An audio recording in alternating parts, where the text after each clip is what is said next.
Testing, testing, one, two, three. Talkative, man. Say something.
And good morning, viewers, and welcome to this game at the National Cricket Centre in Balmain, Jamaica versus Windward Islands. One over has already been bowled, and the Jamaicans are 7 without loss. Adrian Ware opening the batting here and getting off to a flyer. He almost got caught at third man of Solomon Bascom, who took 3 wickets yesterday for the Windwards against the Leeward Islands. And as I welcome for his debut in the commentary position, Kadir Mohammed. Good morning, Kadir, and how are you? Good morning, Andrew. Good morning, viewers. Yeah, lovely day for cricket here at the National Cricket Centre. As we see Adrian Ware take strike. Andrew, lovely day. Bright sunshine, lovely day for cricket. Yes, it really is a fantastic day for cricket there. You can see the Windward cricket flag blowing across the ground on the corner there. So there's some breeze. And it's a lovely day to watch cricket, Kadir, as we were saying, because they don't particularly want to play in this heat, but it's a lovely day to watch and see these under-17 boys really come to the party here. Yes, definitely. I think a great opportunity for these guys. Great opportunity for these guys as we see Tyson running in from the bottom end. Good delivery there. Just on and about 5th stump. Good delivery from Tyson.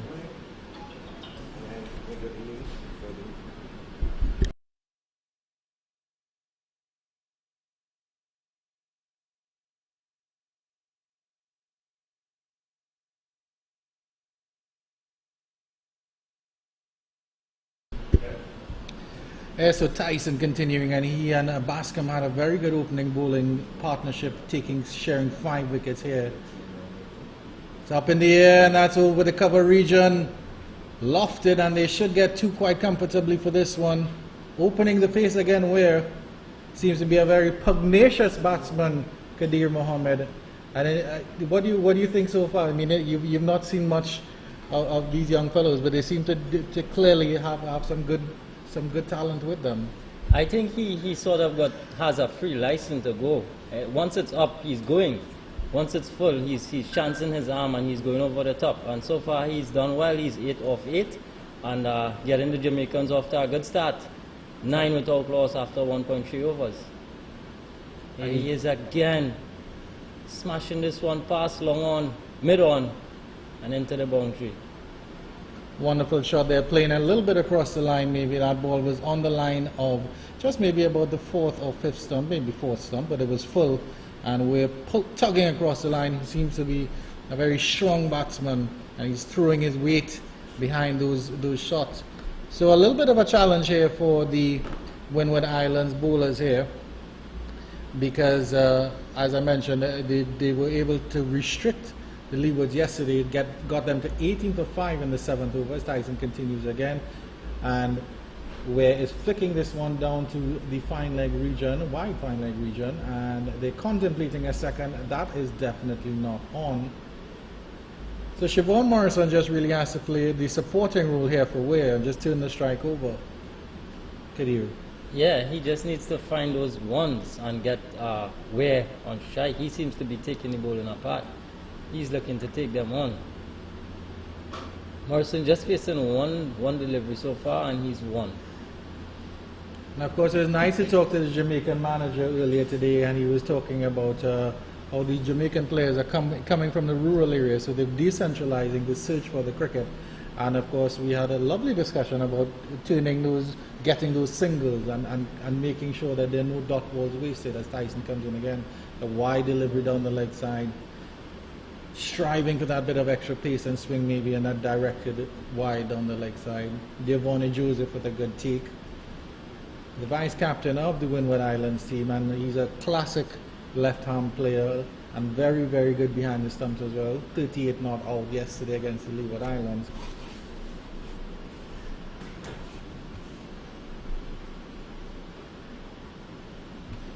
Tyson coming in again. It's a good delivery, tucking up Siobhan Morrison. And that will end the 2nd over. Flying start here by the Jamaicans, 15 without loss after 2 overs. And of course, they lost to Trinidad and Tobago yesterday at the Inchanali Park, so the Jamaicans were definitely wanting to get some points On the board here, Tede Kadira, the National Cricket Centre. Yeah, going back to your point about our chat with the Jamaican manager this morning, he said that last night when they did their introspection of the Trinidad game, he thought that they lost the game with rotating the strike. They got a bit bogged down in the middle overs, and he thought that's where they lost the game. So hopefully the Jamaicans this morning, they can correct that, and you know, Ware and Morrison seems to be going about it fine so far. Bascom to continue. Good drive there and good fielding there at mid-on. We're making good connection with that all along the ground. A lot of bottom hand in that shot.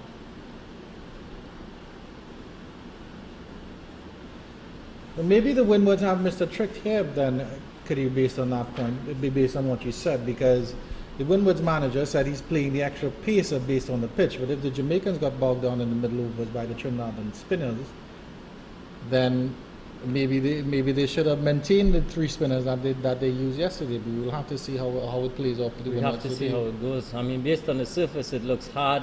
It looks good for medium pace bowling, medium fast bowling. So I guess based on the surface is why he sacrificed that spinner and played the extra pacer. But of course, the Jamaicans will be well versed in pace, Kadir. Yeah. What do you prefer to pace or spin? I prefer the ball coming on. I prefer pace. Who doesn't? True West Indian here. Bascom continues, and he's getting his line right there. That's a good delivery. Ware was fishing for that one. If he came from rural Jamaica, he would have definitely been on the ocean, and he would have glad to not catch an edge on that one. Very good delivery from Bascom, touching on just at about 4th stump, and he had Ware searching for that one. Very, very good delivery. Good areas from Bascom so far. Yeah, yesterday I was very genuinely impressed with the pace from both sides of Windwards and Leewards, and Bascom is one of the particular ones that I did like. He has a bit of a hop and a skip at his start, but I still feel as he's running in, he's losing a little bit. Like there isn't a fluidity. Maybe you can have a look at it and tell me if I'm right or wrong. If I'm wrong, don't tell me. If I'm right, tell me. But it just seems that when he's coming in, he doesn't have a jump as such.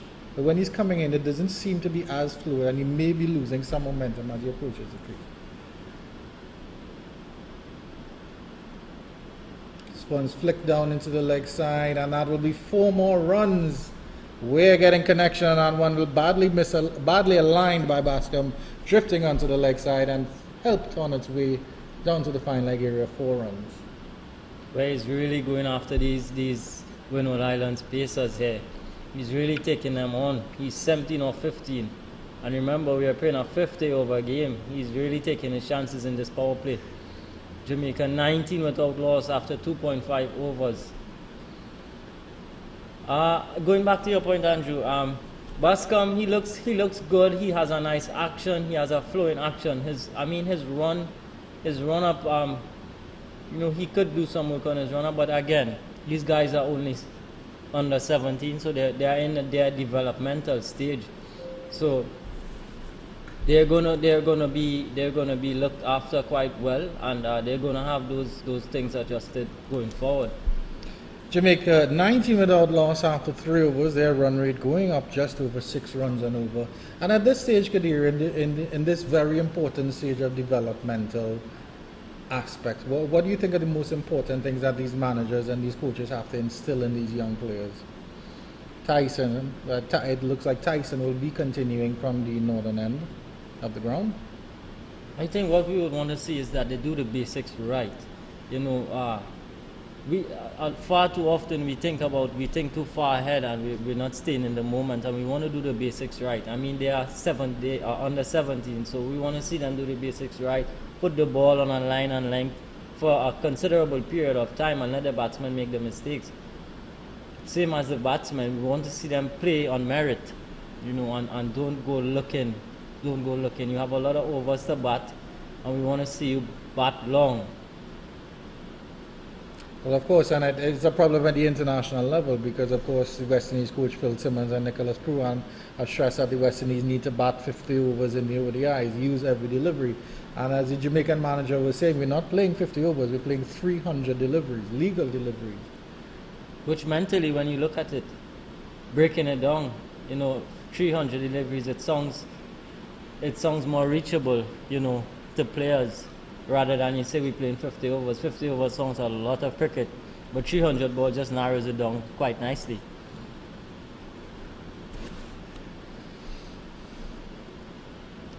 So Siobhan Morrison playing the supporting role to a T here, just 2 or 4, where it's had the bulk of the strike.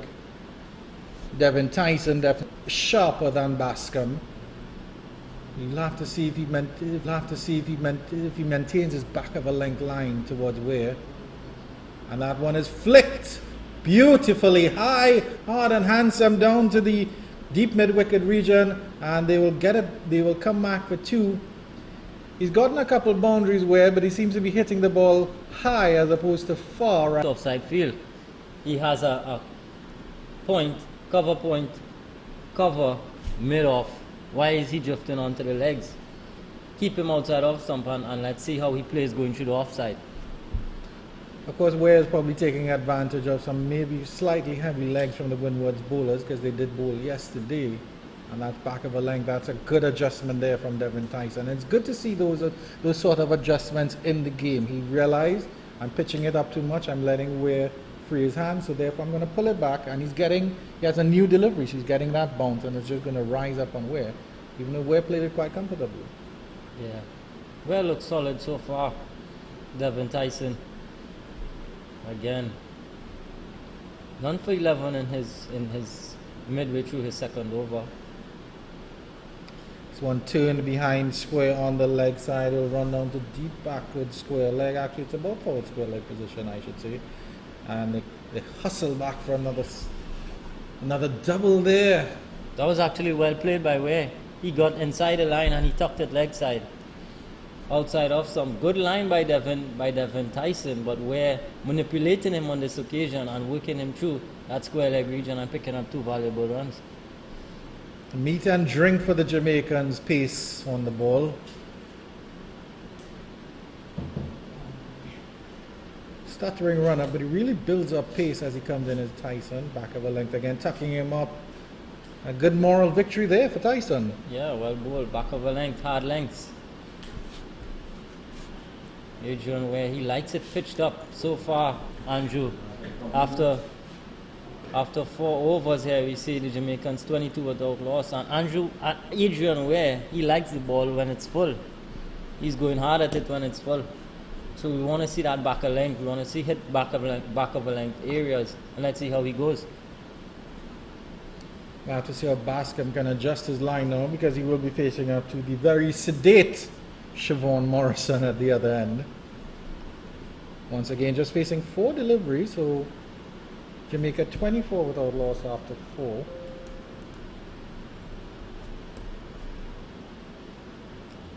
Pleasant drive into the cover region there by Siobhan Morrison. Didn't try to hit it too hard. Good delivery by Bascom. Pitching the ball up. Andrew, do you think if these guys pitch the ball up, do you think they're going to get a little movement here? How do you see? Well, if they're going to experiment with anybody, might as well experiment with Siobhan Morrison and see what's happening, because clearly Adrian Weir is the danger man.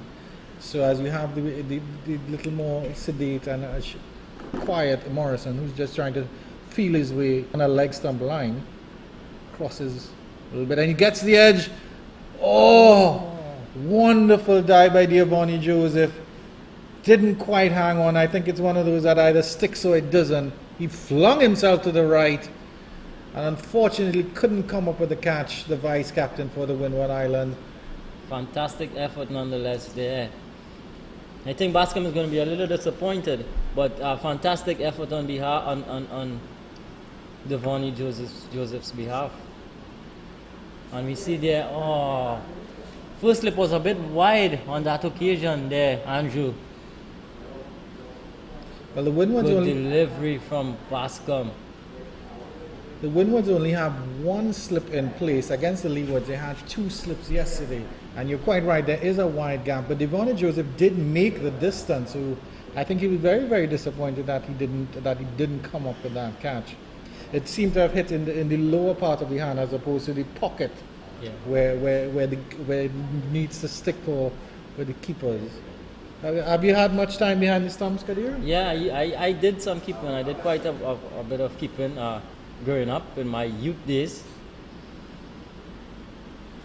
Good line again by Bascom. Yeah, he's adjusted well. Those gloves are very, very different, a very different feel, and because you don't catch them in the webs. The webs are actually the assist, but the catch it comes in the hand, and you have to cup it as it comes in. When you're diving away either side, like we saw Joseph on this occasion, the webbing is a great help. Once it hits the webbing, I think it's going to stick. Once the palm closes, the web is going to stick. So had that gone into the web, probably he would have held on. But again, Bascom is bowling a nice tight off stump line here, just on and about, just outside off stump. Yeah, just pulling back that run rate a little bit with this quiet over to Siobhan Morrison. Had him fishing outside the line of that last delivery as well.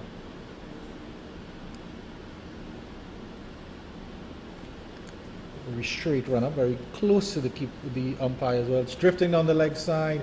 He gets away with this one as it dribbles into the leg side, just in front of square, and there is no run.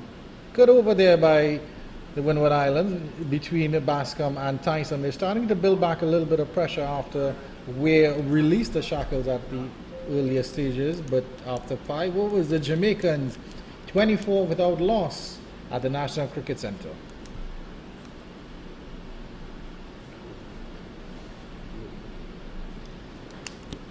Good over by Bascom, the first maiden of this contest. So we have a current run of 4.8. The Jamaicans are going at this point in time. We're 21 off 20, and Siobhan Morrison 2 of just 10. Where we'll settle to face Devin Tyson, who continues from the northern end of this ground. Back of the length, tucking him up again. Where does look comfortable playing the back of a length, but he won't be able to get it away, and that's what the Windwards need to do. You have to say here at this point, could you build a little bit of pressure? Yeah, I think that's that. Just hold that line and see how Weir goes, because he goes at the ball hard. He's going hard at it. Very high backlift, a very straight backlift as well. Well played again. Down to fine leg. Just won this on this occasion. Chance for Tyson to attack Siobhan Morrison here. Maybe a little bit edgy after that last Bascom over. Well, definitely edgy. He got the edge. But as a batsman, Kadir, how do you put that out of your mind? Those last deliveries that threaten you, that almost got you out, and settle yourself to face again. We'll hear your thoughts after this delivery from Tyson.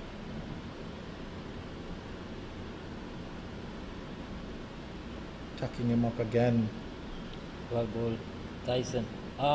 As a batsman, you tend to switch on and switch off after deliveries. So on that occasion when he got that edge, he's there still. So he has to focus on the present and not the past. Yes, there was a good delivery and he got the edge, but he needs to focus on what's to come, not what has gone.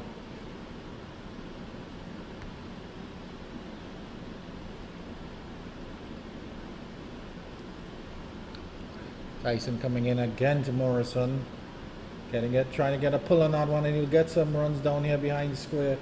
Fielder comes off the deep square leg boundary, and they'll hustle for 2.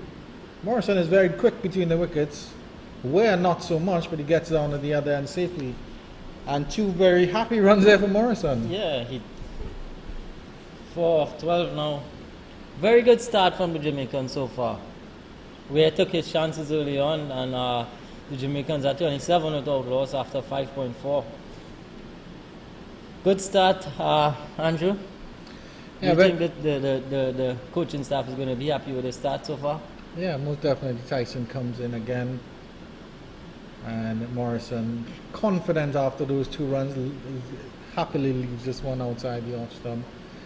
But I want to see particularly how the Windward Islands respond to this challenge here, because they steamrolled the Leewards yesterday. So now they're up against a stiffer challenge than the Jamaicans and the big figure of Adrian Weir on the other end. He's already set a platform of runner ball 22. That's excellent batting. And 27 off almost 36 deliveries. And quick single here by Morrison. Excellent running there. Touch and go stuff. But he's definitely gaining in confidence as the Jamaicans end 6 overs, 28 without loss, 2 overs left in the power play. No apologies, 4 overs left in the power play. Yeah, I think Morrison is really coming into his own now. He's starting to look a little more confident, and just tucking that one to mid-on and running a quick single. And running a quick single here is our director Ronnie Bikram Das. Going to have some words with our cameraman Aldwin Borneo. But don't worry, we're still here on the Cricket 360 network. This is the Cricket West Indies Rising Stars Under 17 Championships. And have you been impressed, Kadir, so far with the quality of batting and bowling that you've seen, and the fielding as well? Yeah, so far we've been treated to some good cricket so far. As we see Bascom again coming in from the media center end. Good take from Devon Joseph.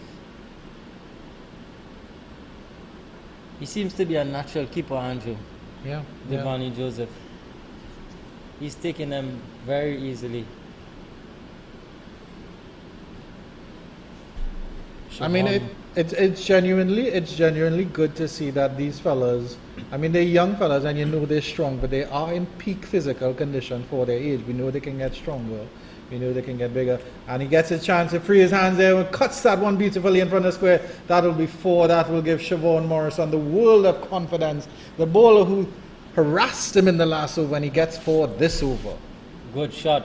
Cut away just behind point. Beaten backward point to his left, and third man to his right. So very good shot. Played it late and got that gap there.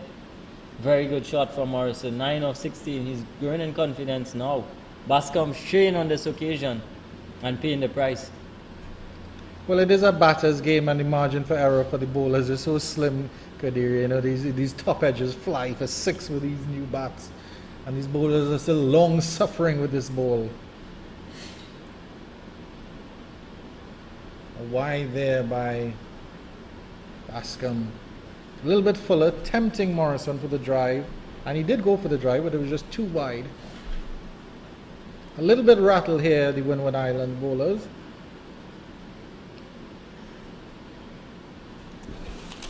And of course, they won by 5 wickets yesterday against the Leewards.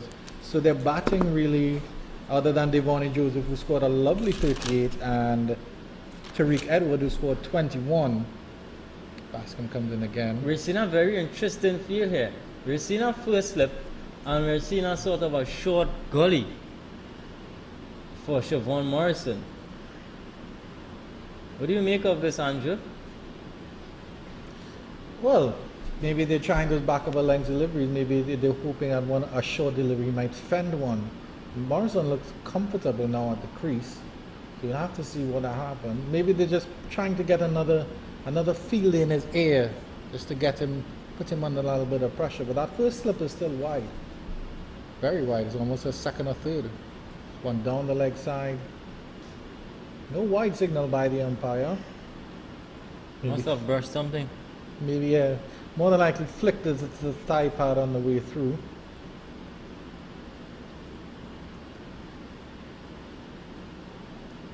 Looks like it touched, yeah. Flicked it, brushes the thigh pad on its way through to Joseph. Bascom will probably be happy just to not get a wide call on that one. You know the umpires are very, very strict on the leg side wide. Comes in again, this one down the leg side, and this one is called a wide. Unfortunately, the commentators curse Kadir. Yeah, Bascom strain on this occasion. But with this field, Andrew, I want to see Bascom outside off stump. His protection, all of his protection is on the offside. I want to see him stick to that offside line, just on about 4th, 5th stump line. Maybe some tired legs in Bascom right now. Of course, it wasn't a full game yesterday at Gilbert Park. Fending on that one, and he'll get that one down to third man. And the short gully almost came into play there, could you? Yeah. Almost stopped the single there, but on that occasion. So it seems to be a well orchestrated plan from the Windward Islands captain, putting in that gully, that short, sort of a short gully there.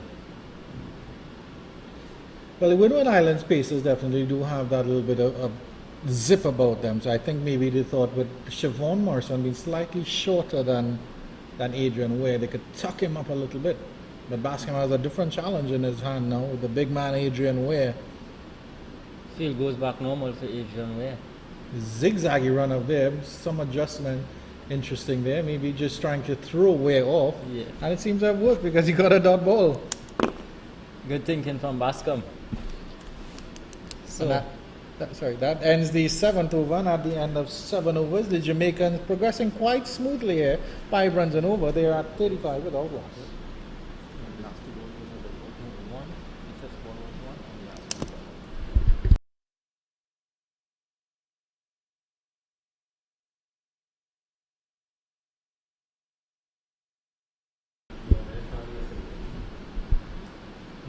Morrison got a single off the 5th one. And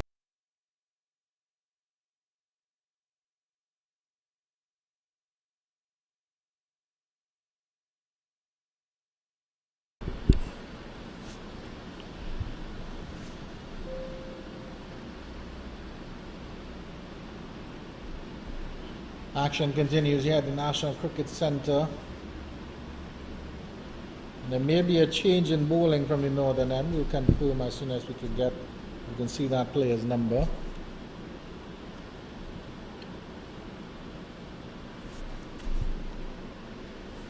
Might be Curvin Gassi. looks to be Chanel Edward. Oh. Looks to be Chanel Edward. Left arm pacer. Starts with a wide one. So we see the Windward Islands captain making a change. Took off Joseph, and he's bringing on another pacer here. But I took off Tyson. Sorry. And we're seeing operating from the northern end, we're seeing Chanel Edward. Into over number 8, the Jamaicans are 36 without loss. We are 23 of 23 deliveries, and Morrison 10 of 20. So Chanel Edward is actually the change. The Windward manager said he was bringing in an extra pacer here, and Chanel Edward is the extra pacer at the expense of a spinner. It's good to see some variation here. Left arm pacer. As I mentioned to you, I dabble in the left arm fast medium myself. So it's always nice to see them. And we always seem to have a very strange action, weird action, something unique about us here. Good line there. Leaning in a little bit with that body.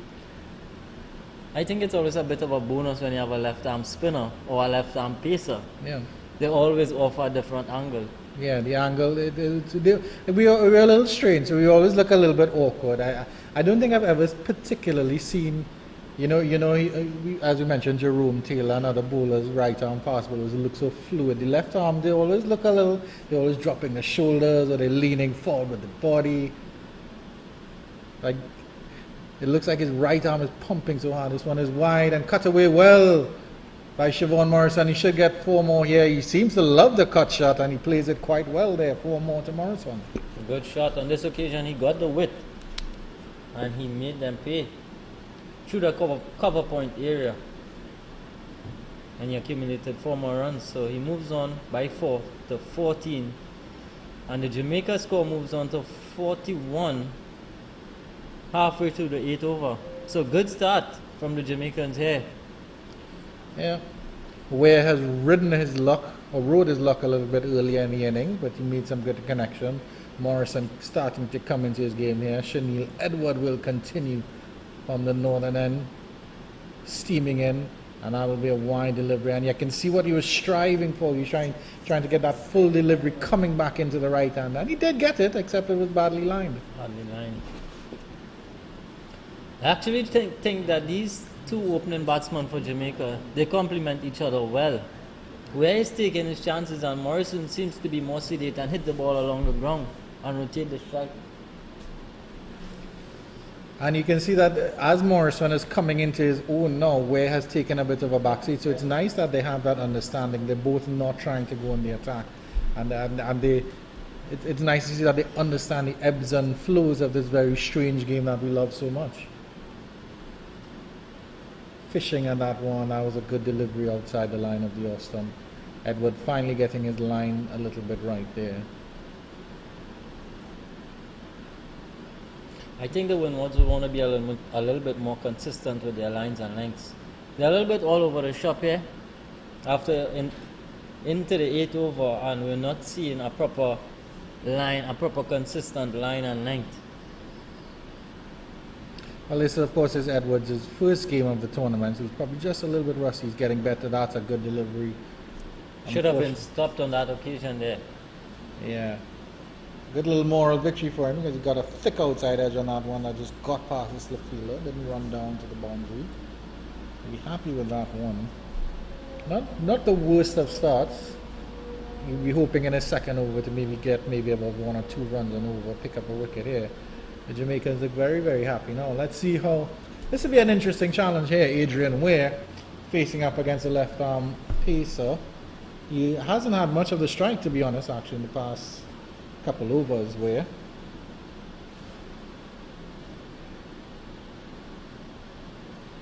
And gets a chance to flick one through the mid-wicket region, and he will comes very, very close to the boundary. Ware seems to be very, very adept at tugging that ball into the leg side region. Looks to be a slower one. Shanil Edwards tried on that occasion there. Seems to roll his fingers over it. After 8 overs, Jamaica 45 without loss. An excellent platform building here. I'm not sure what sort of scores to expect, because of course this is the first 50 over game that we're getting a chance to knock wood that the weather stays away. Of course, that we get full complement of 100 over games, but I'm thinking that anything above 220 240 would be a very, very competitive score, especially at the under 17 level. Now the change in bowling here, I think this may be gassy.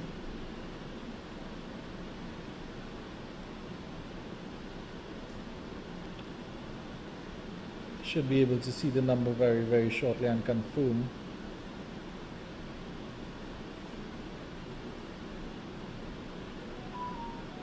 There's Gassi. So double change here from the Windward Islands.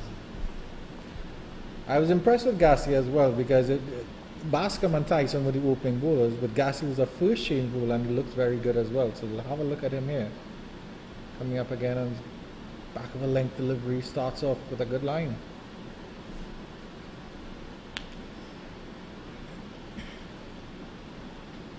What would have been interesting would have been to see some pace taken off the ball, and we see a spinner into the attack. But the Windward Islands see it differently, and they're opting for a double change, both pacers. Well, I don't know if they want to let the spinners loose in the power play overs with just 2 fielders outside the circle, so that may be the concern. Good back of a length deliveries here.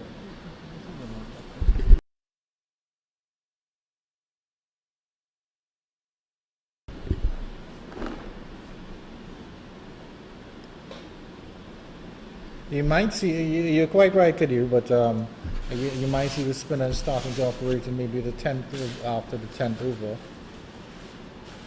But I still want to see the Windwards attacking the stumps a little bit more. The back of the line deliveries are fine, but they're not attacking the stumps as well as they should. That's a lovely, pleasant drive. That is a gorgeous drive by Morrison. Will come very close to the boundary. Excellent fielding. Oh, it dribbles into the rope. The fielder is still scrambling to get that there, but I think it will be confirmed as 4. He's saying it's not. You have to wait for the signal from umpire Candace Laborde. And I think he saved one, so excellent fielding there. I have to look at the replay on that one because that looked like it got pretty close to rope there for me, could you? Yeah, that was gorgeously played on that occasion. I think he deserved 4. A shot of a man in form. Morrison seems to be in form. Soaked up some deliveries early on, and now he's taking his chances.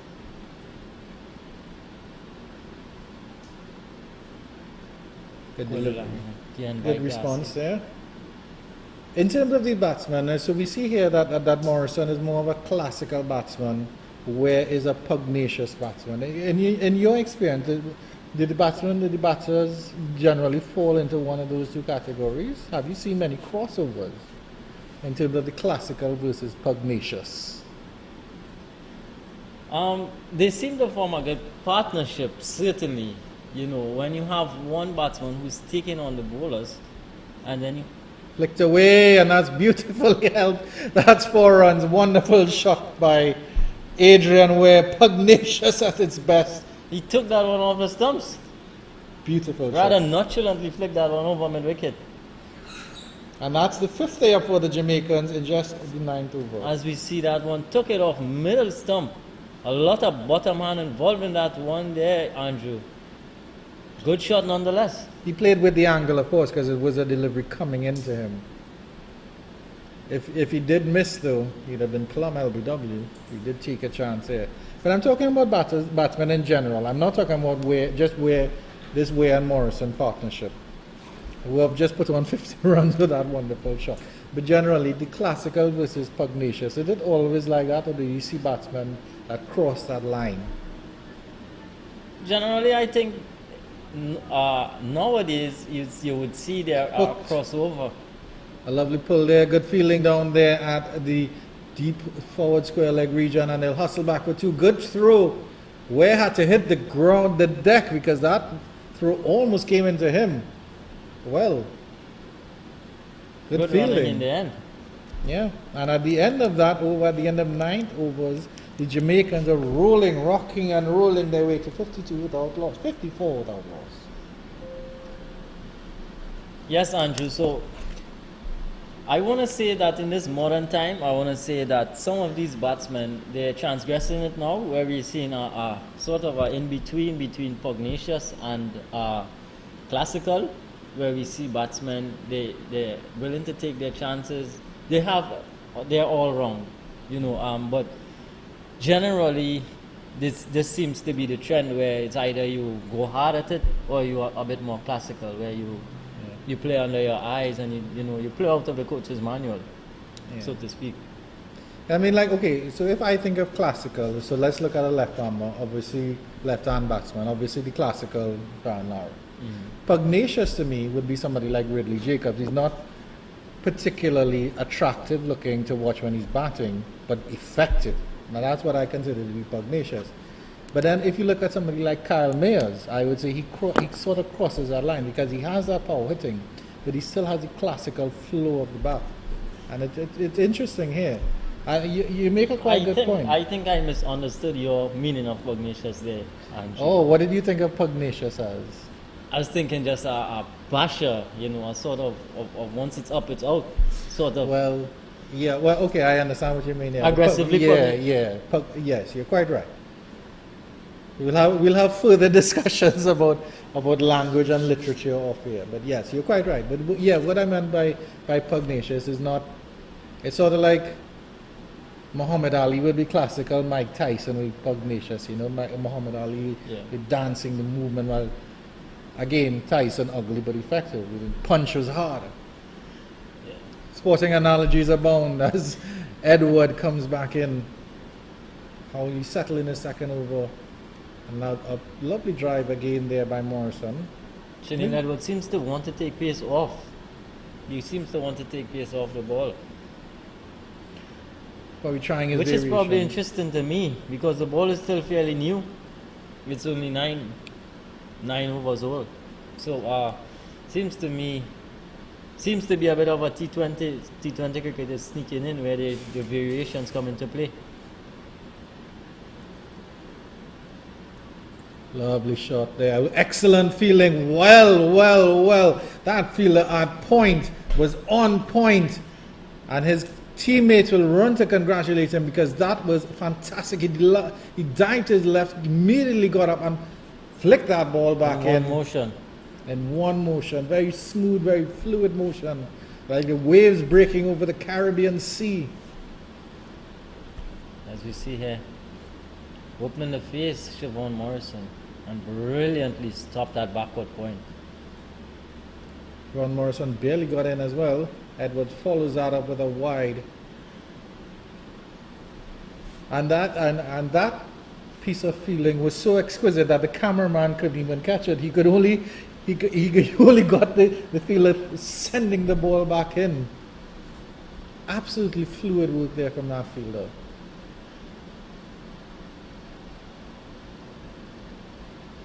.55 without loss with the Jamaicans. 3 deliveries left in the power play. Again, we see Shanil Edward taking pace off.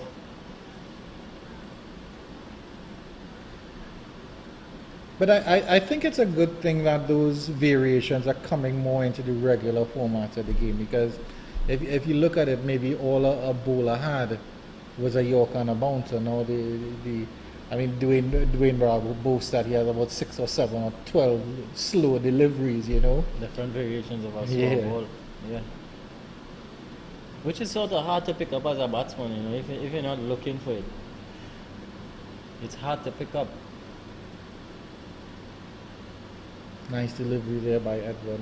What I actually like to do with my slow ball is, obviously with the left arm, when you're bowling, you flick the arm forward to get that extra pace, but instead I roll my wrist back.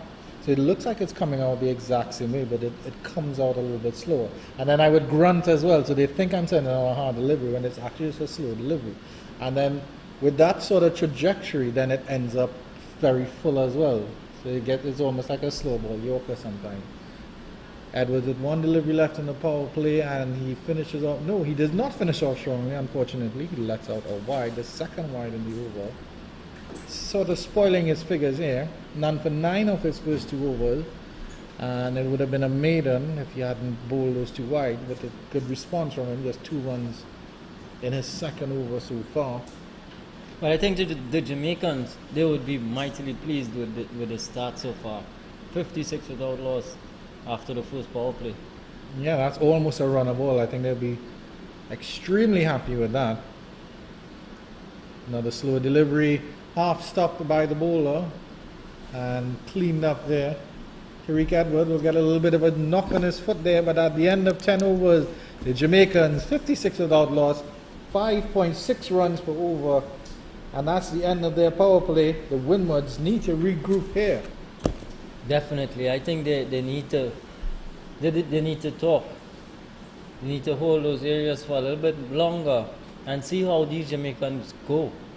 We're 31 of 27 and Morrison 18 of 33.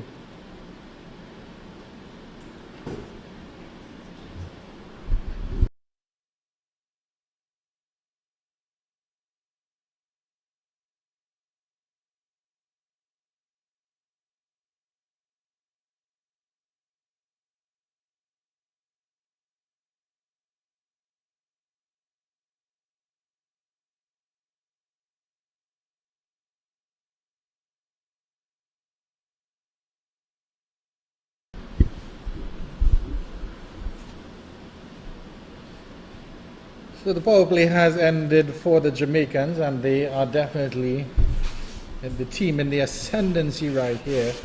But really, Adrian Ware takes strike again. What do you make of him so far, Andrew? He's a good hitter of the ball. He's a very, very good hitter of the ball, and he seems to be very comfortable at the crease as well.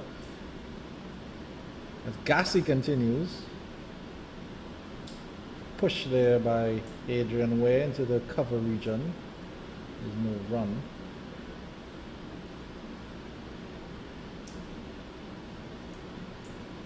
Gassi seems to have a lot of rhythm in his run-up. Yeah. Looking at him so far, just into his second over. But I can see that he's smooth. His approach is very smooth to the crease, Andrew. He's a long run-up as well, 30-yard run-up. tucked into the leg side by Ware. What I'm surprised about as well, what amazes me about Ware is that delivery is on his chest, and he's just calmly turning it into the leg side. It's like, oh, he's just swatting away a fly, like, get away from my rice and chicken from my lunch. He seems to have a lot of time to play. Which is, of course, a hallmark of the great players. Yeah. What are your thoughts on heavy set players, Kadir, after this delivery? Good delivery from Gassi. And he's all gone. Gassi strikes. Ware's gone. It's a rising delivery outside the off stump. He got the edge. They appealed. Candice Laborde raises a finger, and unfortunately, Jamaica have lost their first wicket. Gassi strikes. Adrian Ware is gone for 31. The dangerous Adrian Ware goes. Rather regulation catch from Joseph. But as you can see, Gassi with a good delivery, pushing at it was Adrian Ware and found that edge. And a regulation catch there to Joseph. So some rewards paying off here for Gassi, as we was just speaking highly of him here, Andrew. He's gotten one. Yeah. Very dangerous Adrian Ware. And of course, as we were talking about, you remember we were talking about fast bowlers. They're tall, they're strong, they're wiry, and Gassi is that. And with that wiry, with that extra bounce that he's getting with his long arm, just rising on Ware a little bit. I think Ware will be disappointed here because he's built a good platform here, but it was still a good knock nevertheless. And Siobhan Morrison is still there as the captain comes out. Jordan Johnson, the Jamaican captain, comes out to the crease at the number 3 position. Yes. That's what we want to see. We want to see him doing that for a lot longer period. Holding that line there for a lot longer period. Is it asking too much of these guys who are just under 17? Is it asking too much of them to hold that line there? That's a good question. I think you want them to, because I mean, if at this level you'd have been playing and you'd have understood your game, because you've been at least playing competitively for at least 4 or 5 years.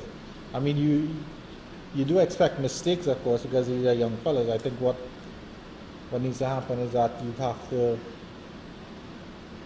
to nurture them, because you can't just be like, hey, that was horrible, and smack them, across the head or come down hard on them. And you can see there that Gassi has a left-hander now and made the adjustment well. Yeah. So clearly these fellows understand their game, and clearly their coaches and managers are working with them to ensure that they do have that level of consistency.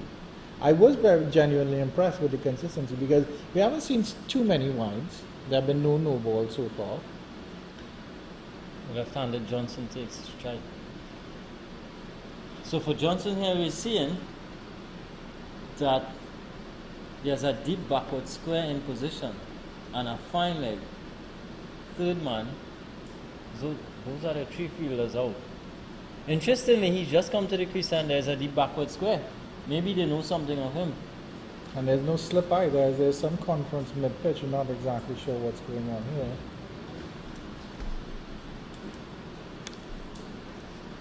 here. Thank you very much for this water from the lovely tea lady here at the Trinidad Cricket Board's National Cricket Centre. I think she likes us because she brought water for us, but she didn't bring one for our director, Ronnie Bikramdas. But Ronnie has his own supplies there.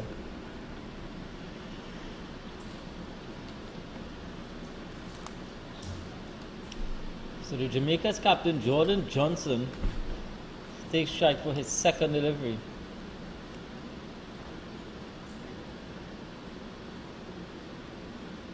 Good adjustment there from Gassi. And there's no slip either. I think you were mentioning the backward square leg.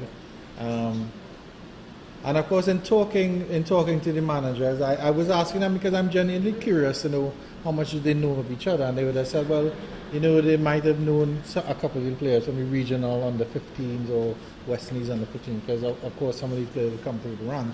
So maybe the Windwards do have some idea about why they have that deep backward square leg there for Johnson. Maybe likes to pull of the hook. Lovely delivery by Gassi. Good delivery. Gassi seems to have built up a nice rhythm here. Nice head of gas, nice head of steam, you'd have to say. After 11 overs, the Jamaicans 56 without loss. And that's a maiden, a wicket maiden. Wicket maiden. Excellent work there by Gassi. And they'll be hoping that Shanil Edward comes up from the other end and gives them that support necessary. I think we're going to see a change from that northern end. Might see some pace off the ball here now.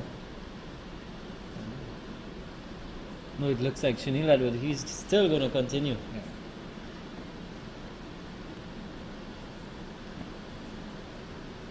So interesting to see how Morrison goes here.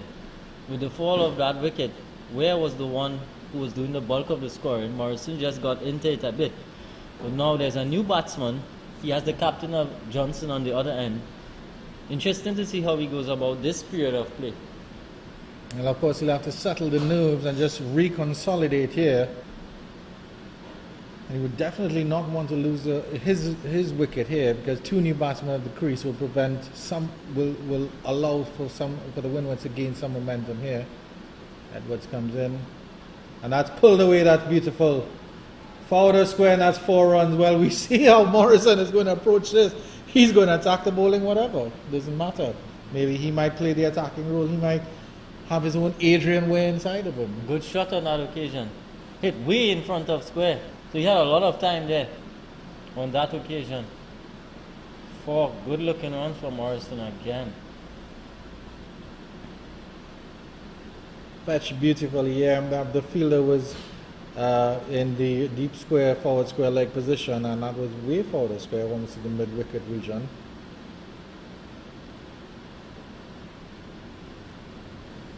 So 4 men out here for the Windwards. You see a fine leg, a wideish fine leg. Deep backward square, 3rd man, and a sweep out on the boundary. Quick single there. Jordan Johnson gets down to the other end, and I think Shanil Edward would enjoy bowling to the left-hander now, getting that ball to naturally move away from the left-hander. So we'll be aiming to hit that ball, pitch that ball on off stump, and just maybe move away. We'll see if a slip comes into play here. Fielder is moving into the position, and yes, they do have a wide second slip. It's a first slip in almost a second or third slip position. A second slip position. He's rather wide. That must have been the keeper and the slip discussed that. He's rather wide there. Good delivery by Edwards, on the mark immediately. Yeah, as a left-handed pacer, you always enjoy bowling to left-handed batsmen, because you get that natural away movement.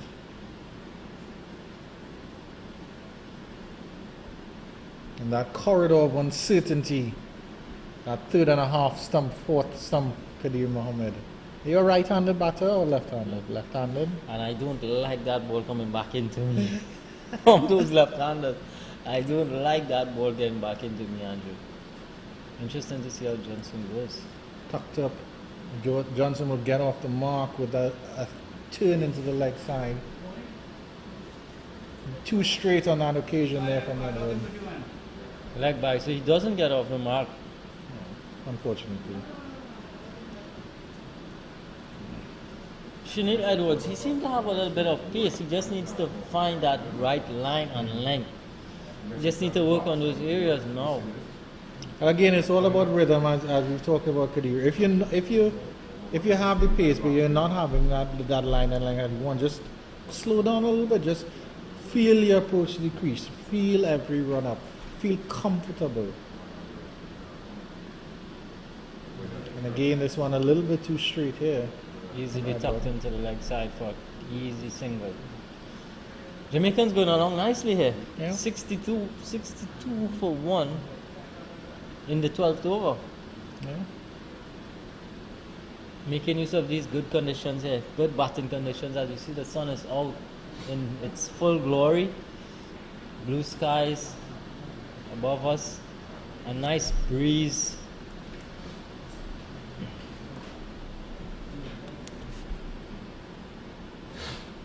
Straight again there, and well played by Johnson. Quick single, excellent running there. Gets off the mark this time. Yeah. And that's good work by Johnson because he knows, of course, that he's now come to the crease. They've lost the wicket of Adrian Ware. He has to keep that scoreboard ticking, and after 12 overs, the Jamaican 64 for 1.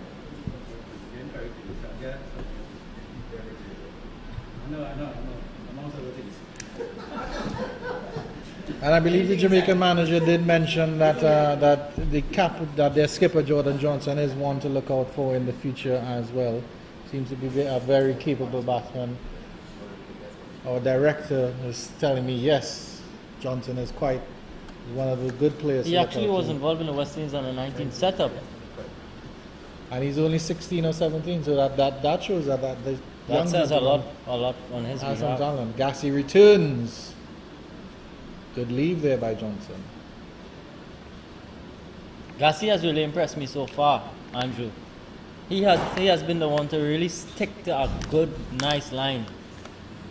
A tested line. The left-hander has come to the crease and he has adjusted well. Yeah. As we see, he's operating with a third man, and they're persistent with this deep backward square. So just an update on the West Indies versus India game. West Indies batting first at 87 for 1 in the 13th over. So a good start from the West Indians here, Andrew. Wide delivery there from Gassi. Well, that's good, yeah, and that's excellent work from the West Indies so far. That man, Kyle Mayer, is still there.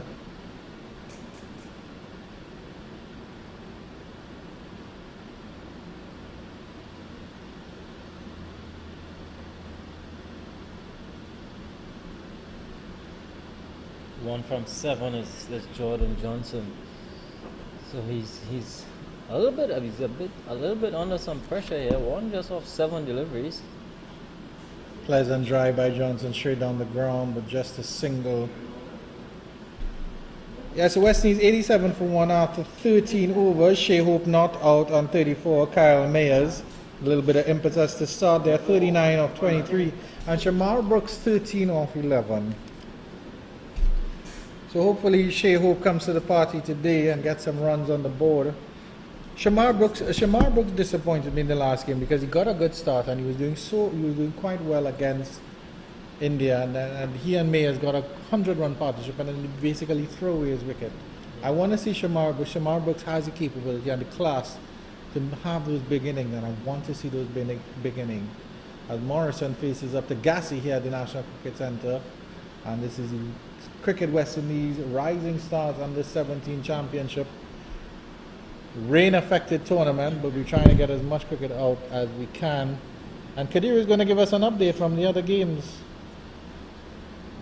So at Powergen Sports Club, we have Trinidad and my bad. At Gilbert Park, we see Trinidad and Tobago taking on Guyana. Trinidad and Tobago are batting first. They are 70 for 1 in the 13th over.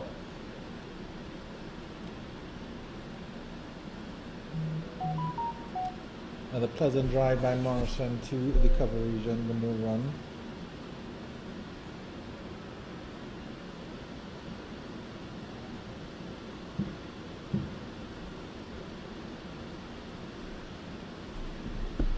Gassi stopping to tie his shoes here. Yeah, I was very impressed with Gassi yesterday as well, and I was thinking he had Solomon Bascom and Devin Tyson opening the bowling, and Gassi is coming on as first change, and he seems to be a very good bowler. So it shows that the Windward Island does have some good depth in terms of their bowling, in terms of their pace bowling. We saw Shanil Edward for the first time today as well. Again, played into the cover region, no chance of a run there. Windward Islands. Gassi to me seems to be the one with the control. We've seen so far, he's into his 3rd over. He's just gone for 11 and he's picked up that 1 wicket so far. But what has impressed me so far is his control. Yeah.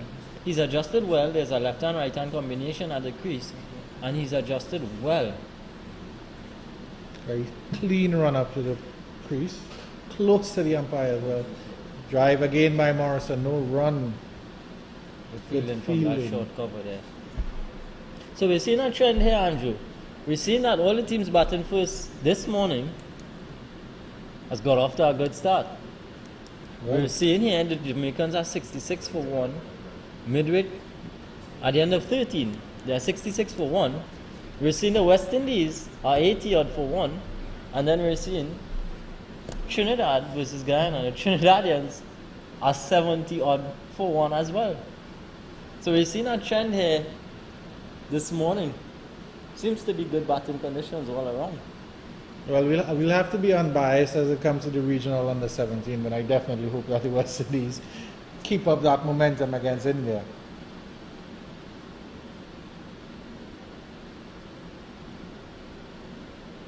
But Still no spin into the attack yet, Andrew. Yeah, but it's good to see that the West Indies are being very competitive against India at least, because I mean against Bangladesh they weren't as good as we would have hoped. Tucked up here is Johnson, but he gets this one down to the deep backward square leg position. Single. Oh yes, a single there. Nicely played by Johnson, tucking it off his hips, getting into that gap, just forward of that man, down at the deep middle wicket boundary. So Shanil Edward is continuing. He's been a bit of expensive and he's been a bit wayward as well. It's a good delivery, tucked up again, but they'll run a quick single here. I think it's a bit. It seems to me that Pascal, the Windward Islands captain, he's a bit defensive with his field, because Johnson has now come to the crease and he's given away an easy single on the leg side.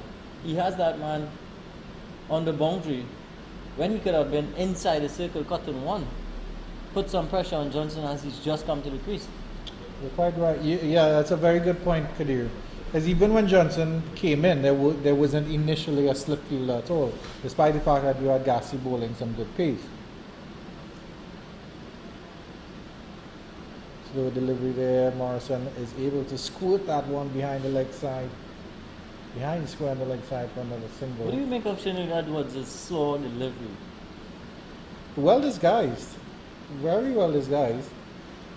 It'd be good to see it a little close up in terms of how he does it. But he's clearly just running his hands on the side of the delivery.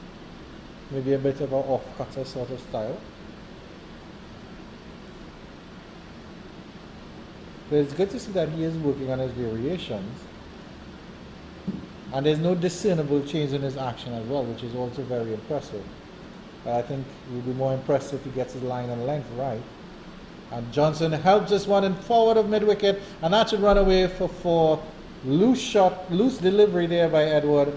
And Jordan Johnson's a class player, he picks that one up. 4 runs, flat and 4.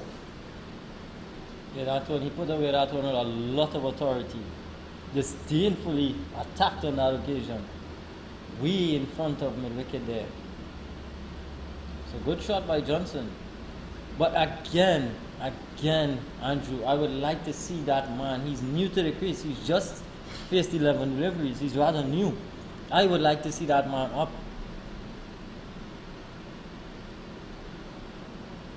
Good follow-up delivery there, but he still gets that through the covers. That is a wonderful shot there. It's almost a Yorker-length delivery, and yet Johnson is able to squeeze it out for 2 into the cover region. Wonderful shot. Again from Johnson. Maybe Pascal is aware of Johnson's capabilities. He's just on the back foot immediately. I'm not sure, but you're quite right. There needs to be more pressure. The Windward Island body language is starting to droop just a little bit in the sun. It's almost like as if they're waiting for a wicket as opposed to trying to make something happen.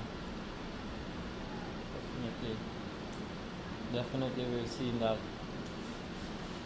Maybe even try a mixture of spin and pace, or spin from one end, pace from the other, upset the batsman in terms of what they're trying to do. But you really need to try different things out there and be innovative as a captain. Sometimes I don't think can you be too innovative as a captain could you? Is a question. What I would After this delivery.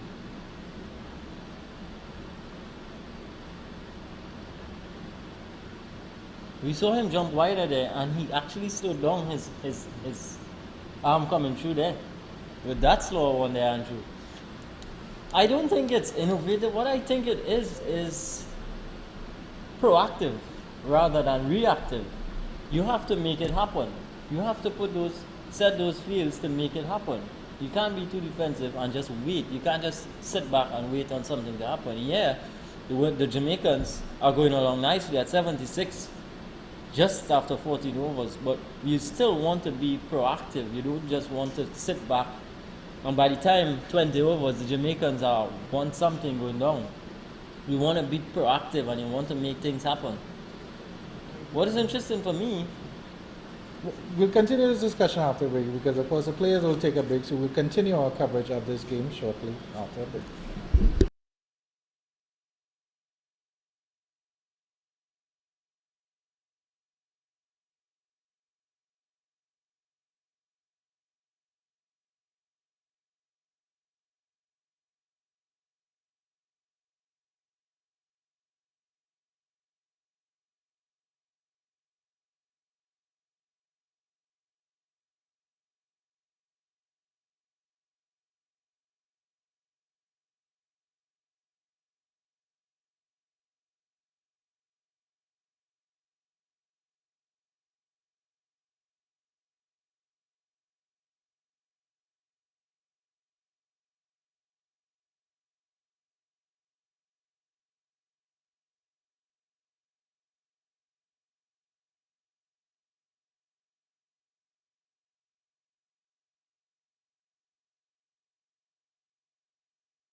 Welcome back to the National Cricket Centre as we continue coverage of the Cricket West Indies Rising Stars Under-17 Championships here. Beautiful day for cricket at the National Cricket Centre. The Windward Islands under a bit of pressure. 76 for 1 Jamaica after 14 overs as Gassi continues. Fishing outside the off stump for that one is Morrison. He's looking for that drive. The cover region is well protected. Devonnie Joseph behind the stumps there trying to rally the troops. That's the 1 wicket for the Windward Islands, and the bowler on screen, Kerwin Gassi, is the man who has taken it. Windward would have had a chance to regroup here.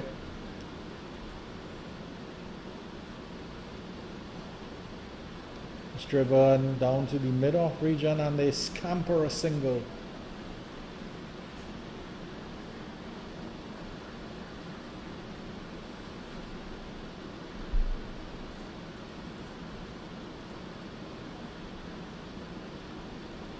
Jamaica progressed to 77 for 1. The man out was Adrian Ware, who was caught by the wicketkeeper Devonnie Joseph, bowling by Kerwin Gassi for 31, a well-played 31 off 29, just after the power play. They lost that wicket in the 11th over. Skipper Jordan Johnson, the Jamaican captain, is there.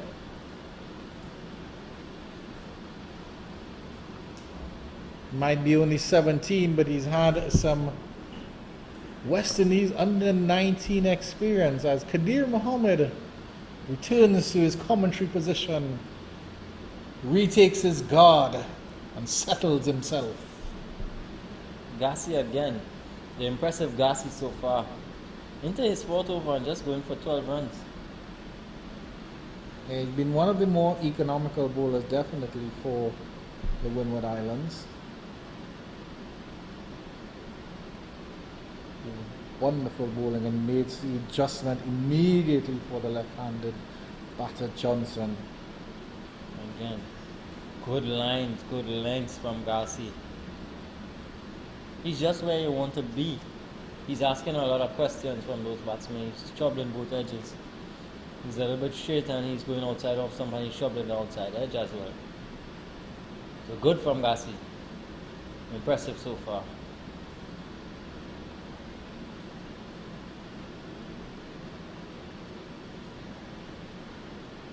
Lovely drive there by Johnson into the cover region.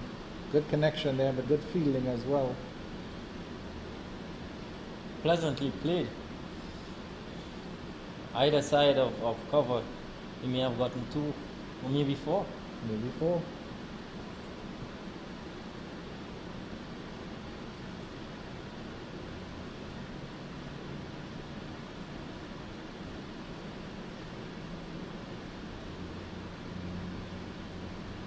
Trying to pull that one, Johnson trying to force the issue here.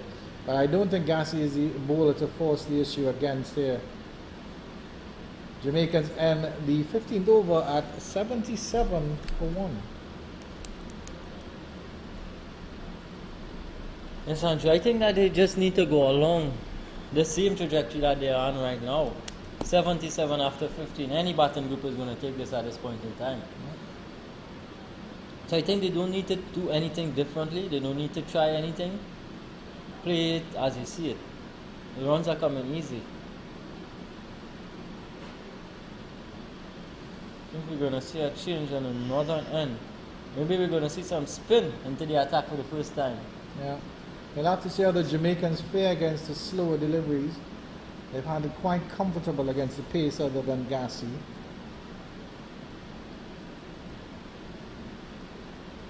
Have to see how they adjust it as well.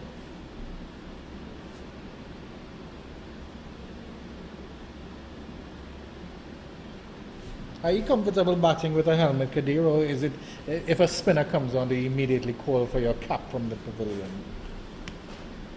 No, I'm comfortable wearing my helmet.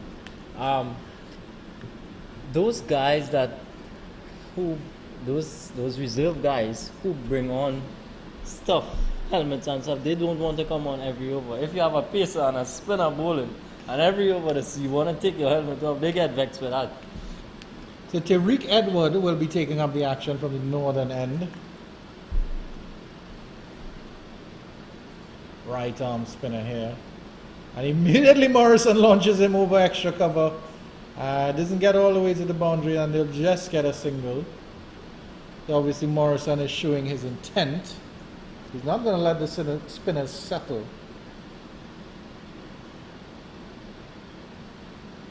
And when a spinner gets into a groove, Kadir, it's really difficult to get them out of that groove, isn't it? Yeah, definitely. You want to use your feet against the spinners if possible.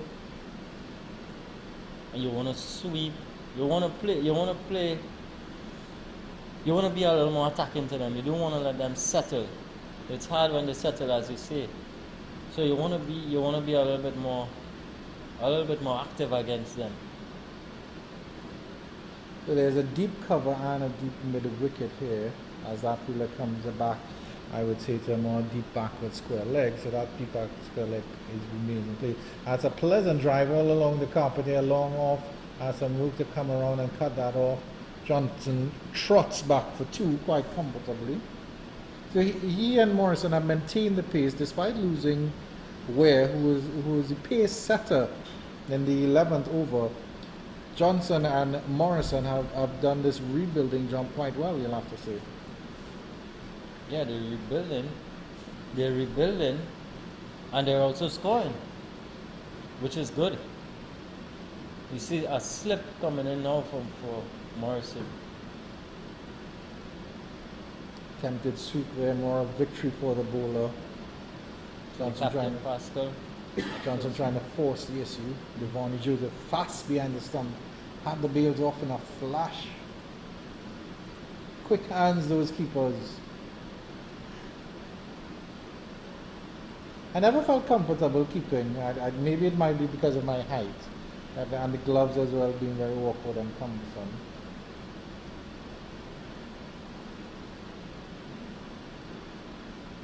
Driven square there. Bit of a wire through, but they're backing up. But it's certainly not as thankless as a goalkeeper for sure. You know, goalkeepers have nothing to do and then all of a sudden they let a goal and then they had a horrible game. The keepers, wicket keepers are a little bit more respected in the game of cricket. Yeah, the wicket keeper, they're the one who sees all the angles. They're a very important part of the fielding group. You know, they're also tasked with G'ing up the guys and spurring on that team and getting a vibe going. So they're a very important member of a fielding team. Jamaica 80 for 1 after 16 overs, progressing quite well here. And of course, another role of the keeper is that they see everything that the bowler is delivering. So especially in these times of the DRS reviews, the keeper has to make a very good decision, and he has to be non-emotional about it as well. And keepers are fairly emotional and fairly hype characters, aren't they? Definitely. Yeah, captains look to them for a lot of cues, you know, especially when the reviews come in. You know, they are behind, so they're privy to seeing what's happening, you know, where the ball is tracking and stuff. Cassie continues here. Good delivery, Yorker length, dug out by Morrison. Jamaicans going along nicely here. Morrison has just slowed down a bit, but Johnson has come in and he has done some scoring. They're going on to 80 for 1 after 16.1 overs. Run rate dropping just below 5 runs and over.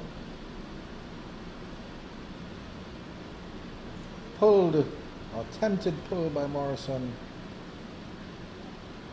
Onto him a little bit quicker than he expected and just dribbled out into the offside region, I should say. Seems to have beaten him for pace on this occasion. A bit of extra bounce as well. It's good to see. I mean, it's 17 overs old. Cassie into his 5th overs. And he's still getting that good bounce, good pace. from that 30-yard run up.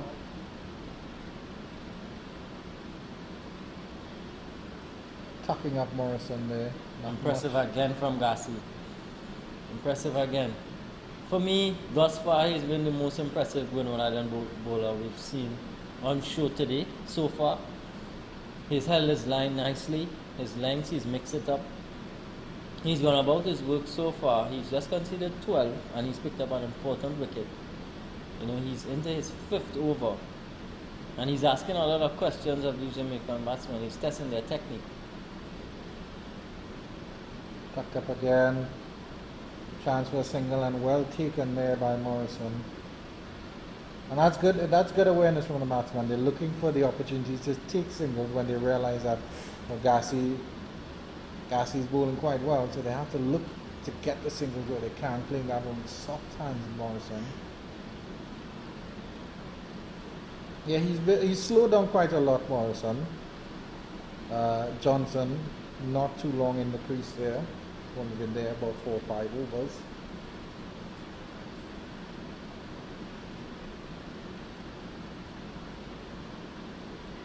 Drifting down leg side, nothing doing from Canvas Laborde. Half a peel there from Gassi. Might as well ask it, you.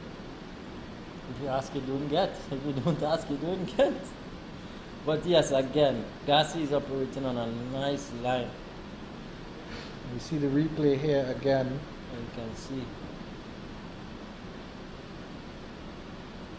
Definitely pitching outside leg. You can see all 3 stumps there.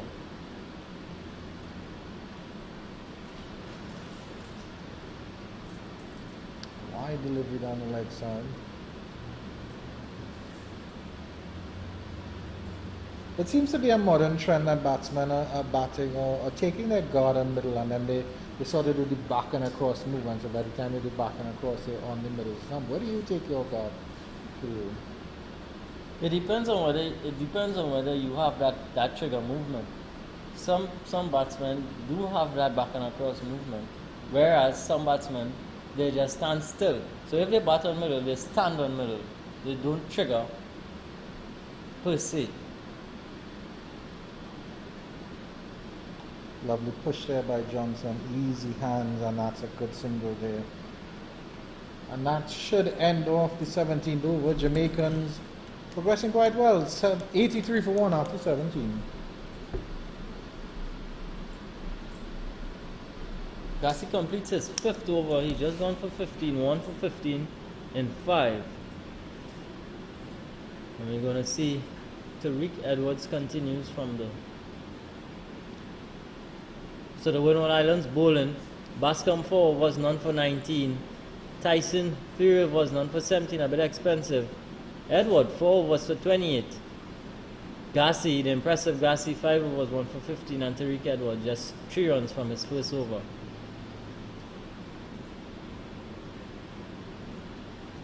Will be Edward from the northern end. A drive again there by Johnson. Dot ball. The 3 runs from his first over. It's a good start for Edward. The spinners will definitely be hoping to slow down the Jamaican batters in more ways than one. Attempted single, and it's a bit of a misfeel in the leg side as there was some hesitation from Morrison. A clean pickup there, and he might have been in trouble at the non-striker's end. He was able to turn around quickly and get back on his heels. His heart would have been in his mouth for a second there. Yeah, if the fielder picked that one up cleanly, I think Morrison would have been in some serious trouble there. And that one is lofted straight down the ground, and that is the first 6 of the match. Johnson has freed his hands and hit Edward back over his head. A high and mighty 6 from the Jamaican captain. A little bit too full on that occasion from Edward there, and Johnson taking his chance and going straight. Very good shot in the end. Very good shot in the end from Jordan Johnson. See Tariq a little bit too full on that occasion. Johnson met it on the full and smacked it straight back, resulting in a maximum. Good adjustment there from Tariq Edward. So Johnson moves on to 20 now. And Jamaica moves on by 6 to 89 for 1. Driven back at the bowler. Flung back to the keeper by Tariq Edward. Reeling from being hit from six. A clean swing of the bat there from Johnson for that six. He didn't try to hit it too hard. He just went with the swing of the bat. Maybe a bit of bottom hand, which is why it was tugged a little bit to the leg side, but definitely six either way. Cut back for this one and cuts in front of square. They'll be pushing for two and they'll get it comfortably enough. Good run in there. I think the ball is disappointed that the throw didn't go to the keeper's end, because I think Johnson was a little bit slow on the uptake there. But at the end of 18, the Jamaicans are doing quite well. They're on to 91 for 1, closing in on that 100 mark. Very good platform being laid here by the Jamaicans. Very, very good platform. We're 31 of 30. Morrison 28 of 48. Jordan Johnson, captain, 22. Batsmen to come: Wedderburn, Barnes, Redwood, Edwards, James, Williams, both Williams and Spence. A lot of batting to come for Jamaica. Brian Barnes are quite a familiar name as well. I think he's a young fellow to look out for in the future as well. So the batting is quite deep here for Jamaica. They've only lost the 1 wicket. And I think it seems to me, after Gassi continues, it looks like. Good Yorker. Morrison is just able to dig it out, squeeze it in the square leg side. And I think the instruction from the Jamaican camp may seem to be that, hey, Mr. Morrison, you're going to bat as deep into the 50 overs as possible. Take as much time as you want, but we're going to bat around you. And it seems that he's playing that role to a team. As he slowed down a little bit here, Johnson has taken the upper hand. And of course, Johnson has had the majority of the strikes since about the 11th over. Sedate Siobhan Morrison.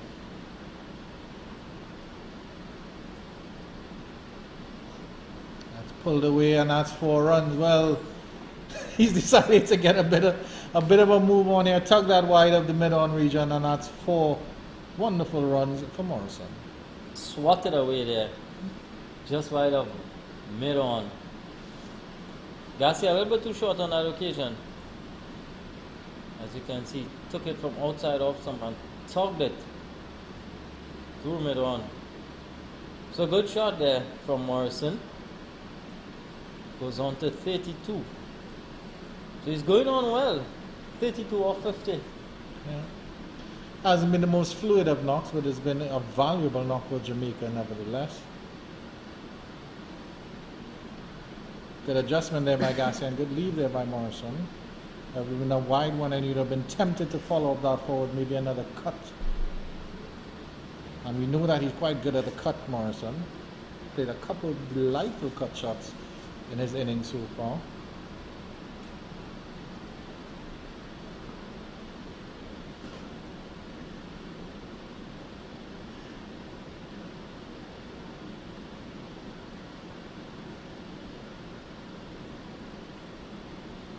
Good delivery again from Gassi, asking a lot of questions on that 4th stump line again.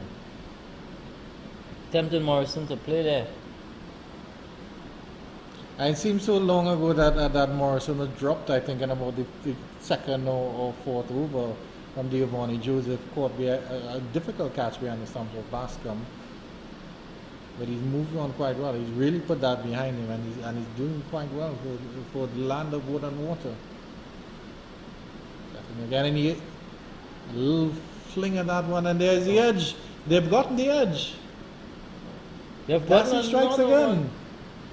So the commentator's curse, unfortunately, Kadir. I was now talking about he was dropped, and he got caught, and he's caught in almost the exact same way that he was dropped. Unfortunate end for Morrison. 32 of 53, well played. Another wicket for Gassi. So there we can see Gassi again with that nagging line and length. Almost similar. Giovanni Joseph got a chance to make up. Yeah. And he did. He grasped it with both hands this time. Maybe about 28 runs too late, but he definitely took the catch this time. And the new batsman coming out is Stephen Wedderburn for the Jamaicans, as they lose their second wicket. Gassi has both wickets, 95 for 2 Jamaica. But still, a lot of batting to come. And their captain is still out there, Jordan Johnson. He looks quite set. The Jamaicans will still feel very comfortable despite having just lost their second wicket. So Gassi reaping the rewards of good line and length. He's just picked up his second wicket, 1 ball short of his 6th over.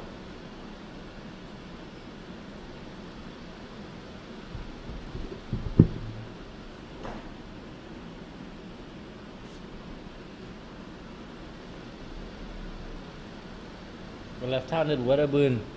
So we have 2 left-handers at the crease here now for the Jamaicans.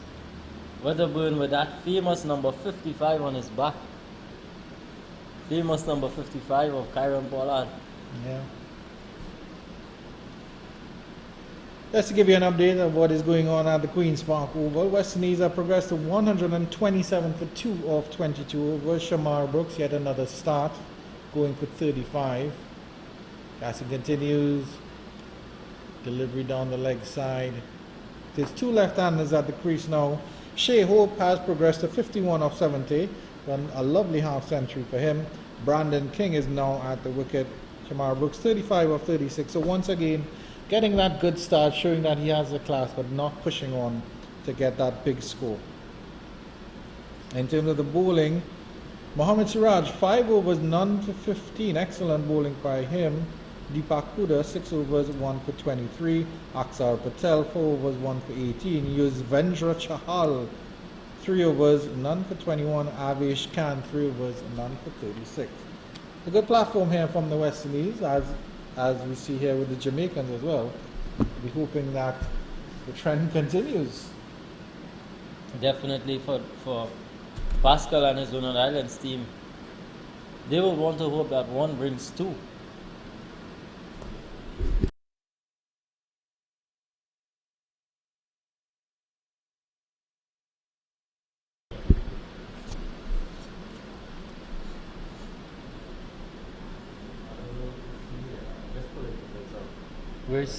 We're seeing that the Windward Island, one of the Windward Islands fielders, it looks to me as though he is pulled up.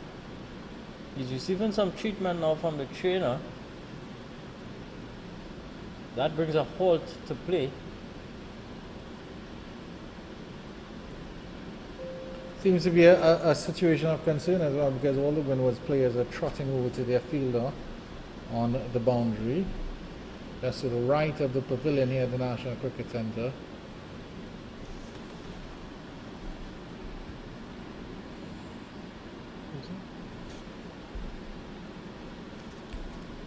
Number 5. 5. Coming with a 5 in the start.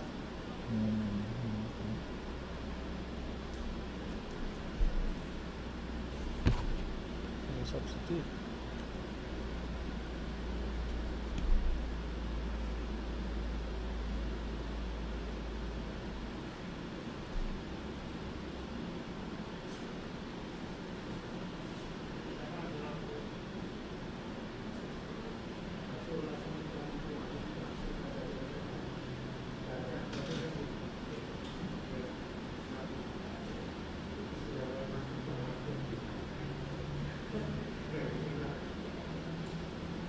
Moranci, Edmund Moranci, and there he is, getting up now.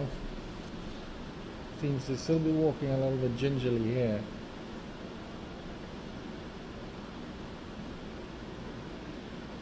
The shoes are off as well. Casually tossed a bottle of water as well. Looks to be a bit of a concern now for the Windward Islands. Still walking very gingerly. And he will have to hop here. It'll be a long hop back to the pavilion for Moranci. He's starting to put a little bit of pressure on the foot as well.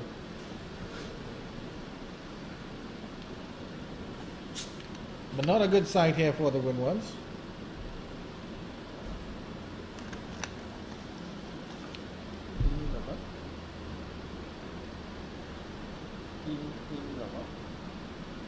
Left-hand batter.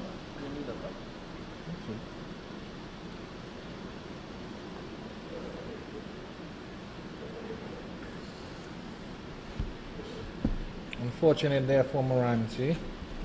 Looks like he can't put a bit of pressure on it.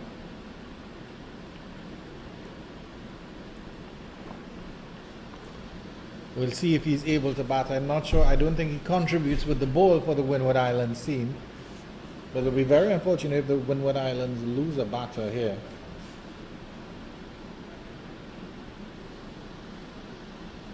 Stefan Pascal marshalling his troops there from the first slip position.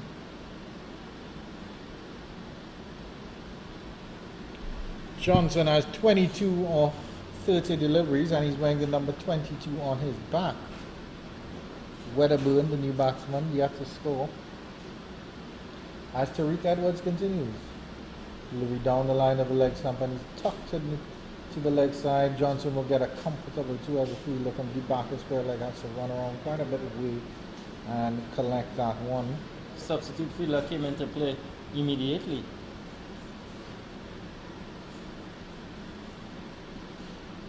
Finding himself running around to his left. Yeah. Driven by Johnson. But it was interesting, that injury, because he didn't seem to have been struck by anything. I don't know if he slipped when he was fielding, but he just pulled up on the side. Yeah. But he's holding his foot very, very gingerly. See if he can get some updates from that. We have a lovely cut there by Johnson forward of square. Will get a single. He was looking for the second. I think Wedderburn wants to get some of the strike here. Bit of ball watching there by Wedderburn. Those awkward injuries seem to be very, very concerning when you go down with nothing happening and you go down. Seem to be very concerning. We hope we do hope that he is okay and that he can return and play his part in this game.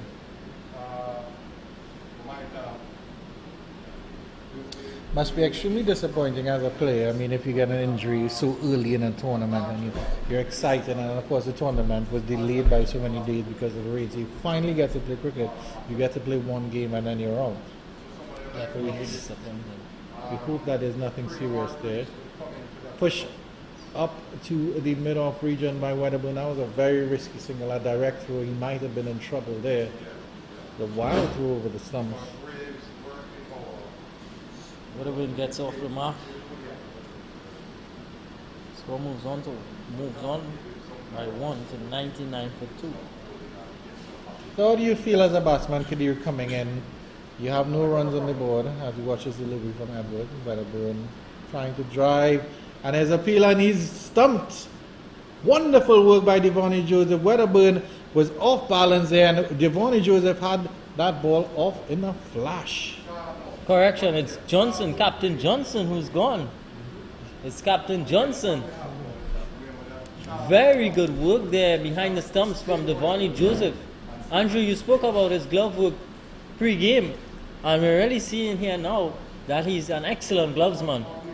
Had the bills off in a flash. Umpire Candice Laborde had no hesitation in putting up her finger there. As we can see, good delivery, well flighted.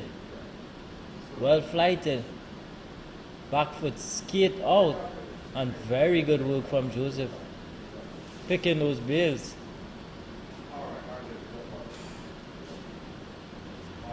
So excellent. An unfortunate end there for Jordan Johnson, who looked so comfortable at the crease here. Excellent work again by Devonnie Joseph, showing his class here. He was the man of the match yesterday. An excellent innings. And he showed what he's capable of behind his stumps. So Brian Barnes replaces Jordan Johnson. So BB replacing JJ Jamaica, 19 for 3, 19.4 overs. A little bit of momentum coming here for the Windwards. Just what we were speaking about.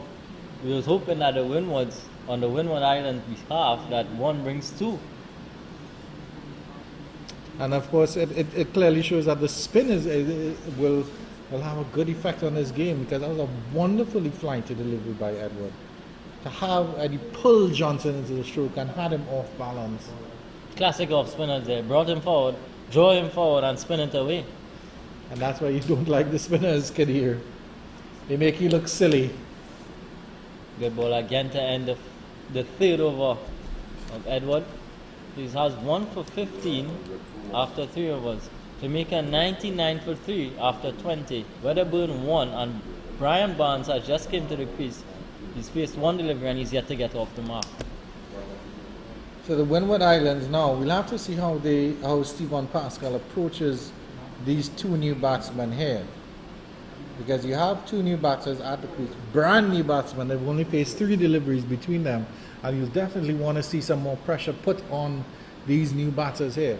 With the spinners operating, and it seems to be that there'll be another change from the northern end. So the impressive Gassi has been taken off. More than likely we'll see him later on in the innings.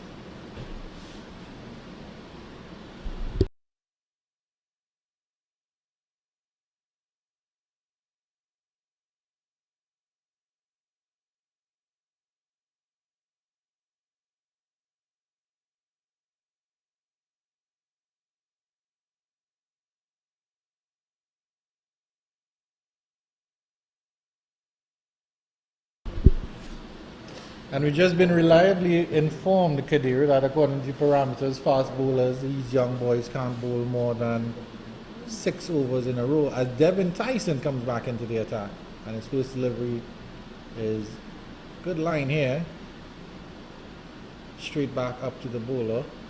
And he's coming from the opposite end that he started on, because he started on the northern end of the ground, which is in the direction of the Atto Boland Stadium. But he's come back from the southern end, which is the pavilion end of the National Cricket Centre here in Cuba. And there's no slip in place. Just 2 fielders outside, 3 fielders outside the circle. Third man, fine leg. Good delivery there by Tyson. And that deep backward square leg remains. A random deep backward square leg. Yeah, it baffles me at this stage. You've just picked up 2 quick wickets and you have that deep backward square. Why is he out there? That to me tells me that you have the intention of bowling short. If there's deep backward square leg out, you have the intention of bowling short. Well, let's see what Tyson does here. That's up in the air. Yeah, it should be taken and takes it. Catch. So Devin Tyson comes back into the attack and picks up a wicket. Wedderburn goes for 1, trying to flick that one there. Only manages to top edge it. And mid-on settles on and takes a comfortable catch. And you have to say it was an ill-advised shot here from Wedderburn. There was no real need to do that. His team are not in the worst position, but he now come to the crease. And that really wasn't sensible at all. Jamaica losing 3 quick wickets after a solid start. They are now 99 for 4. Midway through the 20th over. So there are a lot of overs to go. And they've just lost 3 quick wickets. Trevon Williams is the new batsman coming out to the crease. There are 2 Williamses in the Jamaican squad. One is Trevon, the other is Xavi Williams. More than likely named after maybe a Spanish footballer, Xavi Iniesta, it's Xavi Rodriguez, I believe it is. Or maybe his father wanted a footballer but got a cricketer.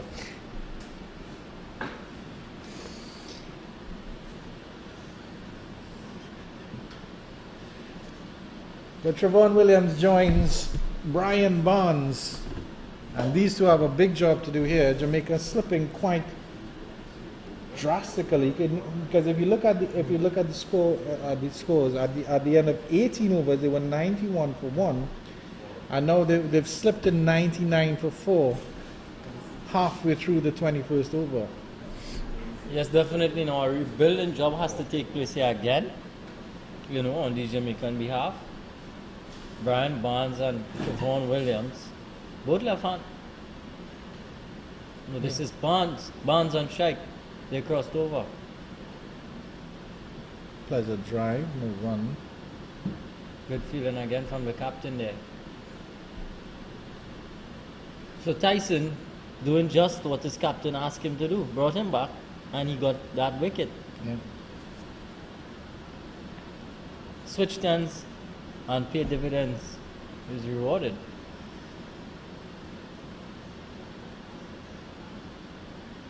Maybe that deep back could swear like feel is a white elephant, just to confuse, play some mind tricks. Oh, you're gonna bowl short, but actually you're gonna get it full. Maybe it's a double bluff. Yeah. It's a good double bluff. It would seem we're playing checkers while Stephen Pascal is playing chess.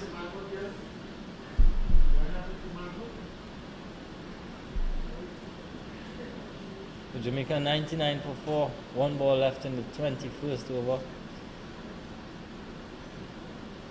Wonderful Yorker by Tyson to end the over.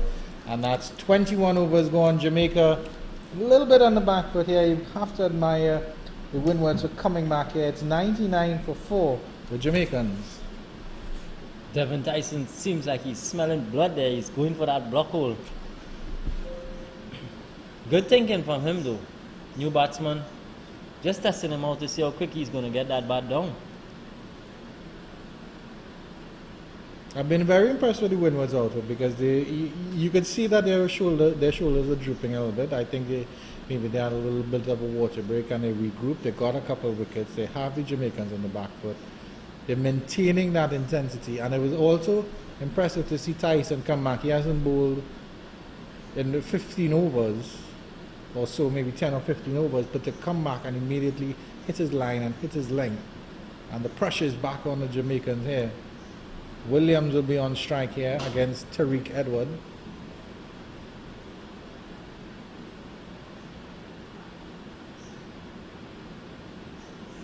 Good pressure from Edward so far. He's picked up a wicket and he's just keeping the screws on.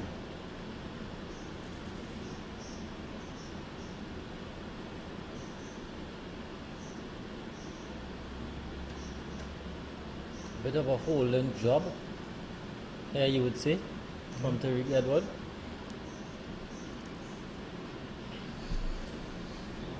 But nonetheless, it's a fantastic day for cricket again, Andrew. Yeah. Sun is out. Excellent fielding there, but they'll still get the single here. And I will get Williams off the strike. And that will also be the 100 up for the Jamaicans in the 21st over. They were motoring along quite well, but they maintained that about 4.5 run rate. They've basically maintained that since about the first over. Mm-hmm. They maintained that 4.5 run rate, despite the fact that they've lost wickets. Good delivery there by Tariq Edward.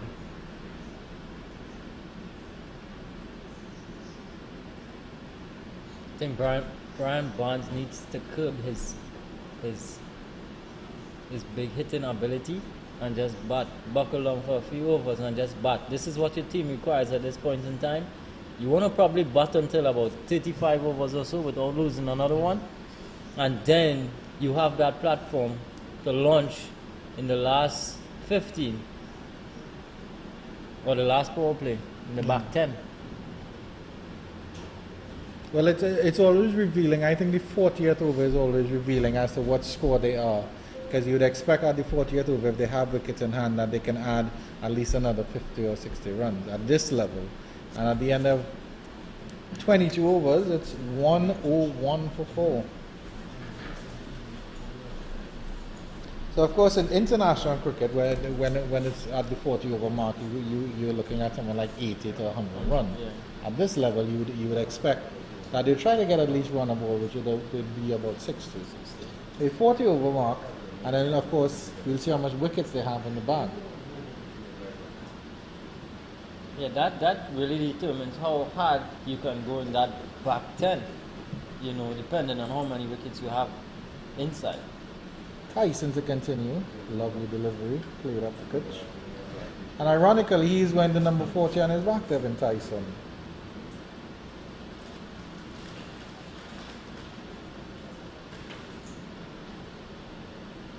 It's good for Windward Islands where Gassi was operating on this end, the southern end, and he was holding that nice line, and Tyson has replaced him, and so they're actually bowling in partnerships, which is good. You hear about batting partnerships, but bowling partnerships is equally as important. Misfield there by the fielder just inside the square leg region, and they will come back for a second. I was playing a little bit aerial there by Barnes. He has to be careful of that. It was up in the air, fell short of the fielder. A bit sloppy there. That fielder, short mid-wicket position.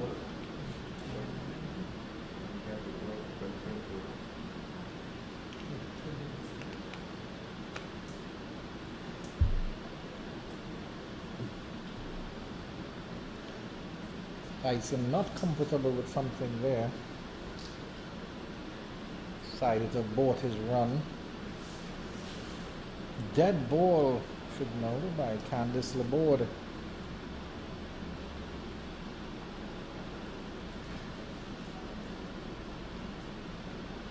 I like the fact that Windwards have just used 3 outside. Maintaining some pressure definitely on the Jamaica here. So just an update on the Trinidad versus Guyana game at Gilbert Park. Trinidad and Tobago are 102 for 6 in the 27th over. You see the left arm spin of Chulai, he has 3 for 26. Batsmen for Trinidad are Viran Bachu and Fariz Ali. Lovely pickup shot there. That's a beautiful shot there by Barnes. It'll run close to the boundary, wide of the long on region, and they will come back for 2. Launching into that one, didn't quite get the hand on it, maybe back tuning in his hand there. We still get 2 elegant runs there for Barnes. Jamaicans progressing to 105 for 4. Trinidad and Tobago slipping a little bit here.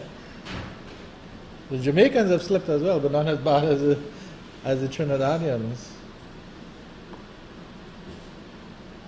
Or the Trinbagos, well, that would be a wide delivery down the leg side.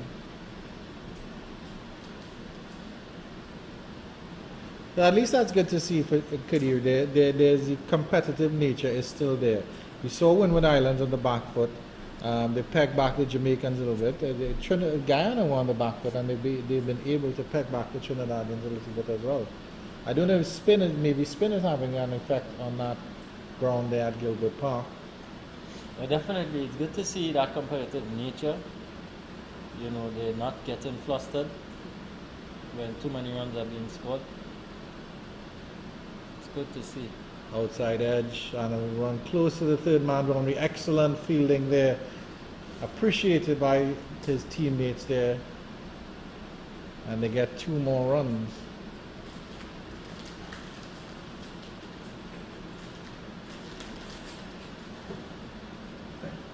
So Jamaica are setting about their rebuilding process here. They are 1 for 4 in the 23rd over. Devin Tyson 1 for 24 in 4.5 overs.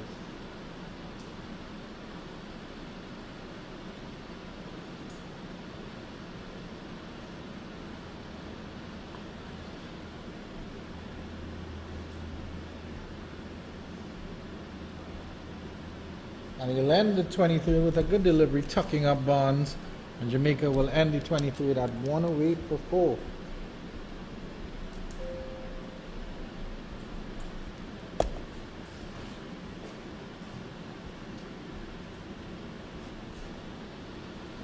So an interesting game developing here, Kadir. I mean, at this stage, it can go either way. We're almost at the quarter-way mark. You see a comparison put up here as to what's going on here. So Siobhan Morrison top scoring with 32 of 53. Adrian Ware 31 of 30. Jordan Johnson, the captain, 25 of 33. Well, the Windward Island bowlers, the pick of the bowlers, Kirvin Gassy 2 for 19. 1 wicket for Tariq Edward, who will be bowling now and continues.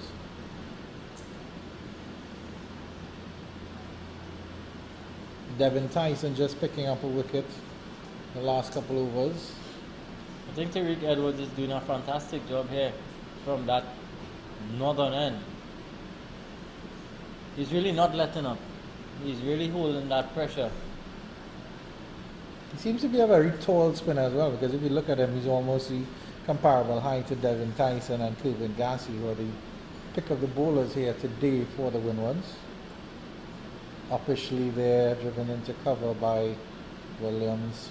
Good support by the fielder. Very good from Edward. He's into his 5th over already.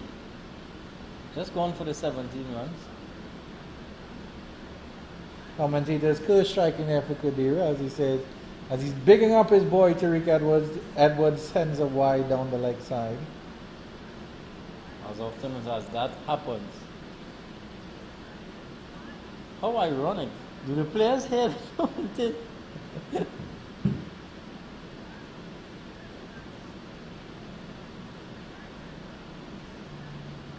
Adjusts his line brilliantly here.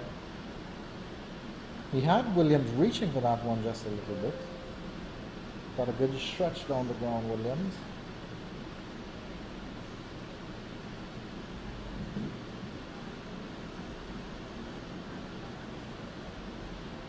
Trying to manufacture a single here. Williams didn't get it in the right side there. Speeding through the overs are the spinners. And that's what you expect from them.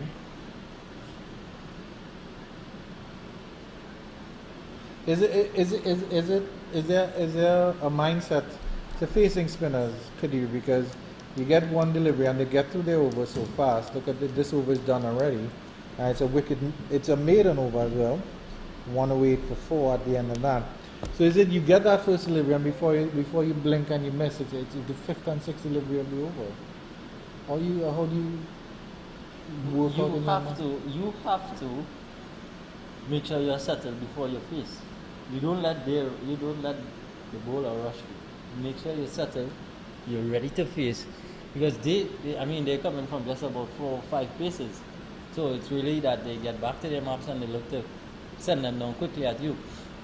Tyson will resume action from the pavilion end. Lovely Yorker, well dug out by Barnes, and you get that straight down the ground. That'll run very close, and that's 4 runs. That's a beautiful shot there from Barnes, digging out a Yorker and getting 4 runs for it. He just stabbed it out for 4. Really, those bats nowadays, he just stabbed that one and got 4. Look at it. Beautiful. His bat just came down on it. That's the best block in the history of the game, good here. Sped down for 4. I guess that shows the pace of Devin Tyson. And I guess he just brought down his bat in perfect timing. Another full delivery, and that will be driven wide along off a wonderful, magnificent 4 by Barnes. He's starting to free up his arms here. Good shot again from Barnes. Well, we know Barnes he's attacking by nature. He's dangerous. And these balls, he's going to put them away every time. Excellent shot.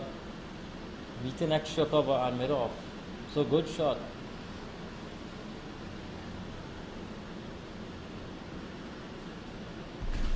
Jamaica on to 116 for 4.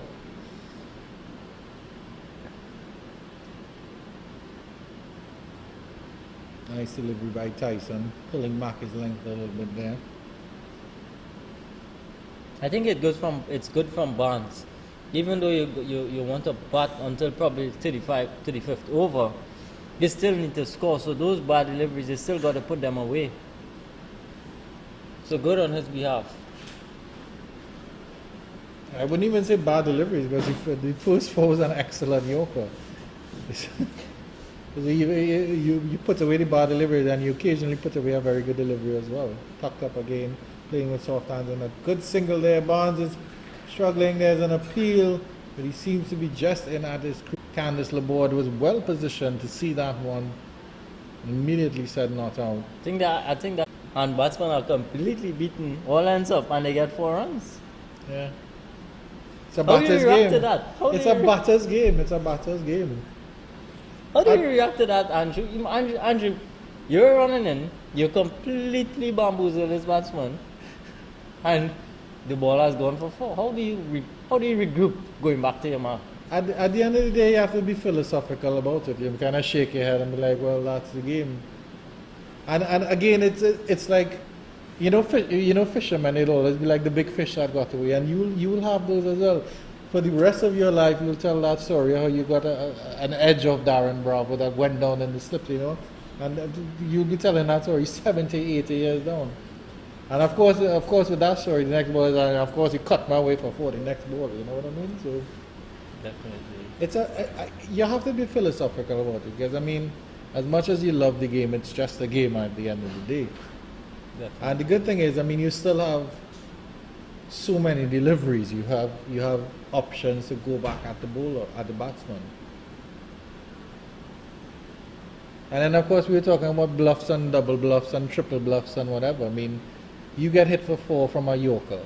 What do you bowl again? Do you think, do you put it in the batsman's hand and maybe he's going to get a bounce, or maybe you put out your deep backward square leg and then you follow up with a Yorker? Or maybe you follow up with a slow delivery, or a nice delivery outside the line of the off stump, something like that. And this is where as a batsman, you say it's hard being a batsman as compared to being a bowler, where you concentrate for, let's say, you concentrate for 60 deliveries, and then a slow ball, it completely beats you, all ends up, and you then, all your concentration is down, you're back inside. But I mean, you have to love the strange intricacies of the game of cricket, because if you think about this, Kadeem. An innings in ODI cricket is 300 deliveries. But with 10 deliveries, 10 very good deliveries, you could end that inning completely. It's so strange to think about it. For somebody who's faced 300-400 deliveries in a test match and then gets out on one delivery, A man who makes 197 is upset he didn't get to 200. It's just those strange things about the game of cricket. It makes it that much more interesting. I think that's why we love it so much. Yeah. Right? As I always say, if you really look at any sport, football, let's take football for example, it's very simple to kick a ball with your foot into a goal. Right? Again with cricket, it's very simple. It's a bat and ball. You take the bat, you meet the bat with the ball, or you meet the ball with the bat. You send your arm down with the ball. We've seen a change in bowling here from the northern end. Tariq Edwards has been replaced by Jelani Joseph. Yeah, so more spin coming in here. So we see a leg break option now. Yeah, he's a very good leg break. He bowls very good deliveries, very full as well. He's not afraid to flight the ball. Yeah, so again, coming back to my point, it's very simple. It's a bat and a ball. You meet the bat with the ball, but then when skill comes into it, when different variations comes into it, it gets difficult. It's a whole different ball game now. It's a different ball game, exactly. And they're all different ball games. So the concept of sport is simple, but when in practice, it becomes difficult, it becomes intricate, it becomes, It becomes a study at exactly. sometimes. A right-handed batsman, every right-handed batsman is different, every left-handed batsman is different. Again, lovely flight there by Joseph, tempting Trevon Williams to go full face at that one. Giovanni Joseph again has that stump off in a flash. I think just as you remember we was mentioning the point earlier about having a left arm option, whether it be a left arm spinner or a left arm pacer. I think it's the same when you have a leg break bowler, as we see in Joseph here. It's always a wicket taking option when you have that leggy. They may go for some runs because it's a hard art. Bowling leg breaks, it's a hard art. As we can see how he pulled down that one there. Yeah, one is short, and Trevon Williams will get some value for that one.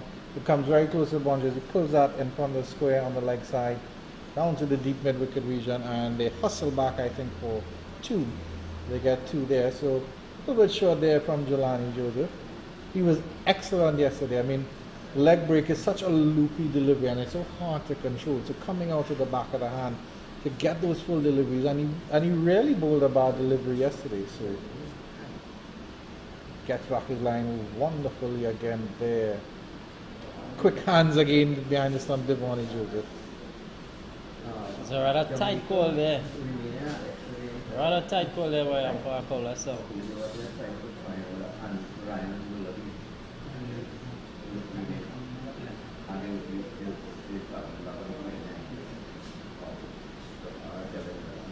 I think as a leggy, I think as a leg spinner, you really want to, when you get back to the top of your mark, you really want to take a deep breath, settle, because leg break is a very hard art.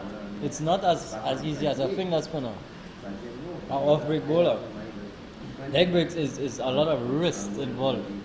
You know, so if it doesn't come out right, you bowl a full toss, you bowl a short ball, and you get hit away. So you really want to make sure you're composed at the top of your mark, and you're ready to bowl that delivery. Well, this is Joseph's first over, and I think he's sending it down just a little bit too quickly. He's not throwing it up as much. So of course, and you can see him there rehearsing. He wants to get a little bit more flight in it, because he had some deliveries. He bowled somebody between the legs against the Windwards yesterday. A little bit too short there. As they say, nutmeg in football. He bowled between the legs. So he's just trying to get his rhythm here at the NCC ground, but he ends a decent first over, 123 for 4. The Jamaicans after 26. Jamaicans slowly rebuilding here, with Barnes and Williams. Williams just 4 of 14 deliveries and Barnes 18 of 21.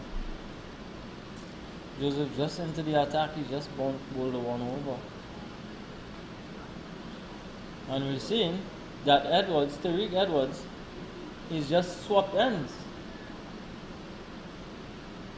He swapped ends. He's now coming from the southern end.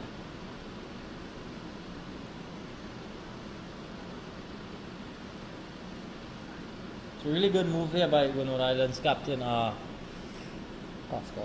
Stephen Pascal.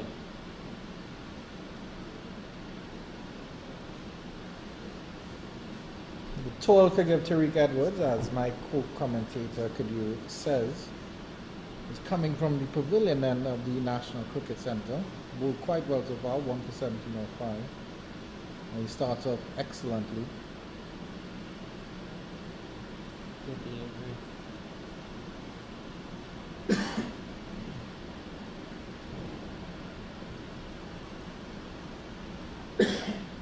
Good delivery, a little bit of drift back into the left-handed batter. Ryan Barnes tucked up, trying to force the issue. Played it along the ground. And this one is up and it's straight. Tugged wide, and that's 6 runs over the long on region. Barnes getting a chance to free his arms there and making good use of it. Very good shot. Mid-on was up, so he chose the right option there and hitting it for a huge 6. Very good shot. Tariq Edwards threw up that one, and Barnes with a nice flow of the bat over mid-on and getting the maximum there.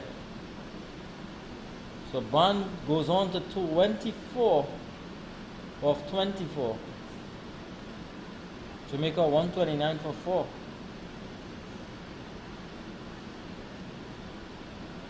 Goes again. This one is just as high and hard and handsome and straighter, and 6, and even further wonderful shot by Brian Barnes. Tariq Edward has some things to consider here. Even better on this occasion. He's gone straighter and he's gotten the same result. Very good from Barnes. Clean flow of the bat. Very, very good shot from this left-hander. Let's see how Edward responds now. And he's driven over cover for 4. That is a beautiful shot by Barnes. Aerial, extra cover, 4 runs. Barnes is taking a liking to Tariq Edward here. Very good shot again from Barnes. Not an easy shot to play. as we say, inside out, and he got it flat. Very, very good shot again. As you can see there, get a little bit of width, and he used it well, hitting it well over cover. Oh dear, bit of a mistake at the fielder by the square leg at the square region, and Barnes has cut that behind for 2 runs. Edward is not happy with that one, but the fielder was a little bit thrown off by the weird bounce of that delivery. Expensive over here, and at the end of 27, Jamaica 141 for 4. Barnes coming to the party. The most expensive over of the game so far. 18 off that over. Barnes really cashing in on that Edward over there. After those 2 sixes, he really took a liking to him. Jamaica moving on to 141 for 4 after 27. So a good rebuilding job being done here by these two. Williams just playing a bit of a supporting role to Barnes. Barnes is doing some attacking right now. He's 36 off 27. So Joseph now, he really wants to take his time, compose himself, and really let those leggies rip. So the Jamaicans bring up their 50 in the 9th over as Jelani Joseph continues, and he's driven to cover for a single there. Let's see how Barnes will face up against the leg break now. Yes, the Jamaicans brought up their 50 in the 9th over. We brought up their 100 in the 22nd. And they're closing in on the 150 mark in the 28th over. So Barnes helping to accelerate that run rate. Short from Jelani Joseph. Barnes going too hard on that one. It's really interesting to see how Barnes is going to play this from here now, because this level, at under 17 level, his blood is really pumping now. He's just got 18 off the over. So let's see how he plays the situation here now. Clearly trying to put the spinners under pressure here. Good delivery there by Joseph. Loopy delivery.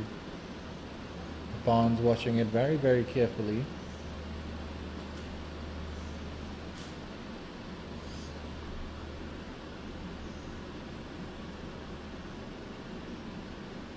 Freeing his hands at that one. Striking out wide of long on region, and that's 4 more runs. Wonderful batting here by Brian Barnes. He moves on to 40 now, 40 of 30 deliveries I'm making. And the Windward Islands have to readdress how they're going to approach Barnes, especially with their spinners. And they're having some discussions there, maybe offering Stefan Pascal a bit of advice as to how to approach this here. A lot of hands there. Foot nowhere close to the ball, but his hands got through that ball so quick. Good from Barnes. A little bit rattled here, Jelani Joseph sending that one wide down the leg side. Barnes still trying to help it along its way. Barnes has really added some impetus into the Jamaican innings. Really kick-started something here. Full delivery, and he driven. And he got it's actually an outside edge. He'll run close to the 3rd man boundary. They'll come back for 2. Jamaicans move on to 149 for 4. So there's one more run needed to get to that 150 mark.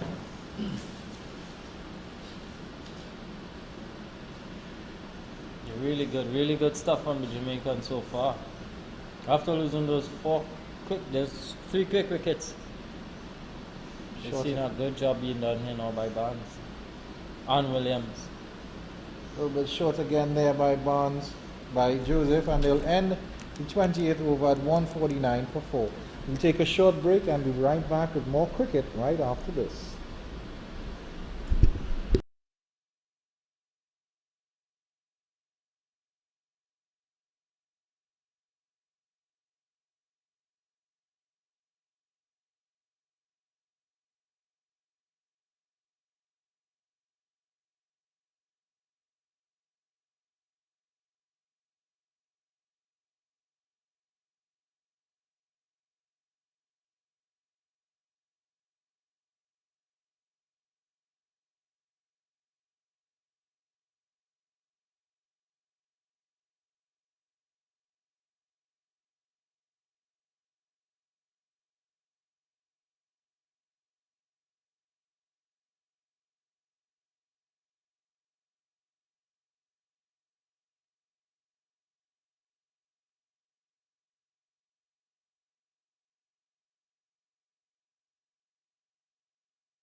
Action resumes here in the Cricket West Indies. Rising Stars under 17 Championship. Jamaica's 149 for 4 after 28 overs, and there's a change in bowling as Bascom comes back into the attack. Delivery down the leg side, and he starts with a wide. Brings up the 150 for Jamaica now. 150 for 4 in the 28th over. So they're really laying a platform here to launch, to give it a good launch in the back end, Andrew. Yeah, and you have to think if Barnes stays there until the 40th over, the Jamaicans will be well placed for a good innings, and he might be close to 100. Oh, it's a no ball as well. It's a wide and a no ball.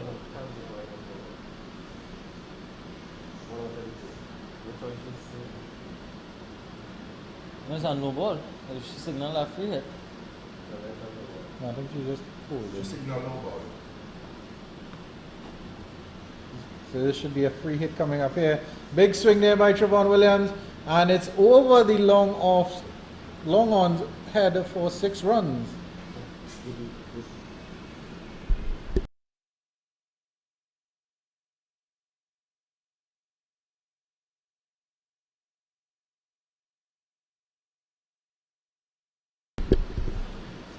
So maximum result of that free hit there, Andrew. Trevon Williams getting a chance to free his arms there. He's been very quiet on that end. But I get the feeling he'll be more comfortable facing Bascom as opposed to the spinners. Played nicely down to the third man region for a single. So Barnes comes back into the attack. Comes back into strike, I should say. But this is some good counter-attacking here we've seen from the Jamaica. Barnes and now Williams is getting in on the act as well. So the score goes on to 156. So the current runner just back up at 5.5 per over. Bascom, the opening bowler, has returned. He's into his 5th over, none for 26. Looking well set for that 200 mark at the 40th over. Good delivery there by Bascom. Barnes advancing on that occasion there. Good adjustment there. He's advancing to the Bascom, the fast bowler. Maybe he wants to get at him too. The Jamaican batsman will have a conversation mid-pitch. Trevon Williams telling me, hey, stick around, buddy. You got a lot of runs to make. Interestingly, Barnes is the one who's going, and there is nobody on the offside boundary. Flashed outside and get a thick outside edge down to third man. He's looking to scream that through the cover region, and it's a bad throw at the non-strikers, and they will get an extra run here. Bit of a misfield there. A wild throw coming in again with Devonnie Joseph behind the stumps. Windward Island just maybe a little bit rattled here. A little bit rattled there, it seems. I think they just need to relax, hold their nerve. The Jamaicans are scoring a bit quickly, but at the same stage, you need to hold your line and you need to hold your length. Good delivery there, but still a single into cover. Good footwork there by Trevon Wilson, a little hop to avoid that delivery. And now the Windwards have a challenge on their hand because it's a right-hand, left-hand combination. So the adjustment for the bowlers need to be made. And of course, the fielders have to be aware of the situation. And the umpire, Mr. Kelman Kaulesa, has to dance from one side of the field to the next. Quite resplendent in their purple and blue. Yeah.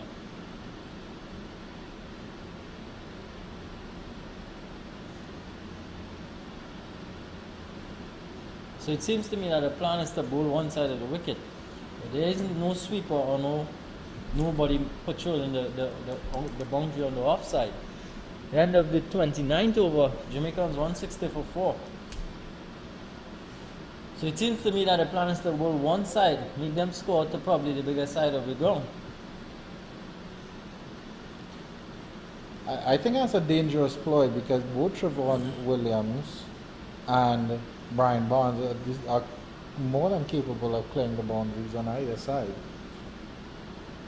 It's amazing to see the kind of power hitters that these guys are on the under 17. Were you hitting the ball that cleanly when you were that age, Kadir? No way, no way. I struggled to get it. I was never a big hitter of the ball, Andrew. I was always a more player to nudge and noodle and get it in the gaps. I was never a big hitter of the ball. I always tried to hit the ball as I saw those guys hitting, and I never was able to do that. I think that's a skill by itself.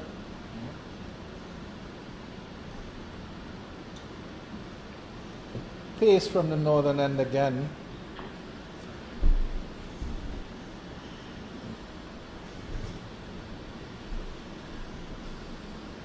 Barnes goes on to 45 now.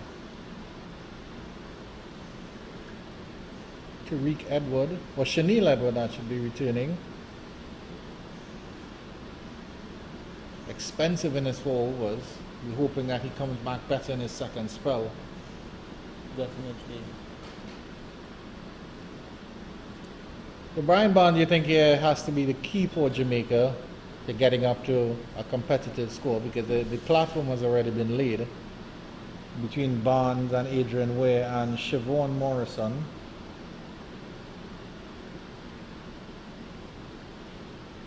It's pulled away forward of square into the leg side, and that's 4 runs. Dismissive from Brian Barnes, and he goes on to 49. Again, a little bit too short.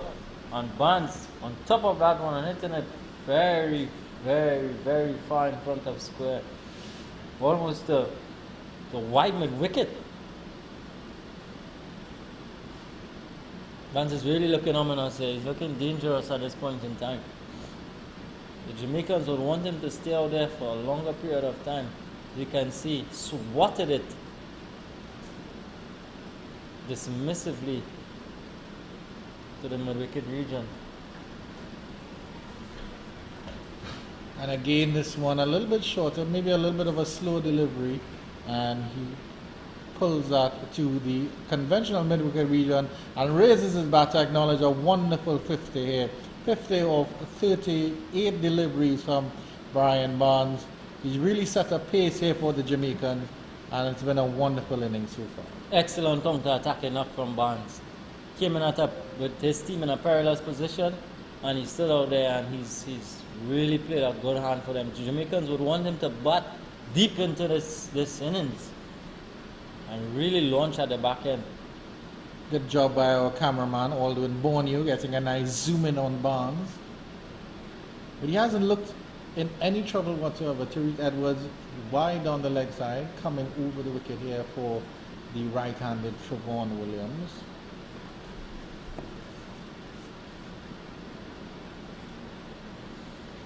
Shanil Edwards here, he's not, again, in this second spell, he's all over the shop again.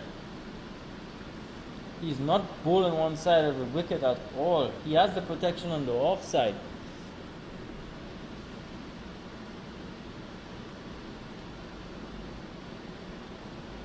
Beautiful delivery, but an outside edge there, thick outside edge will run very close to the fine third man boundary. Little good footwork there by the number 40. That's Devin Tyson. And another wild throw gets them a third, I think that is. Very poor on the Windwards Island's behalf. They're really flustered at this point in time. At this moment, they're really flustered. I think they just need to regroup. The captain needs to put his hand up and get his troops, marshal his troops, and really let them settle.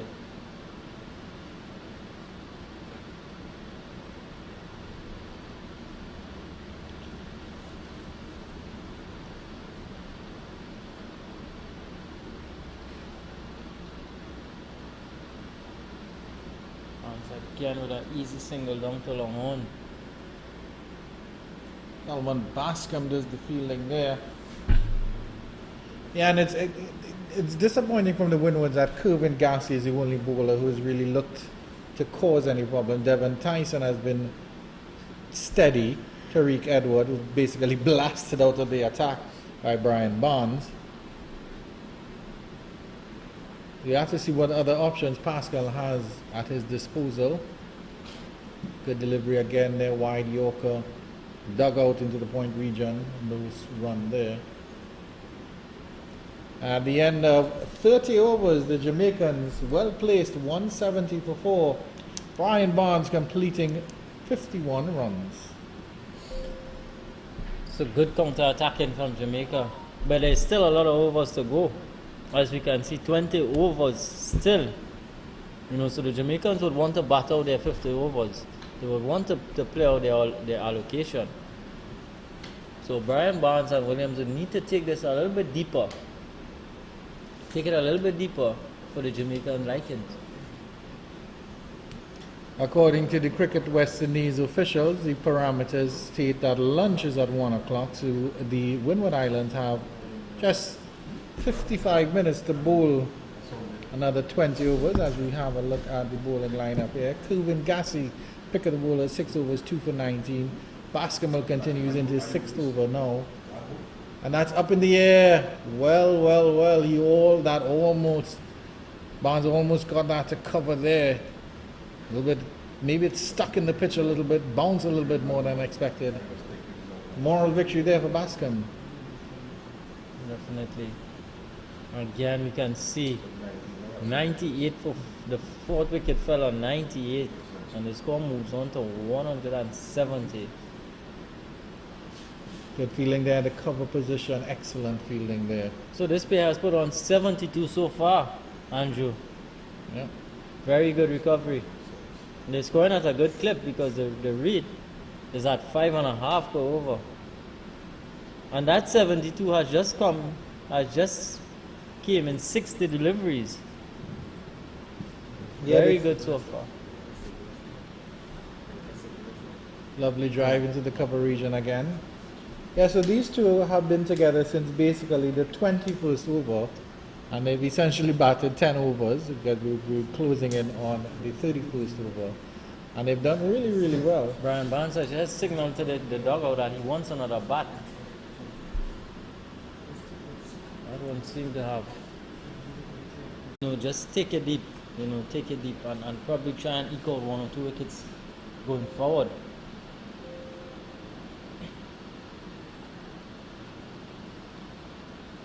Change in field here as mid-on comes up and mid-off goes back. There's still no sweeper out.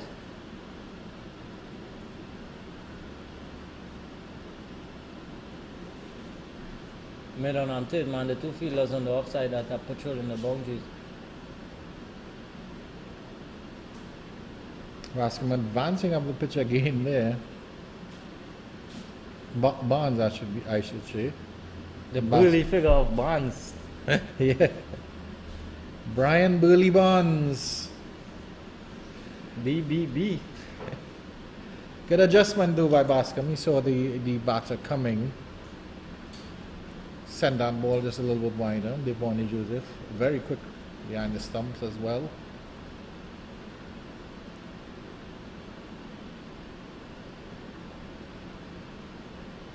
Again back of a length. This is good from Bascom. Maiden over. Maiden over from Bascom at this point is really good. Really good from Bascom. I think the Windwards needs to bowl in partnerships. They need to build some pressure. They can't allow the Jamaicans to score at this quick rate. That's not what they would want at this point in time. They would want to bowl probably 5 or 6 good overs, quiet overs here. I really see how it goes. I think the concern is though that even Barnes particularly, you can get a couple of quiet overs from him, but if he decides to chance his arm for an over, he can get a lot of run. And I think that's the problem here. So Trevon Williams has been doing well in terms of the foil for Brian Barnes. So I don't think the Jamaicans need to try anything too fancy here. But they're looking at a very competitive score. Shanil Edwards comes back in again. Trevon Williams drives him into the covers and there is no run. Stephen Pascal there at the short extra cover position. I think Shanil Edwards just needs to hit a line. He just needs to keep hitting that constant line.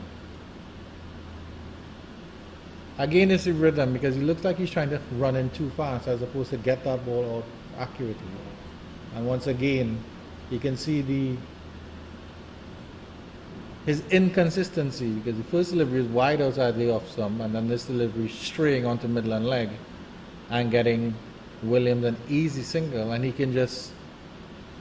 And Williams has the right idea, just like, hey, Mr. Barnes, you go ahead and do your work. I'll watch from the non-strikers end.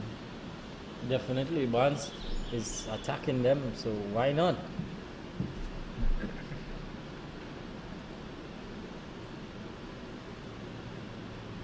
Great partnership being built here by these two. They've carried the Jamaicans along quite nicely here. Third man has just been brought up into the circle by Shanique Edwards.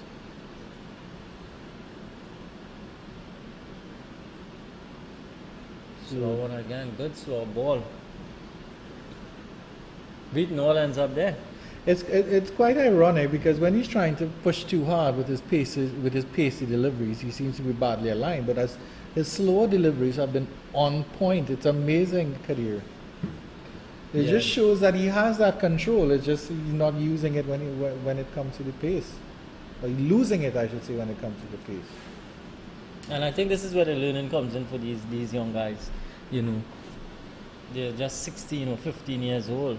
So I think they're at this developmental stage where they need to do the basics right for a longer period of time. And he follows it up with a searing Yorker, as well dug out by Brian Barnes. He seems to have all the tools to work with as a fast bowler. Definitely. He has some pace. He has an excellent run-up, minimal movement. Yeah, he has a good approach to the crease. He has a good Yorker. He has a slower ball. So he has some tools to work with.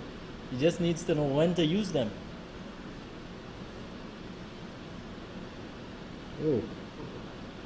I completely lost it there. Slow delivery out of the back of the hand. No signal from the umpire, strangely, no? Quite surprising there. That seemed to be a no ball for height. No signal coming.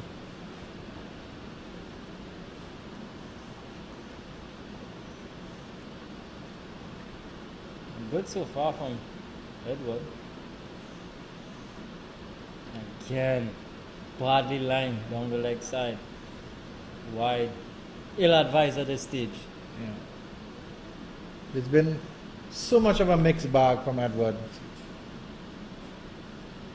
Too much of a mixed bag. Barnes is probably trying too much. He's probably trying too hard. Sometimes you just need to relax and let it happen. Yeah. Again, just make sure you're comfortable approaching to the crease. Slow down a little bit. Okay, you don't have to run as hard, and let your body do the work. You know what you're doing, and get your body right. Good delivery there. Thick inside edge. And they'll come back with two good throw in. The Barnes is quick enough between the wickets. At the end of that over, yet another mixed bag there from Edwards. Jamaica 173 for 4.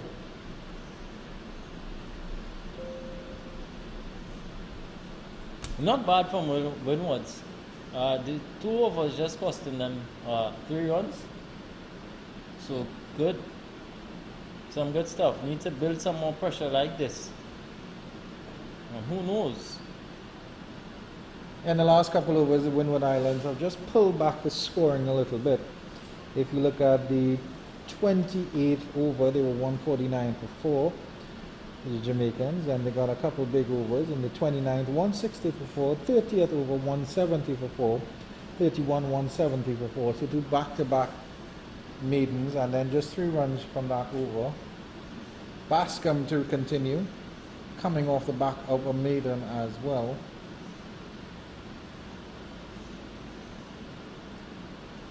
Trevon Williams, 16 off 23. Barnes, 53 off 49.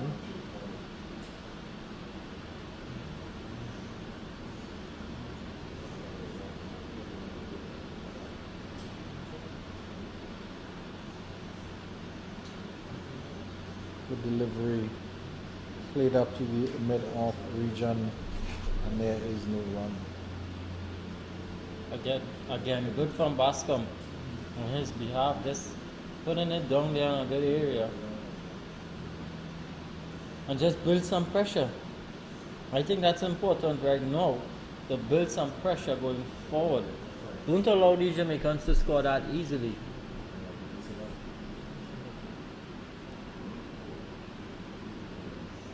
That's tugged away forward of mid-wicket, and mid-wicket fielder will come around and get that. A good pull shot there from Trevon Williams. Just getting one good feeling there. That's to let you know what's going on between the West Indies and India. West Indies 201 for 3. Shea Hope still at the wicket, 85 of 107. Nicholas Puran is there as well, 39 of 55. No fours for him, but 2 sixes. Brandon King fell for a duck of 5 deliveries. So Puran and Shea Hope are doing a good rebuilding job here. 201 for 3 in the 37th over. So that's good going there from the West Indies. They have an excellent platform to come with Robman Powell and Romario Shepherd, the big hitters, still to come in. Hayden Walsh getting a chance to play today as well. Excellent to see. Single here for Brian Barnes. He looks supremely comfortable at the crease, this Barnes. None of the bowlers have particularly troubled him per se. I can't think of any deliveries where he's been genuinely beaten outside the off stump or anything like that. He's just gone about his work quite nicely so far for his 54. He's gone about it quite in his manner, attacking style of his. And Williams has been a perfect foil for him. Yeah.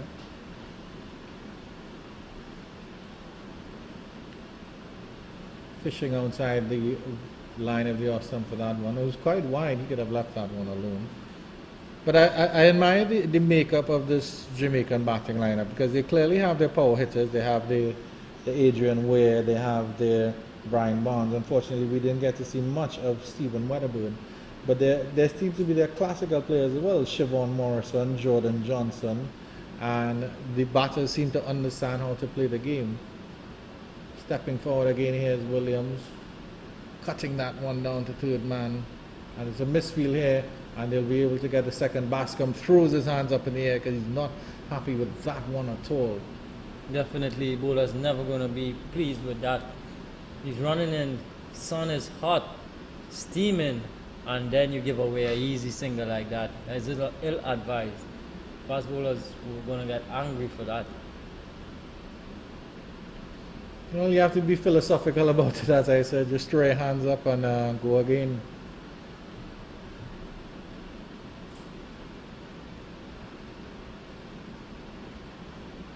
Single to end the over here for Trevon Williams. Jamaica go along to 178 for 4 after 33 overs. 5 runs in that over. I'm really pleased so far with the level of cricket that we've seen, barring the fact that we've saw some misfields here and there. But generally, it's been good cricket, good viewing. You know, the Jamaicans have been impressive so far. With Barnes and Williams, we saw some nice positive stroke play from Morrison, from the captain Johnson, and we've seen Gassi, who has looked good so far for Windward Island. You know, there are a lot of positives to take forward for these young guys. You know, as we've just said, that they're at this developmental stage, where you know that they would want to take all these learnings, you know, and make them into a better player going forward. Yeah, I've been genuinely impressed with the level of concentration and discipline, because as you mentioned, the sun is hot. It's very, very hot out there. It's saturated. It's a long game. They've gone 33 overs, and obviously you've seen some minor blips in the concentration levels and stuff like that. But overall, you'll have to say that these players, despite being these young ages, 16, 17, they focused on the game. Yeah, definitely. I would think that most of these guys that we're seeing here are going to go on to play the under-19s for their respective regions. Another wideish, fullish delivery from Chanel Edward. But yeah, generally it's been good. It's been good for viewing. You know, Joseph has looked good behind the sticks as well. But again, it's one of the strange things about cricket, because if something happens during a football game, you have no chance to think about it, you have no chance to process it, you just have to go again. In cricket, you actually have a chance to think about it, process it. So the mentality levels, as Edward comes in again, and that's pulled away beautifully. That is pulled forward a square, and that will go into the boundary for 4 runs. Trevon Williams freeing his hands a little bit here and getting a wonderful boundary. It's a pull sweep shot there, getting down on one knee, classical West Indian shot, 4 runs. Again, he picked that slower one. He picked that slower one from Edward. I think he's overdoing it a bit now with the slower ones. Batsmen are picking it, or they're probably reading it from his hands, you know, and they're really capitalizing on it. See how Edwards responds here. Trying to go wide of the crease, and he just sends on a wide delivery. I think the rails are going off Edward a little bit. I think if I was Stephen Pascal, I would just say, you know, hey, thanks for your efforts today, but it's not been working out for him at all. None for 46 or close to 7 overs. That doesn't suggest a good return at all. And for Windward Islands, bringing him in, you know, they would have expected that he would have delivered, you know. Good delivery. Still gets pushed down to long on for a single. And now we'll have to see how he adjusts the ball to the left-handed Barnes. But at some stage, we're going to see the return of Cohen Gassi. At some stage, it'll be interesting to see at what stage he comes back.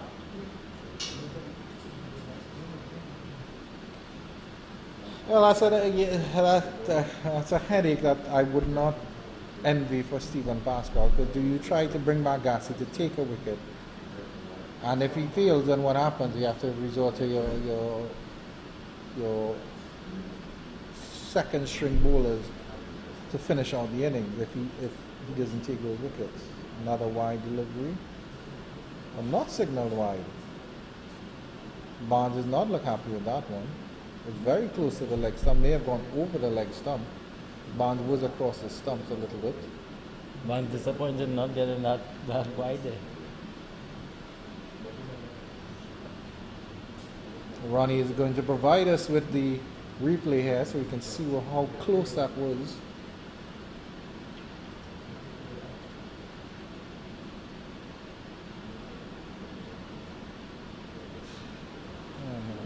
I've seen wider deliveries are not called wide. Didn't seem to touch anything. I thought I initially thought that Barnes moved across the stump, and that was why the delivery. It may have been, but he didn't move across that much.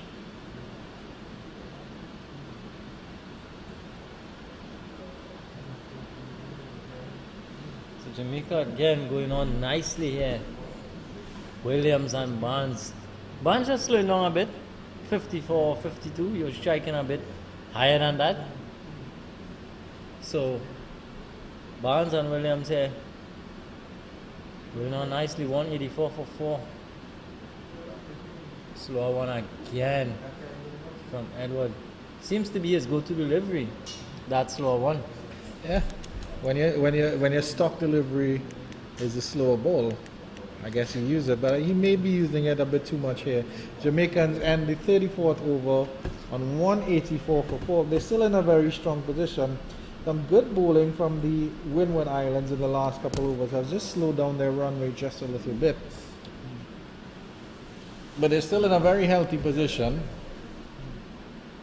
And these two are closing on I believe, on a 100-run partnership, because they came together at 98 for 4, 99 for 4. Partnership 85 of 82. Thank you very much, Mr. Ronnie. Our director listening to me very, very closely. And it's very quick with the information at hand. Well, it's been an excellent partnership here between Barnes and Williams. The Siobhan Morrison and Jordan Johnson partnership earlier today had also impressed me as well. They probably didn't go on as much as they would have liked. And then, of course, there was the Morrison Ware partnership as well. It clearly seems that the Jamaican batters are skilled at building those partnerships, which is excellent to see today. Lascombe to continue. Driven straight to mid-off, no run there. Pleasant shot from Williams. But this is exactly what the Jamaicans would have asked for, you know. Perilously positioned at 98 for 4. You know, they would have asked these two batsmen to bat deep and bat long and just rebuild, you know, consolidate. And that's exactly what they did. Taking the score from 98 to 4 to now 184 for 4. Which is very good on their behalf. Good delivery from Bascom. Coming back in a little bit. Kicked away by Trevon Williams. What are the hallmarks of building a partnership, Kadi? What are the important tenets that batters need to work on? Well, I think that you need to firstly understand your partner and understand your game. You know, your partner, in this case, Brian Barnes is the attacker here. Trevon Williams, he's the foil, so they need to understand that, okay, Barnes is the one that is going to attack, right? And he is going to provide him with that base. He's going to, every time he gets on strike, he's going to try to get off strike and get Barnes back on strike. So they need to understand each other's strengths and weaknesses as well. You know, in trying to form a partnership, they need to know, okay, some batters understand their partners better. They drop one and you know, with just a look, they know that that's a single. So you need to understand your partner first and foremost in trying to build a partnership. And once you understand that, I think it's going to be easy. The delivery by Bascom. Flashing on that one. What about the ebb and flow of an innings? Because you would have seen Barnes, he started off slowly and then he ramped it up and then he's slow again. What if both batters are struggling and they're both batting slowly? How do you get out of that rut as a batting player? Well, if you assess it, you probably assess it for like about 4 overs or so. If both of you are struggling to score, then one has to take the initiative and say, look, I'm going here now. I'm going. You know, because we can't be soaking up so much going forward and there are batsmen in the shed. So we have to assess that situation and see if it is who has to go. Okay, one has to take the onus and say, okay, I'm going to go now. You know, it's either he comes off or he gets out. Excellent over so far from Bascom, following up his, I think the last over that he bowled was a maiden. He bowled a maiden a couple overs ago. And now he's close to another maiden here. Trevon Williams just got a run. And unfortunately, he just got a run down to the mid-off region. Quick single there. Bascom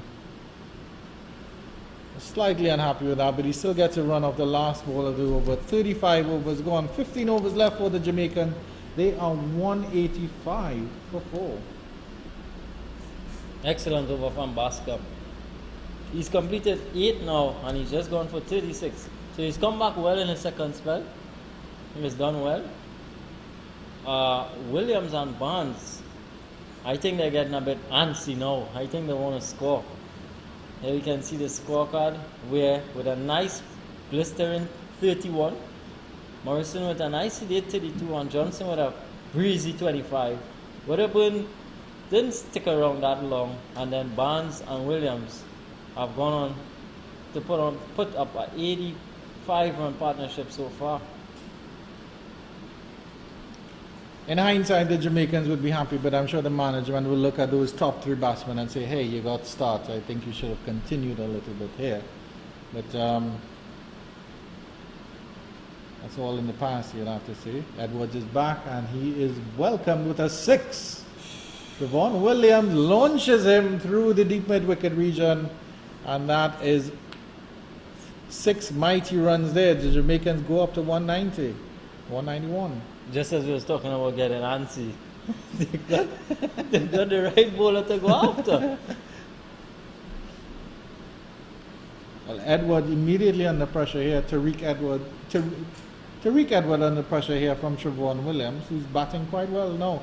And you can see now that Barnes has slowed down, but Williams has said, hey, I'm going to step up because all of a sudden he's going to 32 or 38. I think he's going to attack all 6 in this over here. Gets away with that one, reaches for that one, driven airily through the cover region. And maybe Barnes might enjoy himself here coming against Tariq Edward. Well, the Tariq Edward has switched ends. So the over that he went for 22, he was bowling from the pavilion end. So we'll have to see how Barnes approaches this now.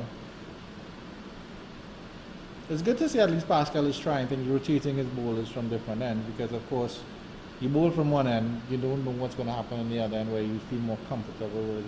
It's a psychological thing, you feel like you're coming down the hill, things like that.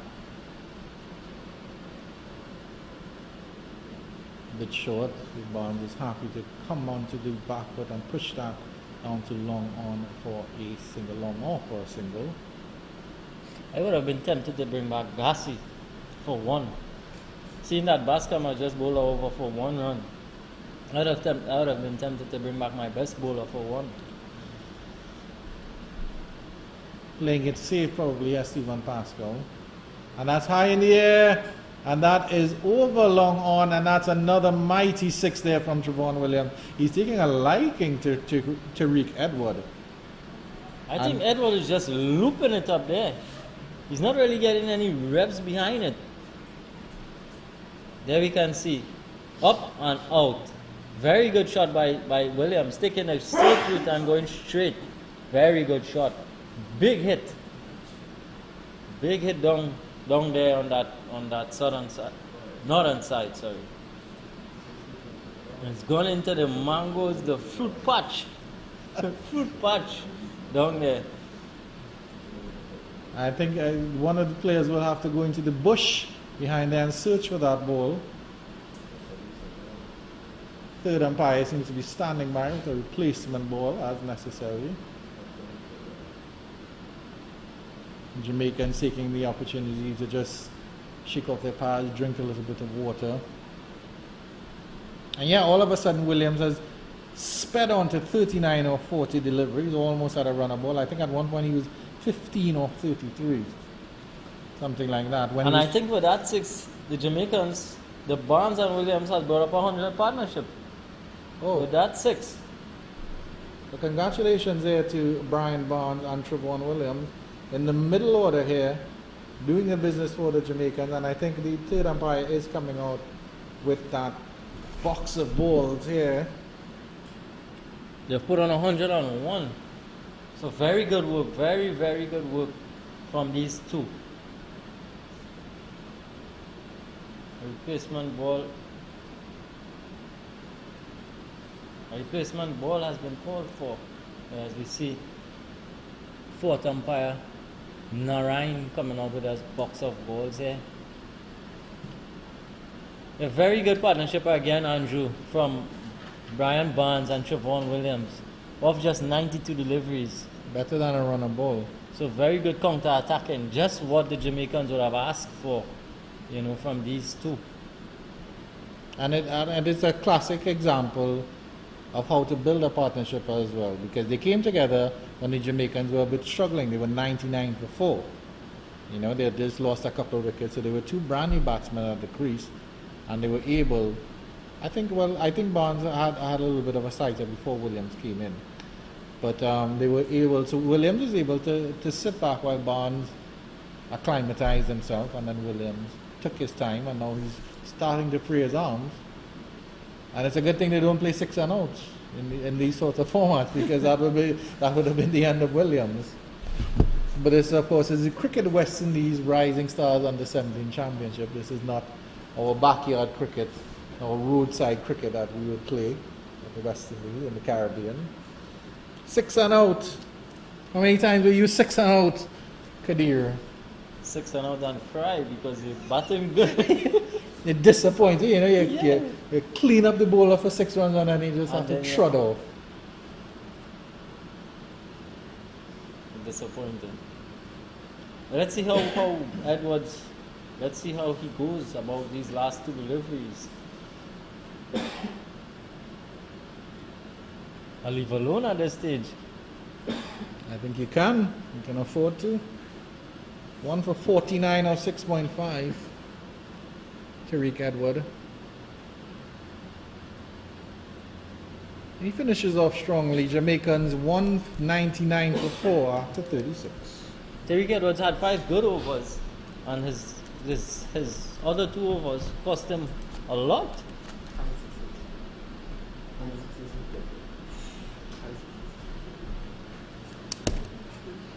Tariq Edwards has given up 5 sixes in 12 deliveries. Wow. Andrew. They've really enjoyed his bowling, the Jamaicans. They've taken a liking to Tariq Edwards. I think we're going to see Gassi back into the attack now. I think Tariq Edward maybe missed a trick because he's a very tall spin bowler, and instead of trying to use his bounce, he was trying to go with more pace. And I think the bounce as a spinner, it's disconcerting because all of a sudden the ball might rear up and it wouldn't hit you, it wouldn't strike you, but it misses the edges and stuff like that. He was doing it well in his first spell though. You got your wish. Gassi is back and he starts with a full wide outside the line of the off stump. And he will say, my bad, and I'll let me stretch my arms a little bit here again. The 2 for 20 of 6 overs, but a good return by Gassi. Yeah. But of course, this second spell would be the more important one. And that wide brings up the 200 for Jamaica. 200 for 4 after 36 overs.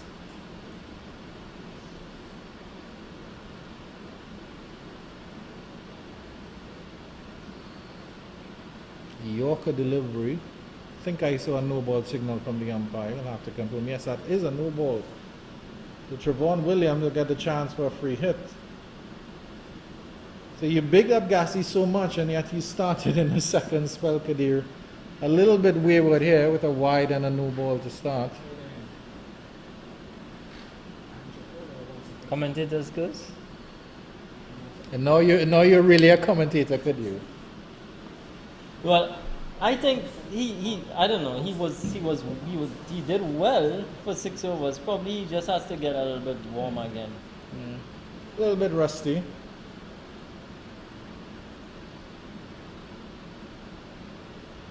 A good comeback there. Yeah. Free hit. Just a dot ball. So good from Gassi. Let's see how Williams and Barnes plays this now. Do you think they're on course for a 260? I think so, yeah. I think they'll be hoping. I think if the Jamaicans don't get close to 270, 280, I think they would be disappointed at this stage. Because you have 2 very set batsmen who are very, very capable of playing the boundaries. A Windward Island bowling team is starting to look a little bit ragged. Pulled into the mid-wicket region there. Badly directed by Gassi. It was a short delivery.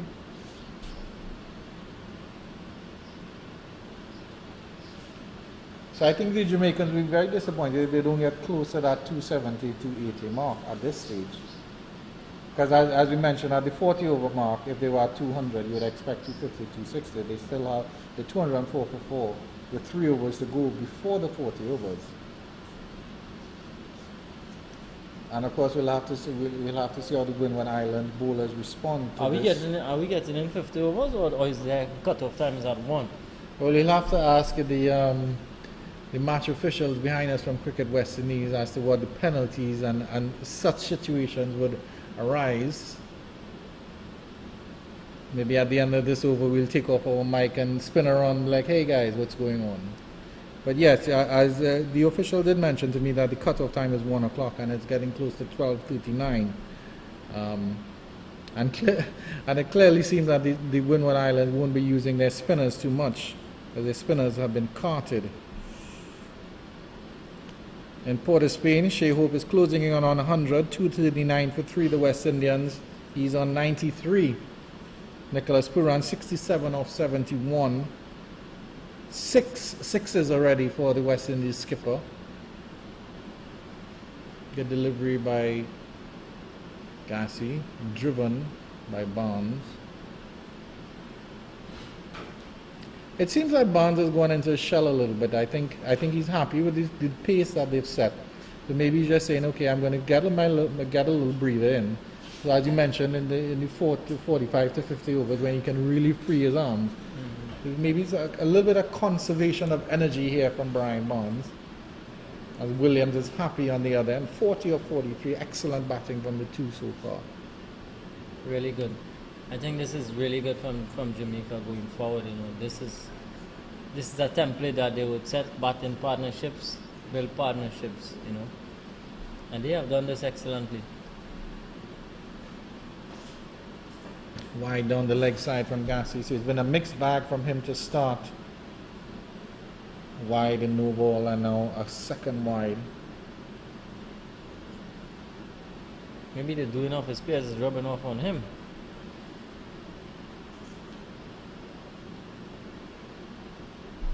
Good to see his teammate coming up and giving him some advice, saying, hey Kevin, we believe in you.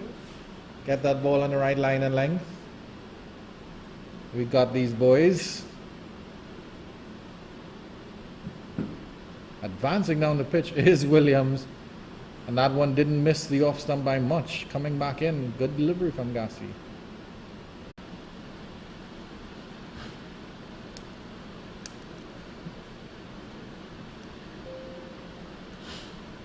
.207 for 4 after 37. Barnes and Williams continues to solely on here for Jamaica.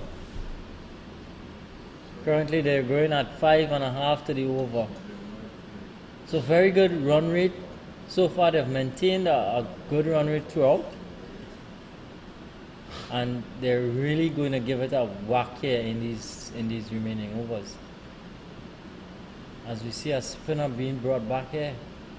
Jelani Joseph. Leg breaker. Leg break bowler from that northern end. Maybe he holds the key here for Windwards.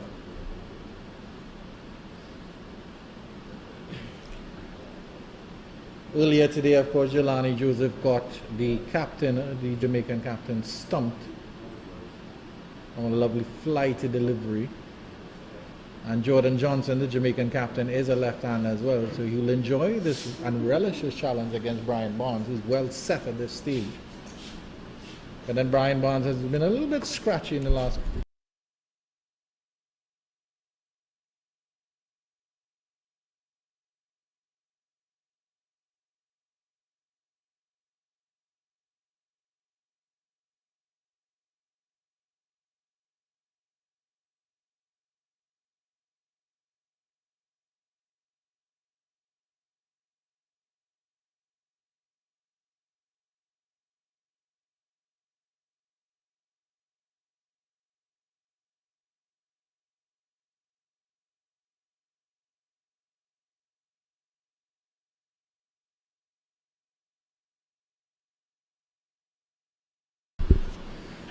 So we're here at the end of at 1 o'clock. How many overs, whatever overs that has been bowled, you're going to have 6 penalty runs per over from there onwards. So Jamaica are well positioned there due to the slow over rate by Windward Islands. And that's the official word from Cricket West Indies. So if, for example, just to give you time now, it's 12:45. So if at 1 o'clock there are still 10 overs to be bowled, that means 60 runs will be added to the Jamaicans. So it's a heavy penalty for these guys. But that's probably why Jelani Joseph is in, to try to see if he could get through some overs very, very quickly. That's going to be touch and go here. And at the end of 38 overs, the Jamaicans are extremely well placed, 212 for 4. Barnes and Williams again. They're batting on here. They're going deep into this innings now.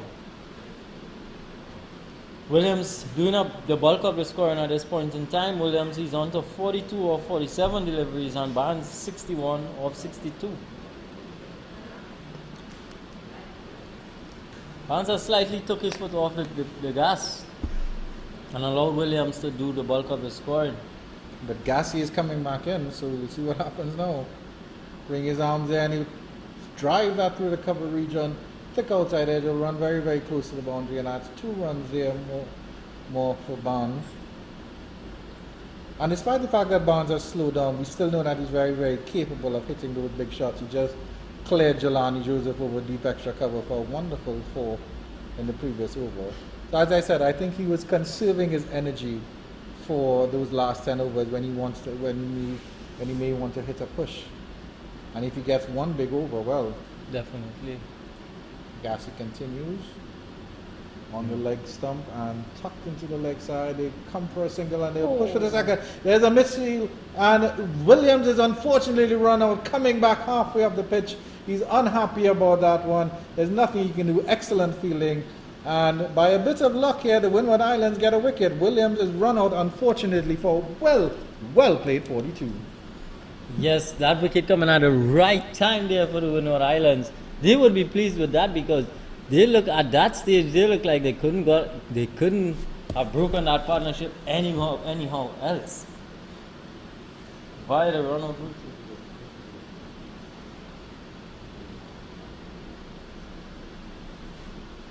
It was an excellent throw from the fielder on the square on the leg side. We can't confirm who that fielder is. Very good partnership. Very good partnership here. Has just been broken. Williams goes via run-out route. Via the run-out route. And the new batsman for the Jamaicans, wearing jersey number 27, is Javi Williams. So one Williams replaces another here for the Jamaicans.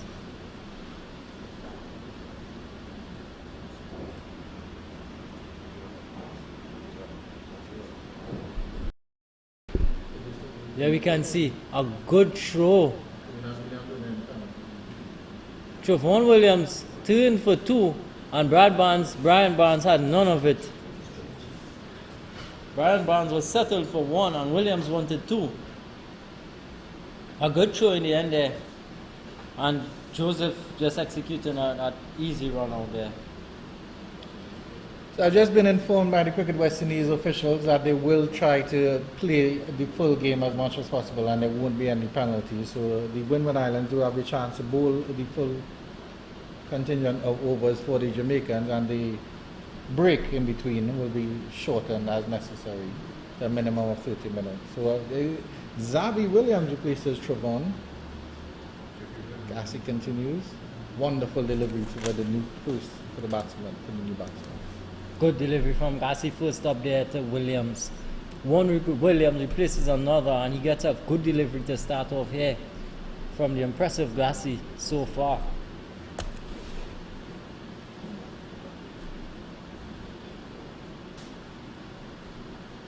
So the Windwards would want to take this wicket and move along here and try their best, to get these remaining 5 wickets.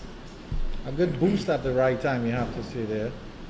Lovely drive here from Williams, and that's straight past the long off fielder, and good feeling straight past the mid on fielder, and the long off fielder had to come around and do some good retrieval work there. Solomon Bascom bending down and getting his hand there to stump that one.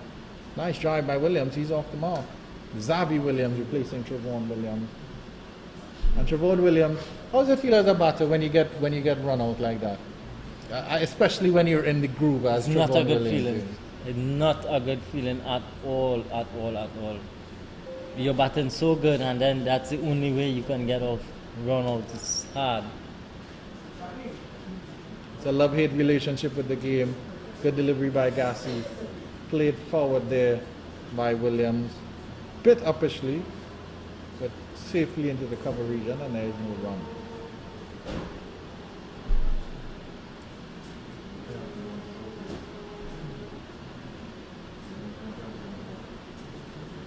And then of course it's unfortunate as well because, they had an excellent partnership that was built on wonderful communication and it ends because of a poor communication. It was very, very, very unfortunate there for Trevon Williams. Definitely, it was unfortunate there. I mean, they didn't have the same eye there. Brian Barnes, no way he wanted two. He was settled for one.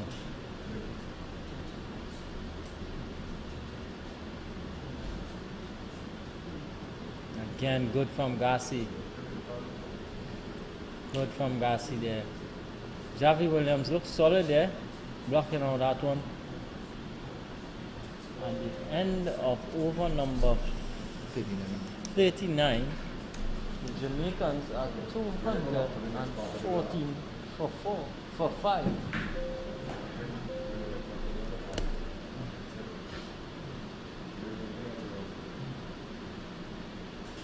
Let's see if we can get an update of what is going on in the other game in this tournament, the Trinidad and Tobago versus Guyana.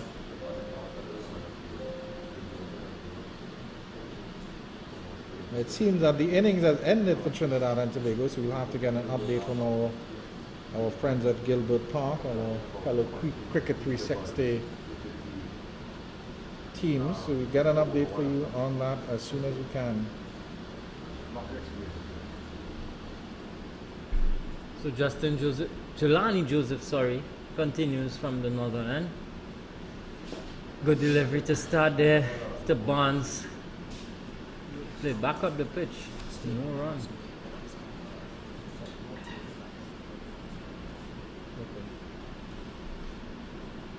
Joseph again full on this occasion and just one out to the backward square. Brings a new batsman, Williams, Javi Williams on strike.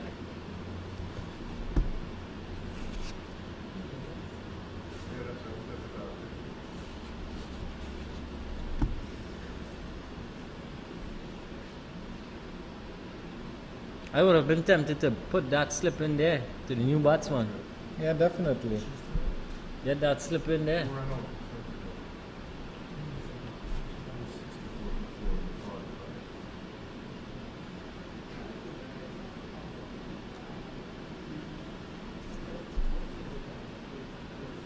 Good delivery again from Joseph. But he squeezed out a single. You can see that Joseph is getting into his rhythm now. He has that flight and he's mixing it up really, really nicely here. Definitely. Leg break is all about rhythm. All about rhythm. Good. Shoot the crease.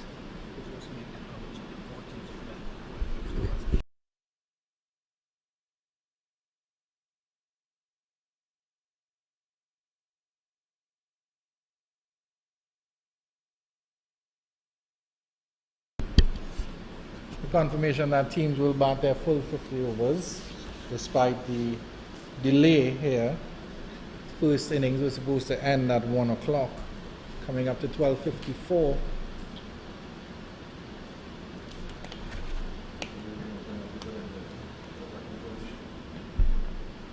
Joseph again.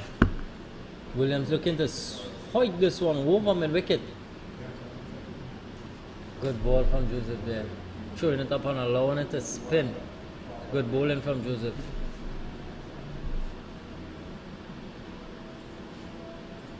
Nice again. He's getting into his work now. His 2 overs has gone about cheaply.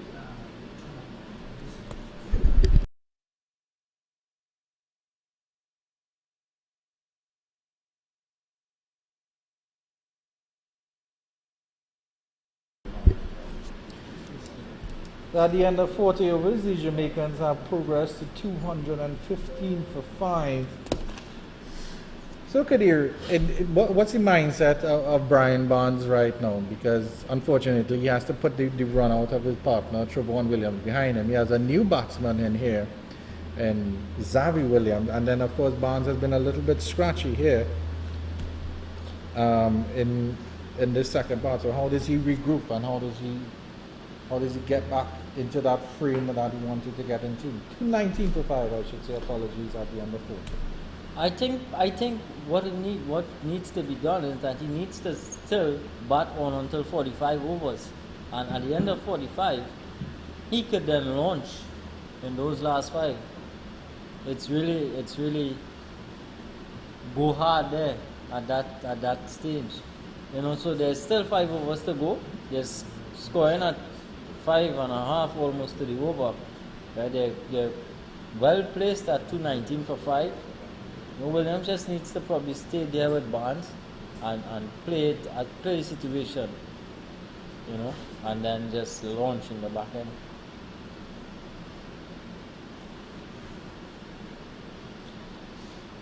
So Gassi will continue, the very impressive curving Gassi. We've seen signal from umpire Candice Laborde, signals the last power play. Final 10 overs. We are allowed just 3 fielders beyond the 30-yard circle.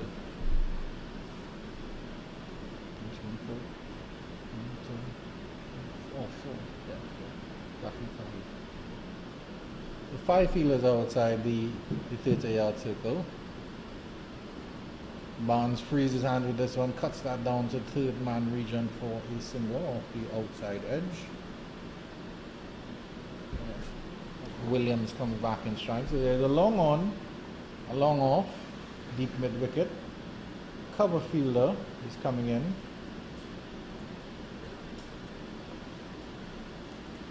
Fine leg remains in place. Third man in place.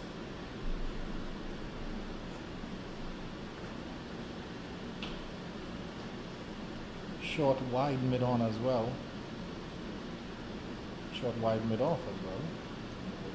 And that's bowled. Gassi has cleaned up Williams. Big wicket there for Gassi. He strikes again. That's his 3rd wicket for the game. And Williams is clean bowled there. And the Jamaicans slip into further trouble here at 220 for 6. Very good again from Gassi. Good lines, good lengths. He's been rewarded now for his fantastic effort so far. There we can see smooth run into the crease. Just on and about off stump and slightly leaving the right-hander. Clipping. Top of off. Everything that a fast bowling coach would ask for. Hit the top of off. Yeah, coming back in just a little bit. I think that one just came back in a little bit there to Javon Williams. And that little bit of movement defeated him there. As the new batsman coming in is Rion Edwards at the number 8 position here.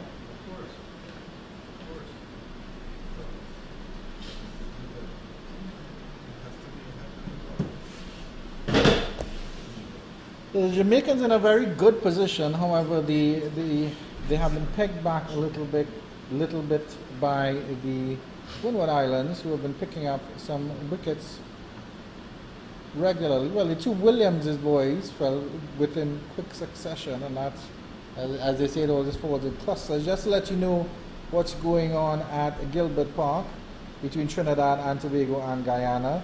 Trinidad and Tobago 194 for 7 in 47.3 overs. So the Guyanese doing well to peg back the Trinidadians after the Red Force boys got off to a flyer. So that's what's going on there.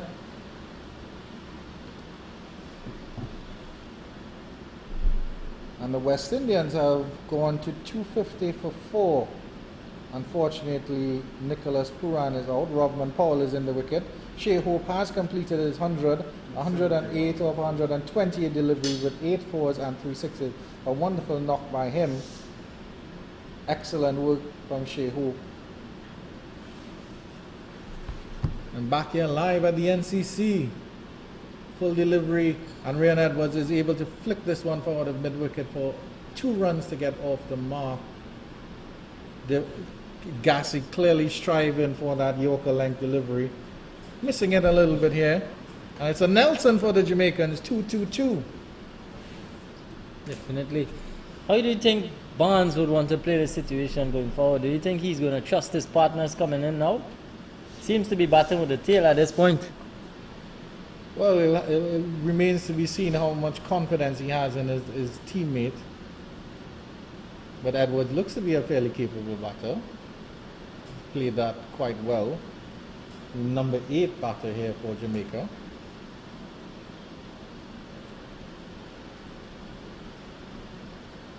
272 for 4 the West Indians after 46 overs.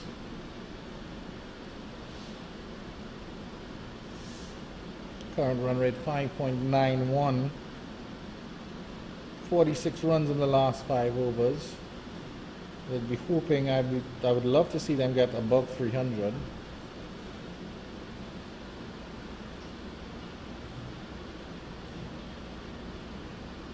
Good delivery there by Gassi. Barnes just knock it into the leg side. Again, Gassi with that good nagging line and length. 3 for 34, 1 ball short of his 9th over. So continuing to do the good job for his team and his captain here, Kelvin Gassi. Jamaica well placed at 223 for 6. Barnes is 64 not out. Advancing down the track, and he's driving Gassi down to the long off region. A bit of a misfield there, but he hit it so well that it got to the field in a flash. So Jamaica end the 41st over on 224 for 6.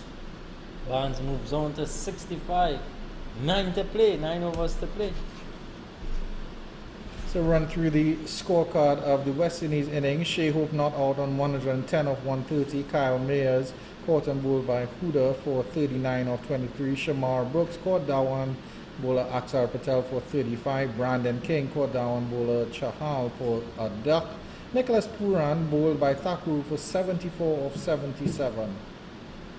Mohammad Siraj 8 overs, 1 maiden, none for 30. Excellent bowling from the Indian pacer there at the Queen's Park Oval. Avesh Khan, he's gone for quite a bit. 6 overs, none for 54. Shardul Thakur 1 for 34 of 5.1. Deepak Huda 1 for 42 of 9. Aksar Patel 1 for 40 of 9. And Yuzvendra Chahal 1 for 69 of 9 overs. It seems to be a good competition there at the Queen's Park Oval, and we're hoping that the West Indian bowlers come to the party here today. Again, good from Joseph. Good from Joseph. He's really getting into that rhythm as we spoke about Jelani Joseph. Leg break. That art of bowling leg break is really, really a lot about rhythm. And he seems to find his groove here now. He's bowling to the dangerous Barnes, who just hits this one down to long on and gets a single. In terms of a leg break ball, I think that's one of their greatest weapons. Where they float that ball up at the batsman's eyes, it's in line with the batsman's eye. The eyes get big, and they want to smack that ball to back to Tobago or back to Jamaica or wherever they want to smack it back to. And then the ball just dips, and you feel so foolish sometimes. Good evening. For sure. Good work again from Joseph there on that occasion. Skipping down the leg side and taking it cleanly. Good work from Joseph. I think that's the thing with spinners. If a pace bowler licks away in the middle stump, you can't do anything. You're beaten for sheer pace and swing. And this is a quick single here. It's a good throw in. Devani Joseph getting some leg work in there behind the stump to stop that from going past him. But it's the spinners that really make you just look foolish, don't you? You dance on the path, you dance on the track, and all of a sudden that ball just drifts harmlessly past the outside edge. Keeper collect cleanly, and bam, you're out. You just turn around and walk back to the pavilion. Good evening. Wide ball. This is not what his captain would want at this stage. Six wickets have gone down, and he would just want him to just contain. Don't go for much runs. Go for some quiet overs. Go through some quiet overs here. Hopefully sneak in about 2 or 3 quiet overs and try and pick up 2 wickets. Down the leg side. Barnes has looked very, very scratchy now. Ever since his fluidity and fluency earlier batting with Morrison, or Williams I should say, Trevon Williams. Wide delivery down the leg side, and that will run very close to the boundary. Fielder is coming down there. Bascom will pick it up just inside the boundary ropes. A wide and 2. So 3 runs there. Joseph just losing a plot a little bit there. He's tightening his shoelaces because clearly that seems to be the issue.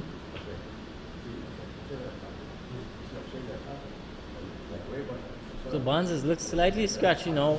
66 of 71. He was striking at over 100 at one point. So he's really slowed down here now. Let's see if he has that finishing kick. Outside edge. That will run close to the third man boundary. Pick up there. I don't think the Windward Islands captain Stephen Pascal would care too much about those outside edges and those things. Once Joseph doesn't concede the boundaries and tightens up on those wides, because he's already bowled 3 wides for the over. Yeah. I think Pascal will be quite happy with his leg spinner here. That one is tugged down to the long on region. Good feeling there, just a single.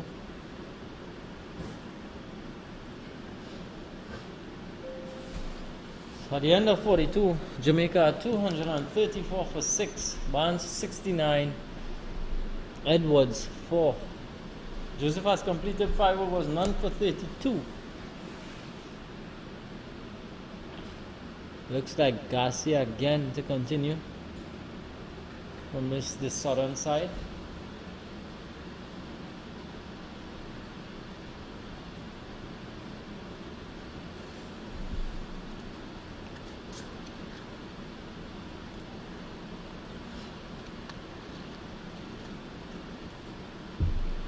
Well, the good news about Jamaica is that Barnes is still there. The well played 69 of 73.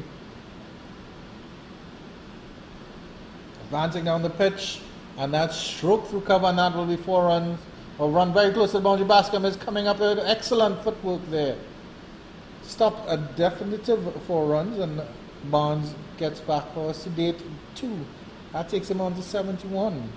Excellently played again from Barnes there. Advancing down the track and just lifting it over cover.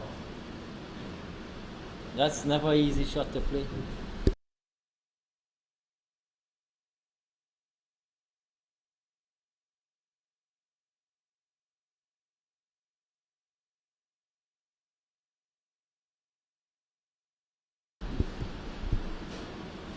Barnes continues to back quite well here. I believe this is the top score for the tournament, Brian Barnes. 71 unbroke, unbeaten so far. Yeah.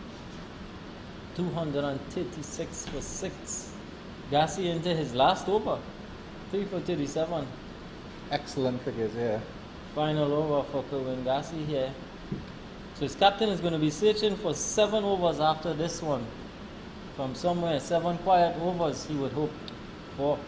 Now that's the problem that Pascal faces. That one is flicked high in the air, and it falls just short of the fielder deep mid wicket. Looks like he didn't pick it up. Came off the boundary late there. Was in the air for quite some time. Should have gotten underneath that one.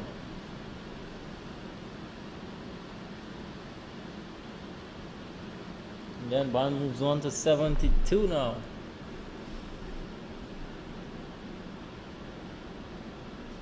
So 3 deliveries left for Gassi to end his fantastic spell so far.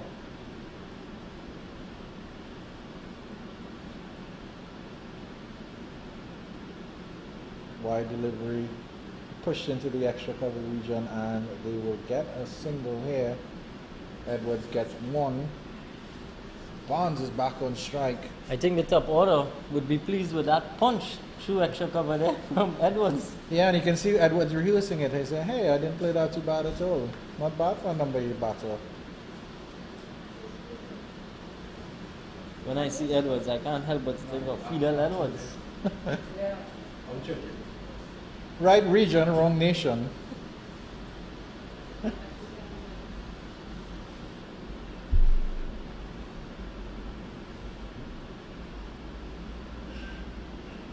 And this one he's flicked down to the long on region, and that will go into the boundary. Oh, and he has signaled 6 there from the fielder there.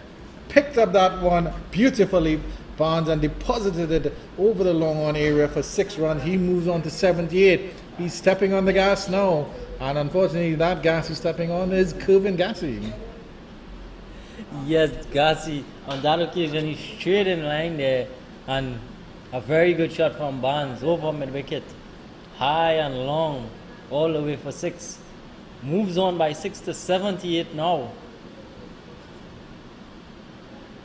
So we're really seeing a finishing kick from Barnes and expertly played on the leg side. He'll retain the strike. So Jamaica now 245 for 6 at the end of 43.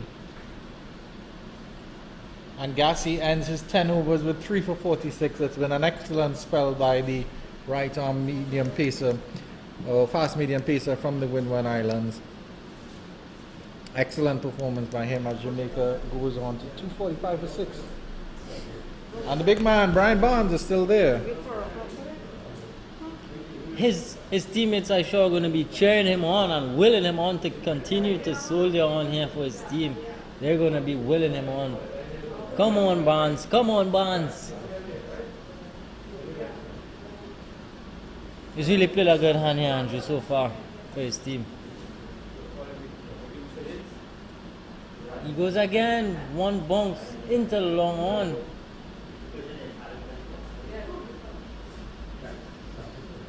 Jelani Joseph continues from the northern end.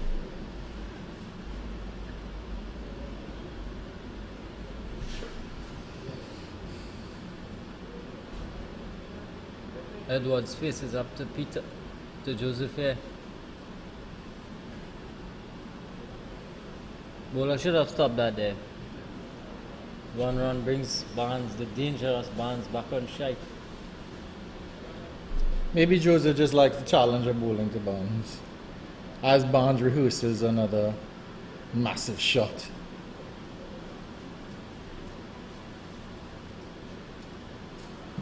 Gone big on this one again.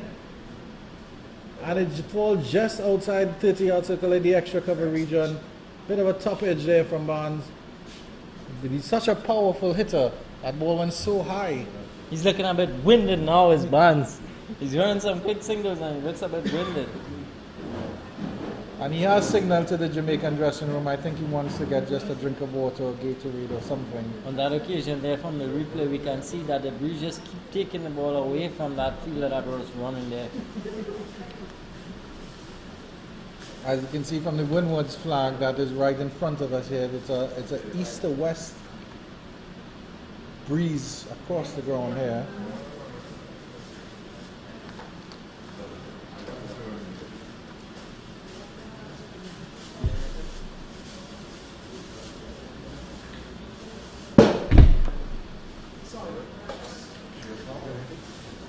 Jessel. Driven pleasantly down to the long on region here for Barnes again for another single. And that will be the 250 up for the Jamaicans, I believe, in the 43rd over. So that represents an excellent total so far. Probably, quite possibly the highest in the tournament so far as well. Straight down the ground by Rian Edwards. Dead straight over the stumps at the non-strikers end. Slug, straight sweep, and that's 4 runs. Jamaican move quickly on to 254 for 6 after 44 overs. Your thoughts on that shot from Edwards? Kadir. Expertly played. The best place to put it, straight back. There is no fielder straight back there, so expertly played by Rian Edwards. He moves on to 10 now, and Jamaica are on to 254. I think they're looking on course here for 300 in these last 6 overs. I think Brian Barnes is going to kick on. He certainly wants to kick on.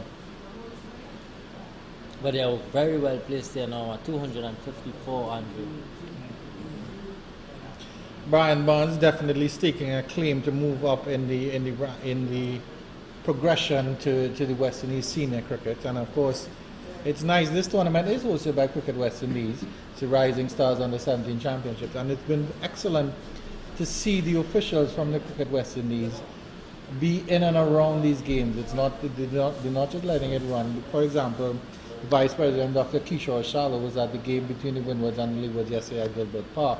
And then Graham West, who's of course the development and performance manager, was looking closely at the Trinidad and Tobago versus Jamaica game yesterday. So it's good to see that it's not just they're not just organizing these competitions, but they're looking very, very closely at the talent. So every player out there should be aware and should be cognizant of the fact that there is somebody watching who can take a notice of them. Again, Tony Gray, who is a West Indies cricket selector, or scout I should say, was watching closely at Gilbert Park. So, he was very impressed with the bowlers from the Windward Island. So Definitely. It is an opportunity, and they have a platform here. Brian Barnes is building himself an absolutely wonderful platform because we know about him, we know his capabilities, but he's proving it here. Definitely, and I think these players should understand that it is an opportunity. It is a great opportunity, to go on and represent, probably the under 19s next, or impress some selectors. That these performances are being streamed as well. You have the opportunity of seeing yourself or your family back home, of seeing you perform. So you have that extra motivation to do well. Well, this is an interesting ploy. Pascal has brought back in Edward, who is the left-arm pacer who hasn't performed as well as he would have liked. But they're bringing him back from the southern end of the ground as his first delivery is a full toss on leg stump that Barnes turns away for 2. I think that Rian Edwards may have gotten some dust in his nose or something. He has to wipe it off. He's taken off his helmet at the non-striker's end. It's good of Pascal to keep faith in Edward, Shanil Edward, because he's had a very, very mixed bag. And then, of course, he has Brian Barnes at the other end to contend with, who's a well set batsman. The delivery maybe going down the leg a little bit, though, although it looked very, very straight there. Candice Laborde says nothing there, as there was an appeal for LBW. Would have been a very good... No. 2 of the first ball. That one out. Barnes. Edwards, Shinning.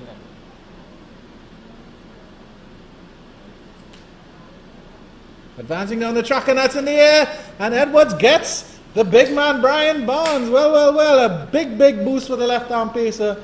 The bat twisting in the arms of Brian Barnes as he tried to play that into the leg side. Unfortunate that he is out there, but some reward there for Shanil Edwards. He's bowled, he's been a mixed bag, but his good deliveries have been excellent. It's good that he gets some reward there. Excellent innings comes to an end there from Brian Barnes. Very well played from Brian Barnes on this occasion here. I think he really helped his team and he really put them in a good position, to go on. But Shanil Edwards, for his consistency and his persistent hard work, he has been rewarded with the big wicket of Barnes. Brian Barnes. And we were ensconced in an air-conditioned room when we were doing our commentary, but I'm sure that the applause is ringing out there from the Jamaican camp for an excellent innings by Brian Barnes as he raises his bat and acknowledges it. Tamari Redwood is the new batsman coming out there to join Rion Edwards. So in the 45th over, Jamaica progressed to 256 for 7 just about. And the Windward Islands will be hoping to close off this innings very quickly, Kadir, because I think that momentum would help them as they go in, even if they have been very jaded. They'll have that momentum and they'll have that confidence. Like, hey, at least we got these Jamaicans out and they didn't overrun us. Yeah, definitely. You will want to have that momentum going into your innings, at the turnover. You'd want to have that momentum. So, yes, definitely it's an opportunity for them to... Definitely it's an opportunity for them now to close this innings out.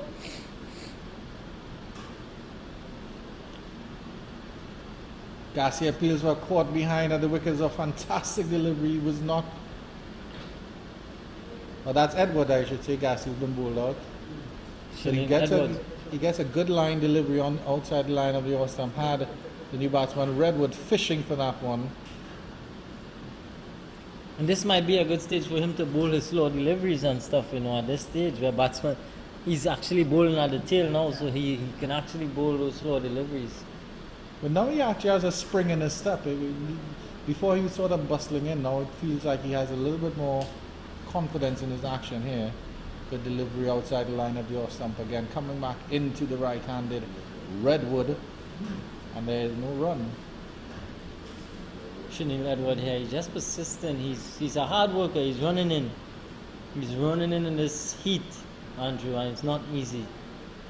So he's been rewarded for his hard work. All credit to Stefan Pascal for keeping faith with him as well, because as I mentioned earlier, I would have retired Edward for the game. Because he's really been a very, very mixed bag. Definitely. So over number 45 comes down, and Jamaica 257 for 7. Edwards 8. Redwood, who has just come to the crease, is yet to score. Shanil Edwards, 8 overs, 1 for 49. 5 overs to go here. As we say, these are the slug overs now. We'll have to see at this point, maybe with too low at a batsman, the Jamaican will just be, the instructions are coming out will just be, hey guys, let's make sure and battle the 50 over. Let's make sure we get them tired in the sun, so when they have to come out to bat, it's a challenge.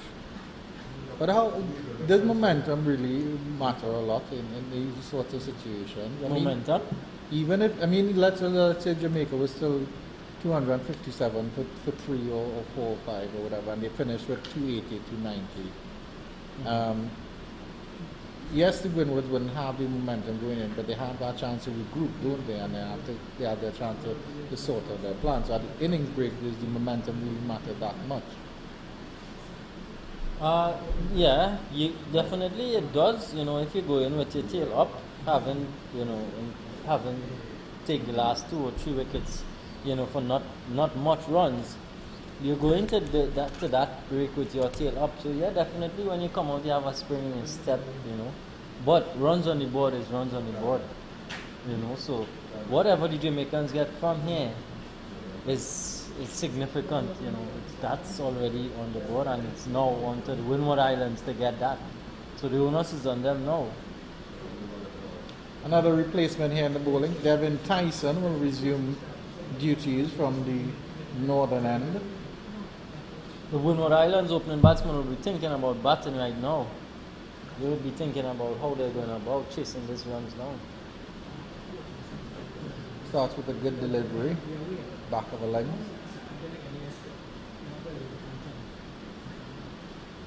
Tyson.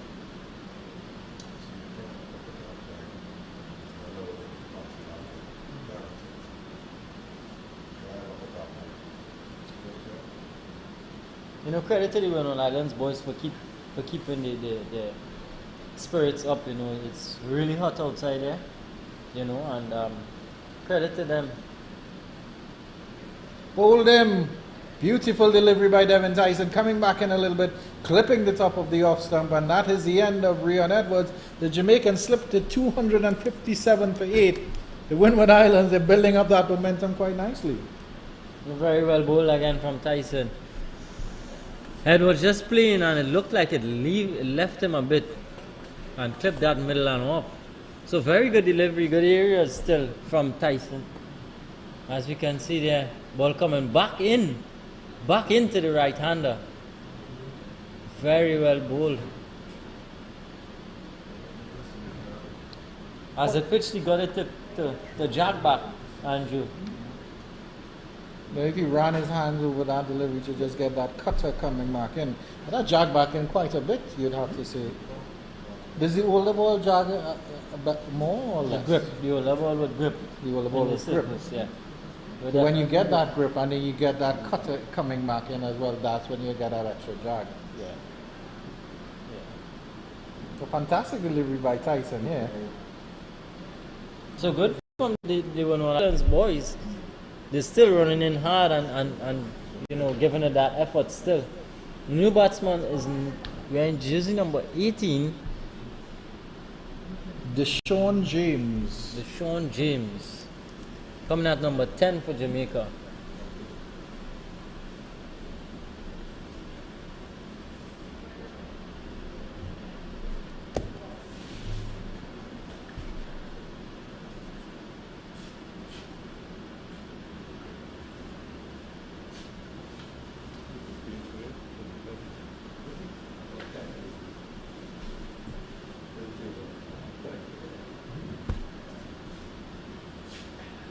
Excellent delivery, tucked up there by Tyson, but James is able to just get it away for two good runs there. But even despite the slip that Jamaica have had in the last couple overs, Kadir, it's still a very, very formidable total on the board. Very, very competitive score. Yeah, and scoreboard pressure is a serious pressure, Kadir. Definitely. You know, but for these boys, I think it's still a good surface to bat on. Let's make no bones about that. It's still a good surface to bat on. And the sun is out. It's drying out the surface. So, you know, it's definitely a good time to bat in the second half. So they have by all means, they could afford to, you know, chase down whatever the Jamaicans get from here. Credit to Tyson, so late in this game, coming back for his second spell. I think it might be even his third spell. And he's steaming in, and you can still see that his momentum is still carrying him halfway down the pitch. It's not a half effort at all from Tyson towards the back end of this innings. Very, very impressive from the Windwards bowlers. You can see that he's following through very, very hard. Excellent delivery again. Cut down to the region there, and good throw in. Oh no, they will get the overthrow here. A bit of a wild throw from the point region, and they'll come back for a comfortable two here. It's giving away runs here for the Windward Islands. They will not be happy with that. Jamaicans move closer to that 260 mark. Now they're on to 259 for 8.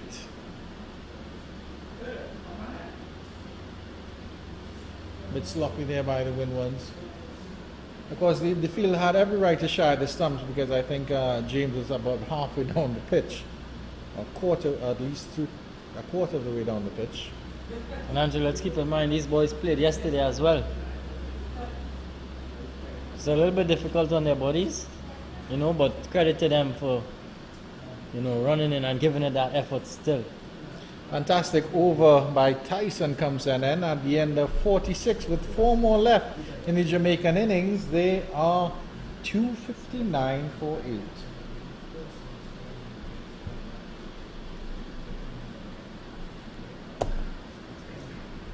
So just an update on the West Indies game at Port of Spain. West Indies at the end of their 50 overs, they made 311 for 6. 311 for 6 at the end of 50 overs. Not out batsmen for West Indies were Akil Hussain and Romario Shepherd. Shea Hope, the standout effort in that innings for West Indies there. He scored 115 off 135 deliveries. Well played to Shea Hope. And just to let you know what is happening at Gilbert Park between Trinidad and Tobago and Guyana. Trinidad and Tobago have completed their 50 overs, and they made 202 for 8. That's a decent score here. We'll have to see how the Trinidadian bowlers approach this team. Edwards to continue, a full delivery, well driven through the cover region. The Jamaican batters are pushing for 2, and a better throw at the keeper's end, and they may have gotten a run out there. A bit of a wild throw coming in from deep cover.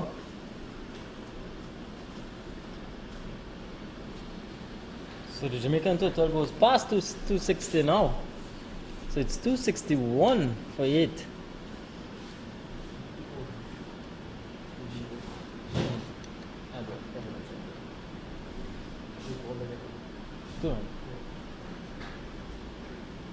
Slow one again from Edward. As you can see, that breeze is significant out there now. It's puffing up that dirt. Well, maybe this is why they like bowling from this end, and that's why they're trying bowlers from this end with the wind going east to west. Then they'll get that ball to move away from the right-handers, and maybe that's, you know, that's helping them. Maybe that's how Brian Barnes got defeated, by a little bit of extra wind.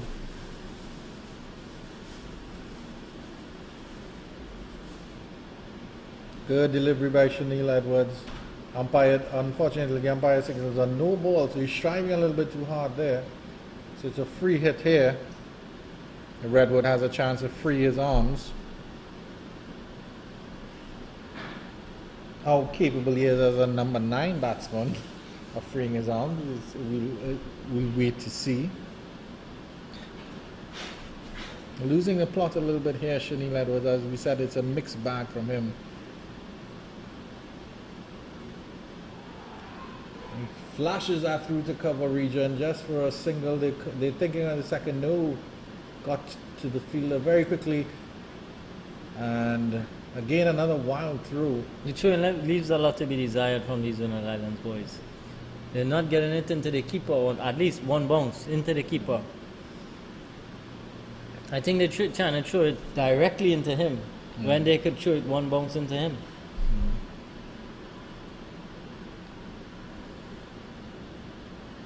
Fundamentals of the game, of course.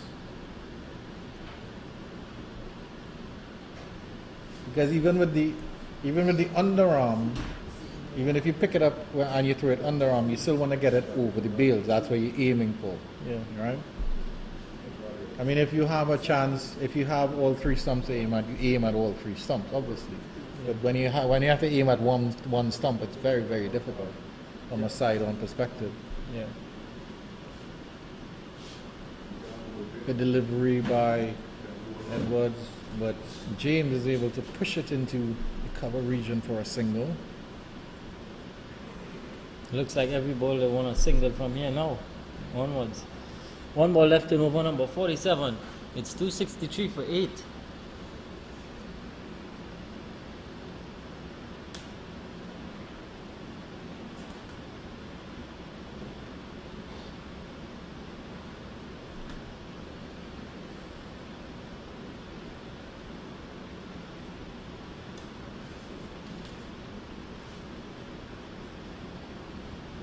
Another slower ball and another push into the cover, but this time there is no single on offer. Edward across quickly to do his fielding off his own bowling. And the 47th over will end with 263 for 8 Jamaica. 3 overs left in their innings.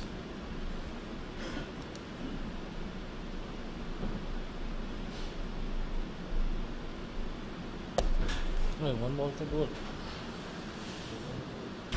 Here's one more delivery left in the over, apologies. It's fishing outside that off stump. And the over does end at 263 for 8. Good finish by Edwards there. I'm very glad it ended at 263 for 8 because I'd already made my note at 263 for 8 at the end of 47th over. But thank you very much, Mr. James, for not getting a run there. Thank you very much, Mr. Edward, for bowling not a no ball or wide or anything. 153 for 9. As you mentioned, it's been a very mixed bag by Chanel Edwards. It's his first game of the tournament. He's bowled some excellent deliveries. He bowled some horrible deliveries. And at the end of the day, he still got the biggest wicket out there, which was Brian Barnes for 82. Yeah, that he just got some reward for his efforts there. You know, Brian played a good hand. Brian Barnes there. So now it's up to James and Redwood to finish, to see how these 3 overs for Jamaica. Or it's up to these Windward Islands boys to get these 2 remaining wickets before the end of 50. And I think this one might be Tariq Edward coming back in. Who's this? Can't tell who Bascom. Is this Bascom? It is Bascom. Yes, so Bascom will resume from the northern end, and I think this is the first time he's bowling from the northern end as well. So they've really rotated these bowlers here now, and the ends that they bowl from. Yeah, captain really rotating his pack. Really rotating his pack here. Really poor backing up. Poor backing up there on behalf of the Windwards there. Resulting in 2 extra runs. Was supposed to be no runs and ended up being 2 runs. Well, the batsman at the non-strikers end wandered down the pitch. And so the fielder had every right to shy this time, but yeah, you're quite right. The backing up was horrible there. And I think it's a bit of a problem. We'll discuss it after this over, after this delivery. The delivery tucked up there, appeal for a catch on the leg side, nothing doing. I think with a little bit more experience, they would know at this stage of the innings, you don't throw. Yeah. You don't pelt it away. But either way, I've seen instances, even in international cricket, where the bowler doesn't return to the non-strikers and to assist. They just kind of let the fielders do their job, where the bowlers have a very important job of getting back to the stumps as well, especially when there's nobody. Yeah. When there's nobody around, because fielders are far away. Yeah, definitely. And then it's quite possible that you can throw a ball from inside the 30-yard circle and can reach the boundary on the other side and go for 4 because you're shying at the stump with all your strength. So the bowlers have to be aware, or they need to be aware that even though the delivery has been bowled, that my job isn't over yet. I'm still a fielder on the team. Yeah, get behind those stumps. Yeah. But I think it's awareness too from the fielding perspective that, the ball has gone into the offside. You're in mid-wicket. You have to go and back up there at that non-striker's end. Because in that instance, Solomon Bascom was standing up a little bit forward of the stump. If he had gotten behind the stumps, collected the throw, even if the throw was wild, at least there wouldn't have been that run on offer. Short mid-wicket got there, but it burst through his hands. It passed through. Appeal for caught behind, nothing. Oh, the finger is raised there as the batsman walks off. I don't think the umpire was going to give it, but Solomon Bascom gets some reward there. And that's the end of Deshaun James. Very good on James's behalf. He knew he had it and he walked. So that's some good sportsmanship there on his behalf. I think at this point the Jamaicans are probably happy with the score that they have on the board. But yes, very good sportsmanship there from Deshaun James. As the last man comes out, and that is E.J. Spence. E.J. Spence, wearing jersey number 9, the famous number 9. Number 9 can refer to Brian Lara or, in England, James Anderson. Okay. I thought you were going to say Cristiano Ronaldo. But I'm not going to say anything about that. No comment. I will not speak about Manchester United. Is it because you're a Liverpool fan? I am a Liverpool fan, and that's why I will not speak about number 9. For my money, Roberto Firmino is my number 9. Bobby Firmino. Yeah. I meant to tell you this earlier. Now, I don't have any kids, right? But do you know that a very famous West Indian name is Everton? Because there have been 5 West Indian players who have the name Everton. So there's Everton Weeks, Anderson, Montgomery, Everton, Roberts. So Andy Roberts' middle name is Everton. Right. The Colin Cross middle name was Everton. Then there was Jerome Everton Taylor, who we spoke about earlier. And then Everton Mattis, right? So if I had a son, how could I name him Everton despite the fact that I might want him to play cricket for the West Indies? There's a bit of a these trials and tribulations. There's a Merseyside thing in there. Yes, exactly. Definitely. You. 4 runs at 4, valuable runs for Jamaica. Last man, E.J. Spence, getting an outside edge from Bascom. I'll run down to the boundary for 4. It's an educated edge at this stage. Yeah. 142 ends, 9 overs. Jamaica 269 for 9 with 2 overs left in their innings. 12 balls to go. Andrew, if there was any meaning to YNWA, if there was any word such as YNWA, would you name your son after Why NWA? You never walk alone? Well, well, I don't think so. More than likely, I think his middle name would have to be Gerard because, of course, the great Stephen Gerrard. And then Luis Suarez, who of course played for Liverpool, had a daughter named Delfina, which was an anagram of Anfield, our famous ground. So there are options out there. But as I told you, my first sporting hero was Ambrose. I think my son's name would have to be Curtly Ambrose or something at that level. It might be Ambrose Gerard or something like that. Sounds interesting. Yeah. But yeah, the Everton name is quite synonymous with West Indian cricketers. It's quite interesting. I mean, very good delivery there from Tyson, right up in the block hole and completely rooting out that off stump. So a good finish from Windward Islands here. Jamaica have been bowled out for 269 after 48.1 overs, and Tyson finishes with 3 for 35 in 7.1 overs. So good effort from the Windward Islands boys here in the back end. Yeah, at the end, Jamaica were looking to run away with this. They were at one point they were looking at the 280. As we see the replay coming up here, fast in swinging Yorker here from Tyson, and beat New Orleans up here. Leg stump plucked out of the ground, and that's the end of the Jamaican inning. Bowled out for 269. At one point they were looking at 270, 280 when Brian Barnes and Trevon Williams were going all guns blazing here, but credit to the Windward Islands team. They pegged back their bowling. They really stuck it out. They really stuck it out and they fought hard. And in the end, 269, we would say is above par, for these under 17 boys.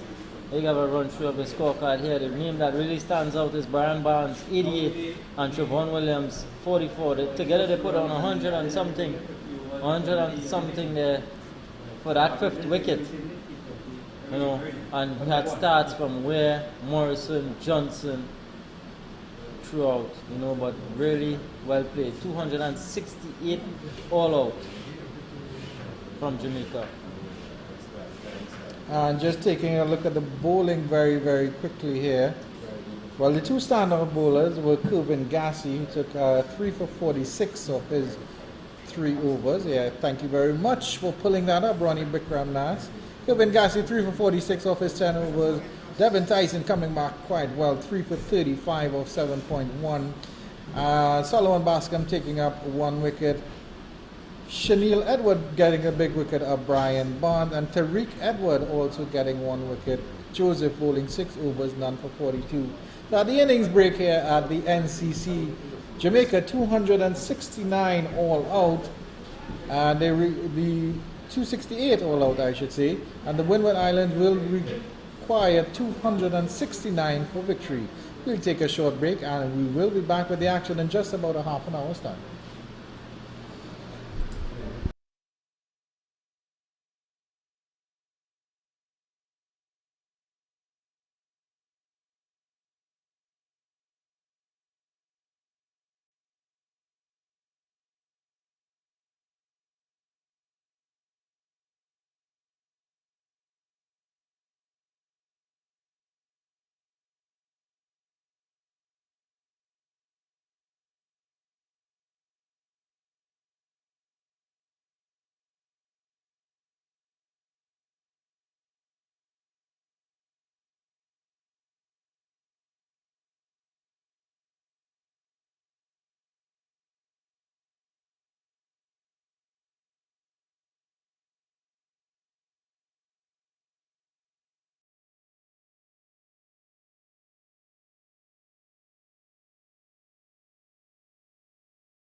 Welcome back to the National Cricket Centre here as we see Deshaun James coming into bowl to Stephon Pascal, and he's immediately driving through the covers for 4 runs extra cover. The Windward Islands chasing 270 here for 271 for victory, and Deshaun James starting over the loosener to the captain Stephon Pascal, and he pleasantly drives that one through the covers to get the Windward Islands off in this very stiff chase. As I welcome back Kadir Mohammed to the commentary position, and we're both very full and happy after the lovely curry given to us by the Cricket West Indies caterers and sponsors and everything else. It was a lovely lunch, Kadir. Yes, definitely, and pleasant way to start off the Windward Islands chase. A gracefully looking extra cover drive there from Captain Stephon Pascal. So Deshaun James is the bowler for Jamaica from the southern end, the pavilion end. Looks to have a bit of pace about him. Quick hand. Pascal tugs this one wide of mid on, and he will get a single. So a good start here for the Windward Islands. And of course that run rate they require, their current run rate is 15 runs after just 2 deliveries, so that's a good start for them. But of course they'll be looking at over 5.5 runs and over to maintain that 5.5 runs and over, to ensure that they don't get too far behind that required run rate, because it's a very stiff total put up by Jamaica, 270 all out, Kadir. Yes, definitely. I think for the Windward Islands, they would want to get a good start here, chasing down this 270. Good delivery there from Deshaun James, just leaving the right-hander. And good delivery. And yeah, so Windward Islands boys would want to get off to a good start here, you know, in reply to this 270. Definitely they would want to at least bat this first power play overs out. Covering all 3 stumps here. He's batting on an off-stump line, it looks like. When he landed. Movement away from him there. A little bit wide from Deshaun James. Jamaicans starting with 2 slips. So they're signaling their intentions here. Wickets is the order of the day for the Jamaicans.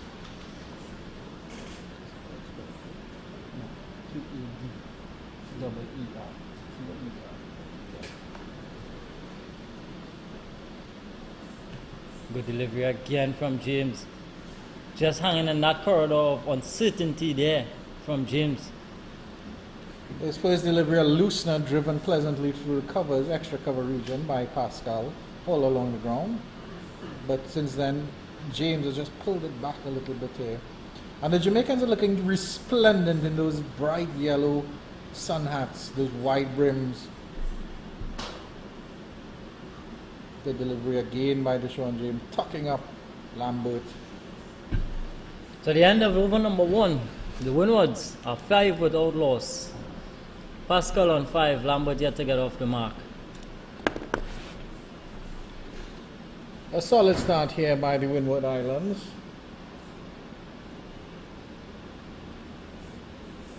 And of course, they'll be hoping now the 2 Jamaican openers, that was Adrian Ware and Siobhan Morrison, put on a 50-run partnership that lasted up until the 11th over. So the Windward Islands would be hoping for a good opening partnership from their captain, Stephon Pascal, as well as Mahid Lambert. And Rion Edwards will be taking up the attack from the northern end.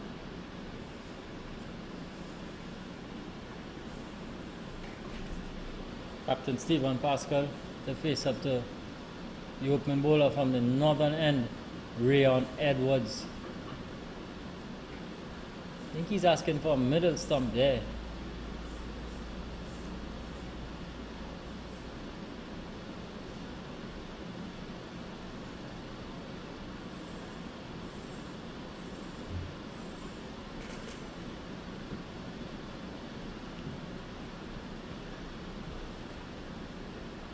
So it looks as though we're going to see the left arm pace of Rion Edwards.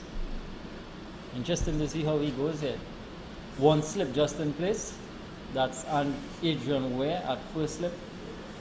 3rd man, backward point, cover, extra cover, mid off, mid on, square leg and fine leg are the fielders for the Jamaicans. We have two left-arm paces in this game, Kadir, and both of them are named Edward because Chanel Edward bowled for the Windward Islands. Mixed bag from him, and now we have Rayon Edwards coming in for the Jamaicans. Maybe you call them leftwards. A good one there for Anju. A good delivery outside the off stump and left alone by Kadir Mohammed. Can't play that one. No swing ever done there, Kadir. Just leave that one alone. Exaggeratedly by Kadir. Not too bad here from Edwards to start off with.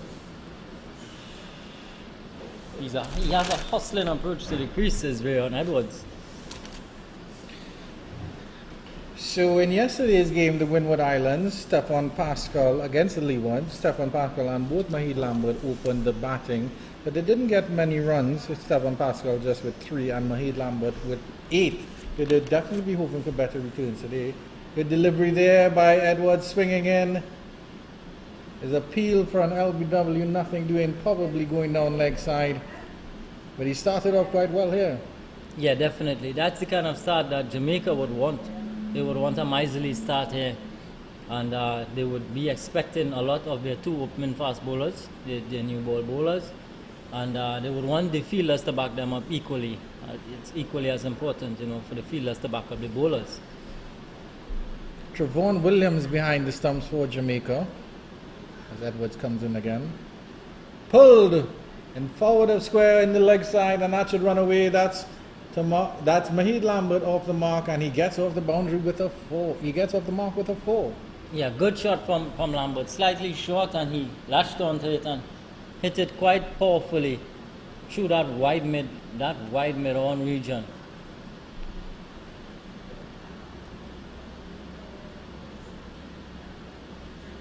Bit of a sticky replay there, but it was pulled forward of square into the mid-wicket region. A wonderful shot there by Lambert, getting a chance to free his arms. A good confidence booster here for Lambert. Yeah, for sure. Edwards comes in once again. Left alone outside the off stump. So Trevon Williams, I was just saying, Trevon Williams is behind the stumps, wearing the number 96. He's a keeper batsman for Jamaica. He's got a wonderful 44 and 100-run partnership with Brian Barnes. And of course we have Devonnie Joseph on the other end. So it clearly seems that the wicketkeeper batsman is a valuable commodity in the West Indies and the Caribbean. And it seems that we are developing quite a few of them, which is good to see. Edward comes in again. Definitely. Beaten outside the line of the off stump Lambert as he flirted with that one. Hands on heads from Edwards. Ball came back considerably and leave alone by Lambert. In the end, a good leave. 10 without loss to Windwards after 2 overs, maintaining that 5 runs and over. Let's have a look at that replay of this wonderful delivery here from Edwards.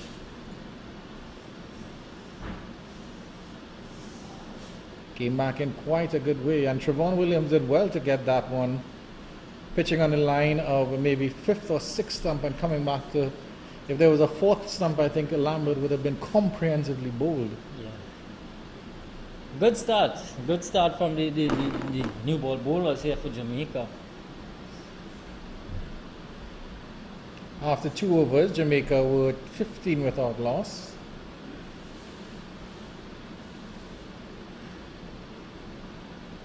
Ball dying before it got to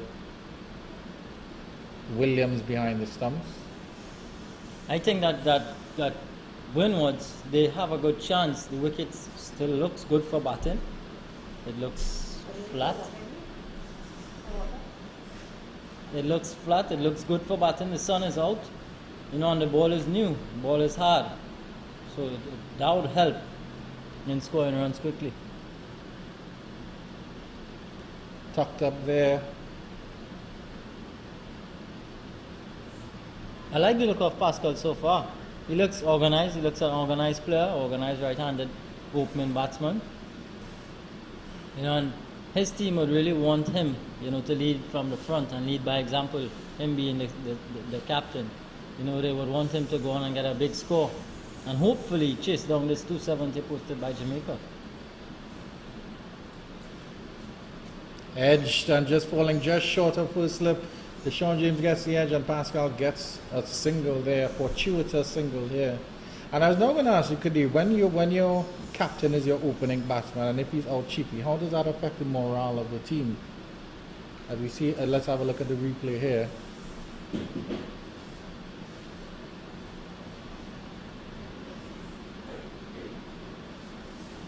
Good delivery.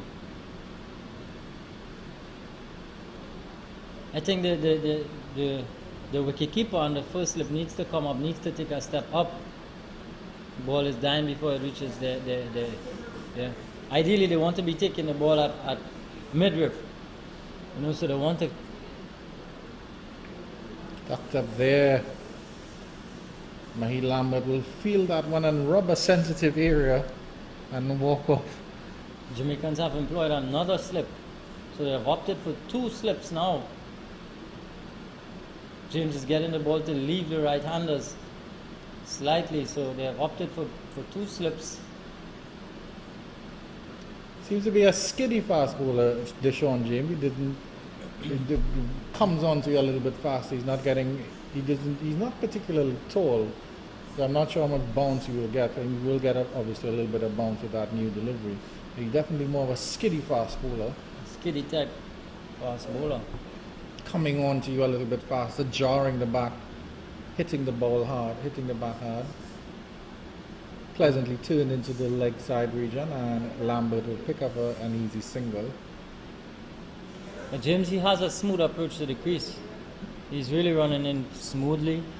Has that slight jump at the crease, but generally he's looking nice and fluid in his run-up. It's an interesting battle, him against Pascal here, the captain of the Windward Islands. Getting into his work here, James, done for 7 off 1.5. Good start from him. And that one is pulled. That one is a beautiful shot, handsome shot there from Pascal. Getting good connection on that, pulled in front the forward square leg region, and that's a beautiful 4th end of the over. The Windward Islands march on 16 without loss after 3. A very good shot. Yeah. Very good shot there from Captain Pascal. Slightly short on that occasion, and he latched onto it. Hit it quite disdainfully. Very good shot in the end. So the Jamaicans, the Windward Islands, are on par with the run rate so far. Yeah. James 2 overs, none for 11. And we would see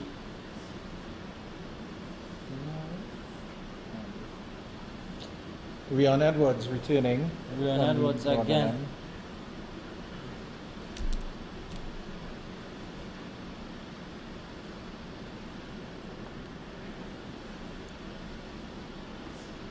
The Windward Islands would want to maintain at least 5 runs and over because they don't want to get too far behind the run rate. As you can see, they're just about on par with it, 5.33 to 5.4. They would really want to cash in on these power play overs as well. There's just only 2 fielders outside the 30-yard circle. That's a lovely turn into the leg side there. Fine leg will come around and the batsman will only get a single there. I think Lambert was searching for the second. Pascal wasn't too interested. I think he hit it so fluently that it got to the fielder quite quickly. Good work from James on the boundary there, on the fine leg boundary.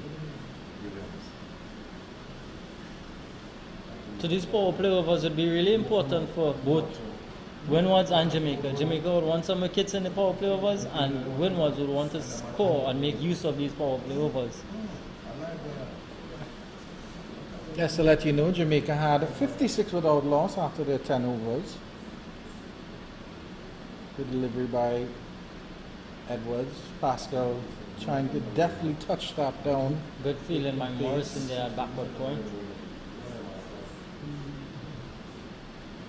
But it's good to see that these young players have the capability to play with soft hands, because you don't want to see 2 batsmen going hard at the ball unless they have to. So they need to learn how to play with soft hands. Definitely, that's something that we need to that needs to be taught early on. And he's bold. Oh no, Captain Pascal playing on there. Going after that wide delivery and getting an inside edge and onto leg stump, and he departs for just 11. Windwards lose their first wicket at 17. Rion Edwards, the man striking there. Disappointment for Pascal. As you can see a replay of the hustling, bustling of Rion Edwards in at the crease. Wide delivery, foot nowhere close to that ball. Hands just went at it. In the end, soft dismissal. Pascal would be really disappointed with that. Good batting conditions. He would have wanted cash in here. He departs for just 11. The Windwards lose their first wicket at 17. Yeah, unfortunate there from Pascal, not getting a foot out at all. Not getting any foot movement at all. So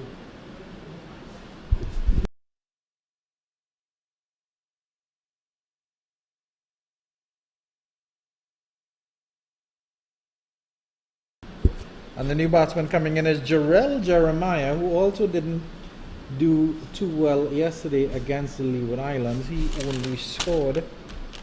He was actually run out without scoring, so or for a very low score. So he'll be hoping as well to turn it around and get some runs here. So Rion Edwards and James, they are two different type of fast bowlers. James is more smooth to the crease and Rion is hustling and bustling. And take a look at him here running in. The typical awkward left-hand pacer. Wide-ish delivery. Getting I want to slightly leave the left-hander. So it's a left-hand right-hand combination here now for the Jamaicans. Again, they put system with two slips.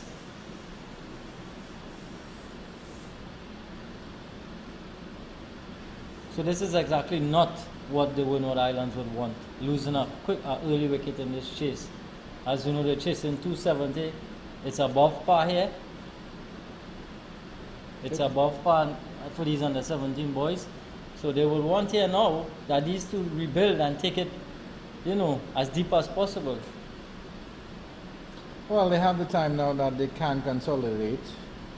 Edwards getting a bit of an extra bounce here. You can see that one was rising as it passed Jeremiah. Maybe a little bit wider than he would like to. Like to target that off stump a little bit more. Flashing at a wide one there is Jeremiah. Not sensible batting here. And at the end of 4 overs, the Windward Islands 17 for 1. At the same stage, the Jamaicans were, my handwriting is awful, but I make that at 24 without loss. So the Windward Islands definitely a little bit behind par here. I was correct. Thank you very much, Mr. Bikram Das. So my handwriting is horrible, but at least I can read it.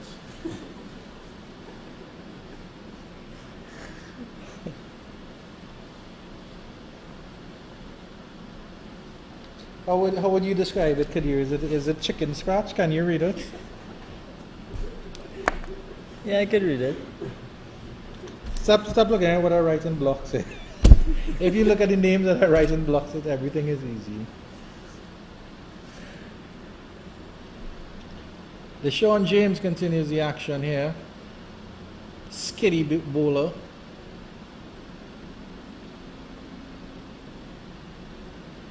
Good delivery. Now you see, Kadir, some bowlers, some fast bowlers, they have that, they try their best for that jump, and some of them like a more smooth approach to the pitch. Jerome Taylor, for example, we discussed Jerome Taylor at length. I don't think he had much of a jump at all. No. He was just a straight run-up. And do you think it makes a difference for the fast bowlers? I think they lose a bit of pace sometimes when they jump, but then of course they get the bounce. So it's a bit of a throw-up, isn't it? Yeah, I think it's solely based on the individual. Is either they feel comfortable jumping at the crease or they feel comfortable running straight through the crease. Jerome Taylor was smooth as smooth could be. Silky smooth. And you see bowlers jumping at the crease. For example, we see Azari Joseph. He has that jump at the crease, and he has considerable pace as well. It's hit high in the air, straight back past the bowler, will run close to the boundary. The mid-off fielder comes back and does the work there. Hit maybe a bit high in the back there from Mahid Lambert. Good intentions from Lambert. He's still trying to score, you know, because at the end of the day, you still have to keep up with the run rate and you still need to chase 270. So runs is still the order of the day. As much as you want to consolidate by still getting those singles and scoring off those deliveries.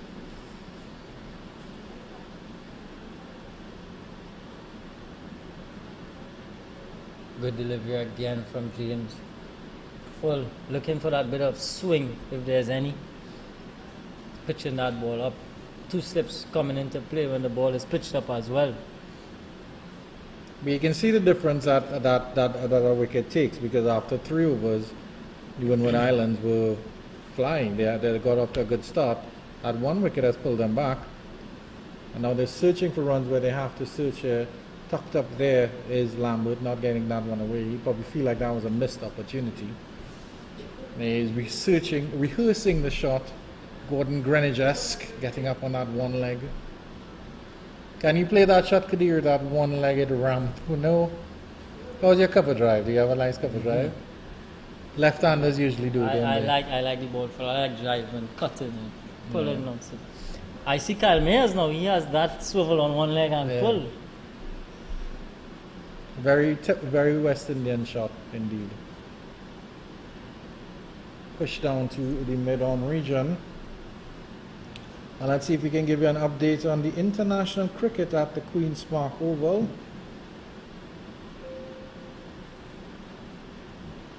West Indies ending their innings on 311 for 6, and the Indians are 41 without loss after 9 overs. Their current run rate is 4.64. Shikhar Dhawan 11 off 22, and Shubman Gill 30 off 31. They had a good partnership in the first ODI, and then after the West Indians were able to get Shubman Gill run out, then they were able to make some inroads into their innings. We're hoping that the West Indies can do that at this point. As we see this graphic here, Andrew, 251 and 270 deliveries. If we narrow that down to just take that equation out of your mind as a youngster, you take that 251 runs out of your mind and you just bat. And these are the things I know that they are at the developmental stage, but these are the things that you would want these messages to relate to them. You know that. Take the runs out of your mind and just bat. Play the situation as it comes. Good delivery there by Edwards, and that's the line that he wants to get, bowling on off stump and just moving away ever so slightly. Jeremiah under a bit of pressure here. He's now faced almost an over yet to score a run. So you have a look at the replay here again.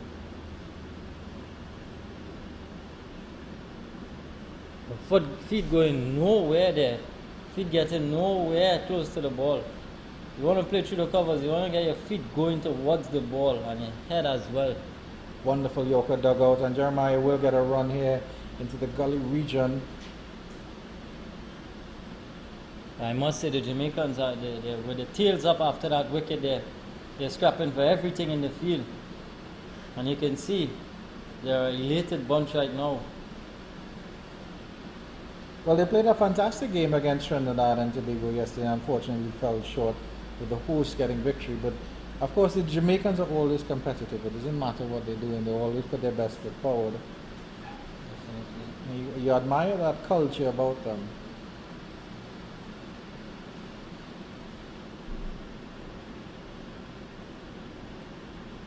Wide delivery, and that's driven pleasantly into the covers. Been trying to hit that too hard. Mahid Lambert still only gets a single. Windwards total goes up to 21 for 1 at 5.4 overs. Lambert 9 from 19. Jeremiah 1 of 6. Edwards getting through a good spell here. 1 for 8 of 2.4 overs. He's really getting a nice ball to leave the left-hander nicely. Tucked up again, that's bouncing too high for an LBW shout. Jeremiah trying to force the issue here, trying to fetch a quicker delivery on off stump and into the leg side. It seems to me as he's rushing Jeremiah a bit. He's getting onto him a bit quicker than he expects. As you can see from this replay here, bustling Rion Edwards. Late on that one, Jeremiah. A wide delivery down the leg side. I want you to have a look at Jeremiah's batting stance, because it seems like his back leg is very straight, but then his front leg is bent. As the ball comes up to deliver, he gets a more conventional. But I don't think that back leg, because it's so straight, that is just keeping him planted there. Look, you can see how straight it is as the front knee bends, flashing outside the leg stump. So because he's planted there, he's not getting that foot movement, and he's not getting those movement that he wanted as Windward Islands and the sixth over at 22 for 1. Yeah, very good point there, Andrew. Very good point. To me, you want to get your first thing. You want to get your head in line.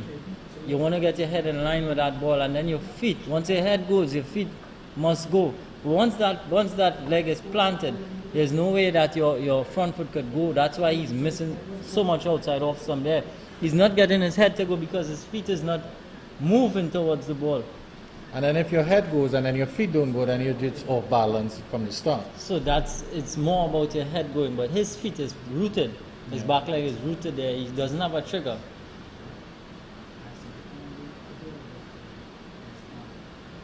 Comfortably played by Lambert on the back foot.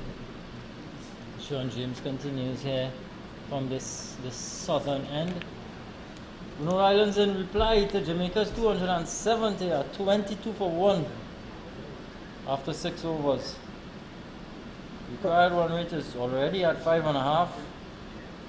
Yeah, and the pressure is starting to build by the Jamaican Pacers already.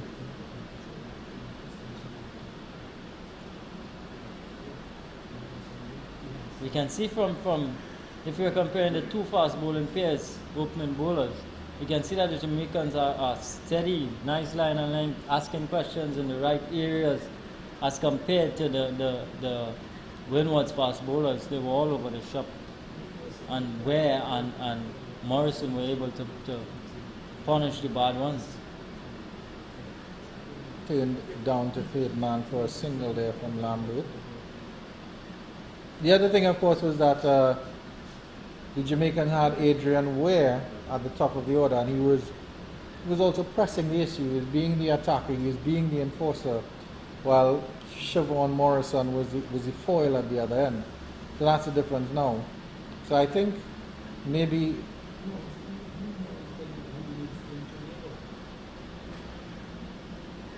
So just to give you a bit on the Trinidad versus Guyana in the under-17 Rising Stars game. Guyana, in reply to Trinidad's 202, are 55 for 1 in 13 overs. Ramnath is 25 and Dinial is 25. That's at Gilbert Park. Let's start with the response here from Guyanese output.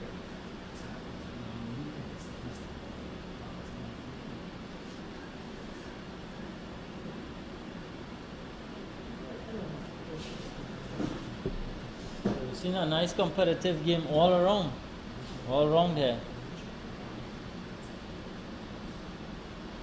And just some news coming out of the Oval. The match at the Queen's Park has been delayed by rain. Well. Lovely sunny skies here in Couva. But in the north of Trinidad, there's some rain at Queen's Park Oval in St. Clair. A brief respite here. Ideally for Jeremiah, he doesn't want to get bogged down here. He wants to keep that momentum and he doesn't want 3 of 10 deliveries. He wants to be scoring. He doesn't want to get stuck in a chase like this. You want to be fluent. And according to the commentary from the Queen's Park Oval, it is raining and the umpires would seem deliberating, but it doesn't look very gloomy, so that's good news here. Another drive by Jeremiah into the covered mid region. And the report was the pitch was not even fully covered until a few minutes after the players were taken off. So it might just be a light drizzle, but just enough to stop the cricket.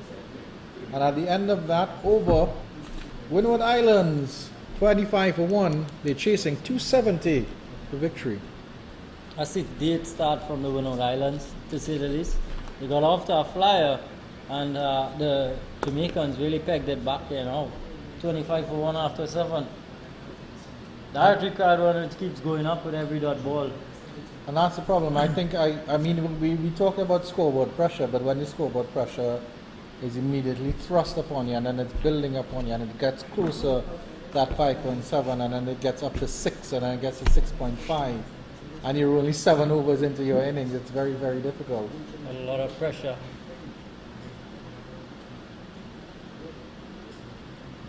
Wide from Rion Edwards.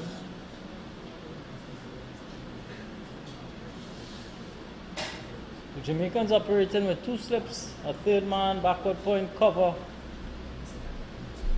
There's a huge gap in between backward point and extra cover. So they have left that cover region open, enticing that drive. I think that's what they want, especially with the wicket of Pascal, who's flashing outside his off stump. Tempting Rion Edwards, but going too wide there. Lambert happy to just let them go by.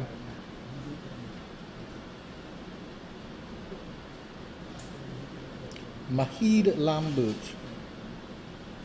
So Captain Johnson is saying, you have to come at us. So he's set his field and he's asking them to come at him, come at them.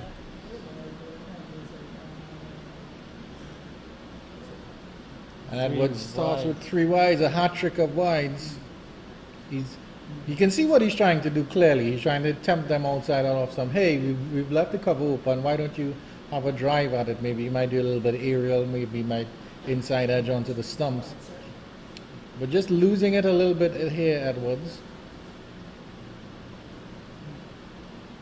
It's a dangerous ploy.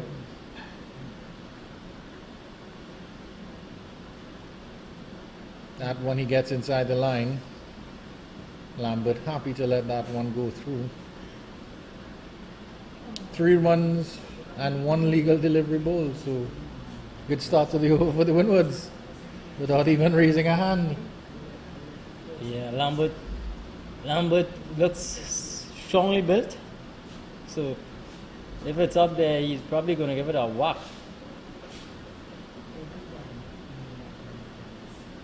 And he does give that a whack. There's a full toss delivery, and he's pulled that in front of square on the leg side, and that will run very close to the boundary. Look like it's very close. They come back, I think, for 3, so that's excellent running. Excellent running there. That's what you need. You need to get it going. Lambert goes on to 13 now. 13 of 22 deliveries, 7.2 overs, 31 for 1. Now Edwards, the left-arm pacer, troubled Jeremiah, the left-handed batsman in the last over. Got some good deliveries here. We'll have to see how Jeremiah adjusts now. Still has that stiff back leg.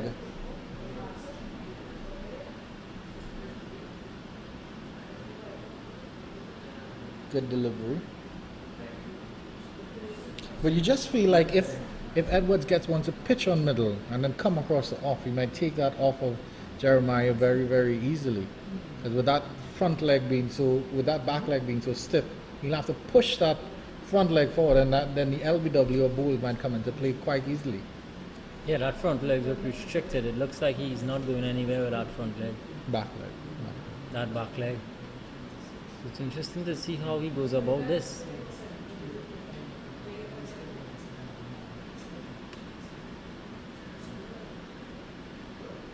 Wide delivery down the leg side. It's a 4th wide for the over. Jamaican just having some fun on the field there.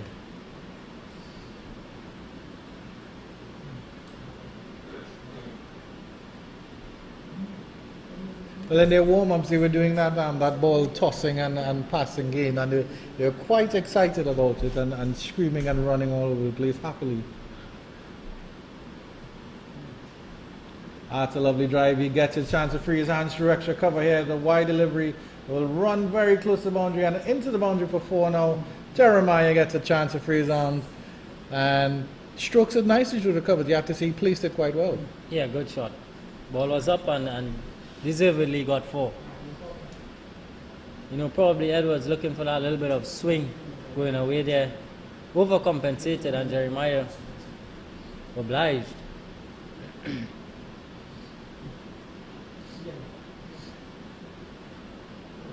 And of course, that's the thing with a left arm pace that's a left-handed batsman. You always know he's going to take the ball away from you. So if he starts wide, then you know you already have width coming in. Let's see how Edwards responds here. Straight to delivery, and he's got him LBW. Brilliant bowling here from Edwards. Gets his line and length right. Jeremiah playing across the line of that one. Edwards picks up his second. And that's the end of Jeremiah after that lovely cover drive. He's gone for 7. Yes, Jeremiah again. That one, as you said, pitched in the right area, and Jeremiah feet going nowhere there this time. Trapped him in front. Good bowling from Edwards. As you can see, Jeremiah here. Again, this one pitching on and about middle and leg. Jeremiah, he'd be disappointed. Jubilation for the Jamaicans. They have their second inside the power play. It's 56 for 2 after 7.4 overs. The nifty wicketkeeper batsman, Joseph, comes in at number 4.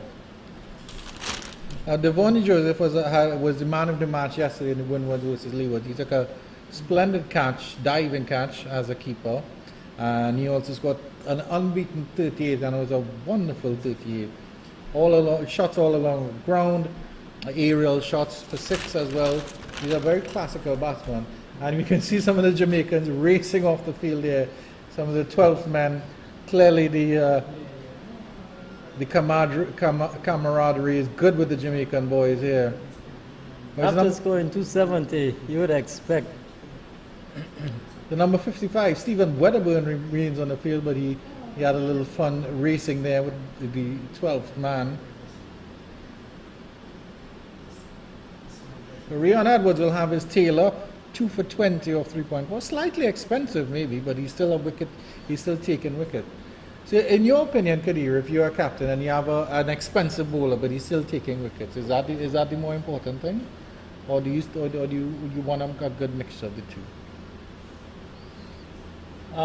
Taking wickets is the key. You want wickets. You want wickets, but at the cost of runs. And in this over, this is 1, 2, 3, 4. This is the 5th wide in this over. So, I mean, he's taking wickets, but he's also conceding runs, which is a tale of 2.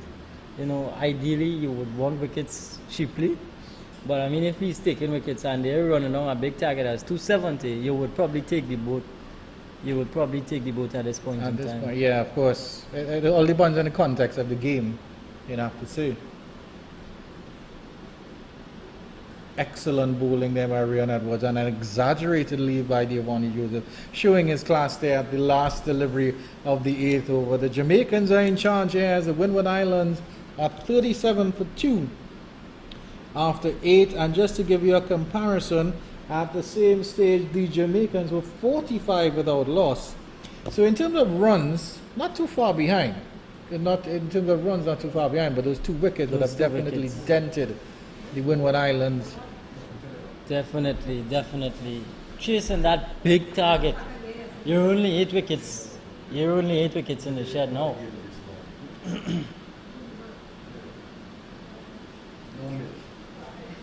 You can see the graphic on the screen there. 45 without loss at the same juncture for the Jamaicans. The Windwards are 37 for 2. Excellent technical support from our director, Ronnie Bikram Nasser. Deshaun James continues a wide delivery outside the off stump. That was very close to being called a wide. No signal from Candice Laborde there.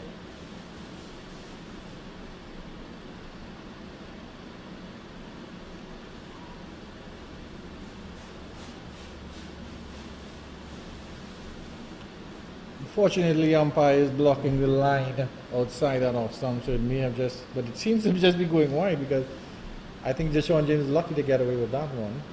Corrects it quite well without any pushing from the umpire. Lambert sets up nicely. He has a nice setup. It's very orthodox. He has an orthodox setup. It looks simple.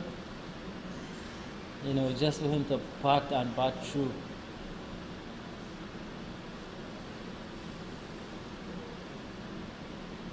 Push back down the ground again. Yeah, you're quite right. He looked very compact. He hasn't looked troubled at all, I have to say. In his very short stay at the crease so far, he hasn't looked troubled. Of course, you could say the same thing about Stephen Pascal, and then he was dismissed. So he's 13 of 26.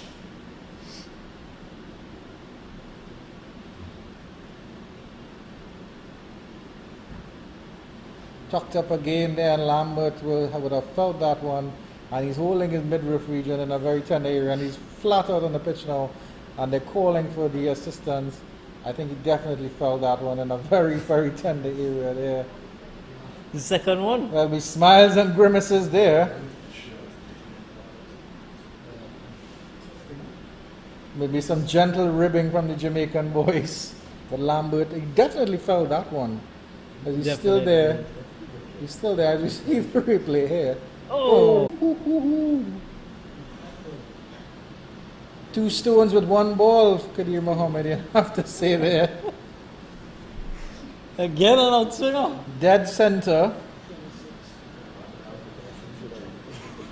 But that one hit him, so I think I'm feeling that one too now, Kadir. I think I have to hold my stomach and be like, wow. He's definitely winded after that one.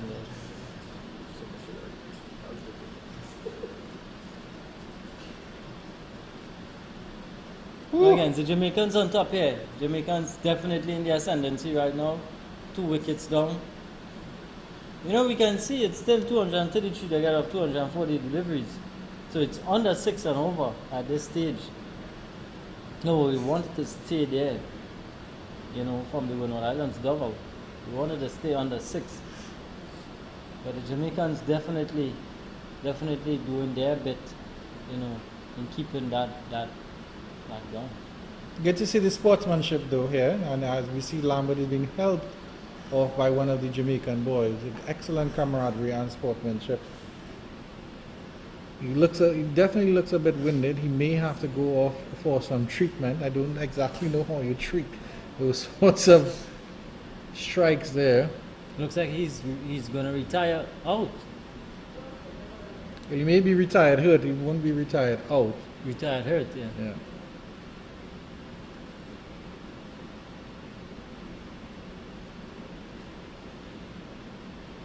But I think that shows the danger that Deshaun James possesses. He's very, very skiddy. That ball came on to, I mean, it was moving away. It was moving towards the leg side from Lambert, and it still just skidded on. And he clearly didn't bounce as high as he would have thought. Yeah. He probably expected that to be maybe about the stomach region. It stayed just a little bit lower in the groin area. And unfortunately, that's where he collected it.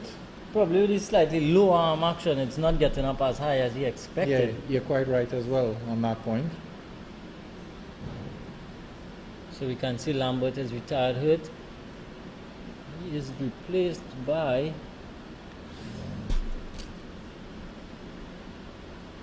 Tariq Edward.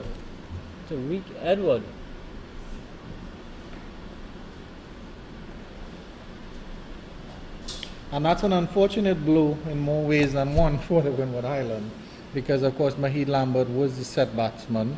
Diavone Joseph now coming out to the wicket. So we have the Jamaicans have 2 brand new batters at the crease here. And of course, do we have any updates on Edmond Morancy? He left the field with a suspected injury. No, I guess we'll maybe during a break we can wander down and find out what's going on.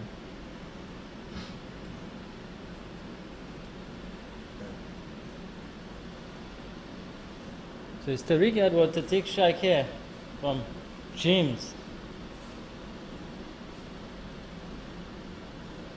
Good delivery first up.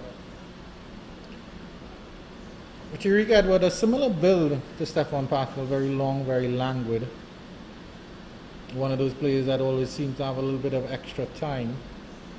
Not dissimilar to Ruston Chase, who I quite enjoyed, and when he broke into the West Indies team, I was so happy to see a player of his caliber perform. Sort of going off the boil a little bit. But I enjoy Ruston Chase. I think he's an excellent cricketer. It's good for him to find back that form that made him so valuable for the West Indies. Definitely. He did well while he was there. A wide delivery by Deshaun James. Deshaun James has this low arm action and it's causing a bit of problems for these Windward Islands batsmen. He's not getting the ball to bounce as high as, but he's skidding on to you. He's rushing you. It's Edward, too. Yeah, so with these shorter bowlers, we'll come back to that point here. With taller bowlers, with the reach that they have, they stretch down and the ball bounces and jams on the pitch. But with these skidder bowlers, it's like a stone across water. It skims. It just kisses the pitch and goes, and then you have no idea what trajectory it's going to take, because it can go fast, it can go slow. It's like the champion slingers we know, Fidel Edwards, Lasik, Malinga. You had no idea where that delivery is coming. It could have come Yorker length, it could have come up at your throat. It could have been a casual delivery outside the line of the off stump. Yes, good point there. Good point there. He seems to me to have an action a bit like Makino Minley, the Jamaican fast bowler. Slingy type action. Probably models his bowling on Makino Minley. Makino is a little bit taller though, isn't he? He has a decent height on him. Even with that sling, he will still get some extra bounce. Yeah. He has some pace as well. Yeah, Deshaun James is a little bit shorter. Of course, he may grow in the next couple of years.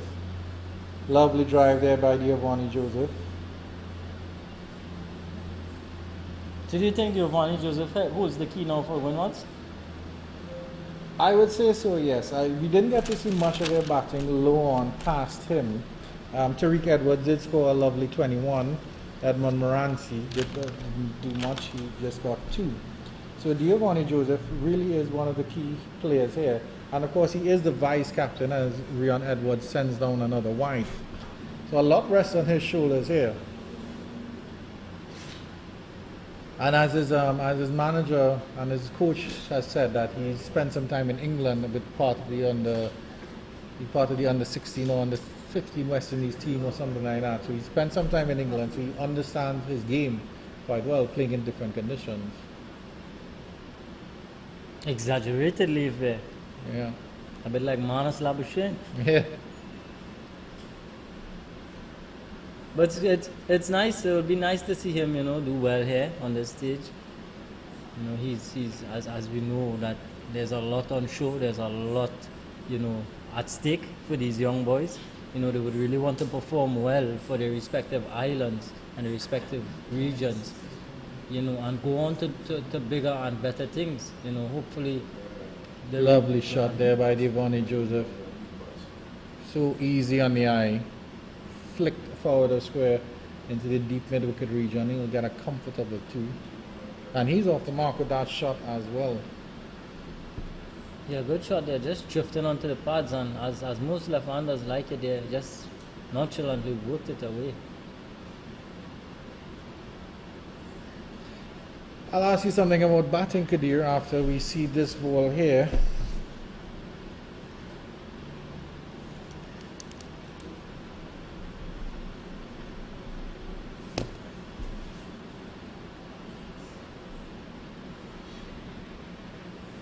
What I was going to tell you is that in a few games that I've seen so far, I think that the batsmen have played the short ball quite well, as you watch this delivery from Rion Edwards. And they played the short ball quite well, but I've noticed in international cricket that the batsmen follow the short ball with their hands. I haven't seen the West Indies learn to drop their hands and just let the ball sail past. They seem to follow it and fend it in terms of training, how do you instill and know when to drop your hands and when to follow? As this delivery is a squirted outside and down to the third man region for a single here. It will depend on the situation, I guess. In Test match cricket, you have that option of dropping your hands because you want to bat long. You know, you don't want to fend at anything and you know, be out cheaply. You know, so but we've seen in T20 cricket and one-day cricket, a short ball is now batsmen ramp the short ball over third man and even over the keeper's head. You know, or they even flat bat it over point. So there's a lot of options depending on the situation of the game and what format of the game is being played. You know, I don't know if these youngsters, you know, they will develop a shot like that ramp shot.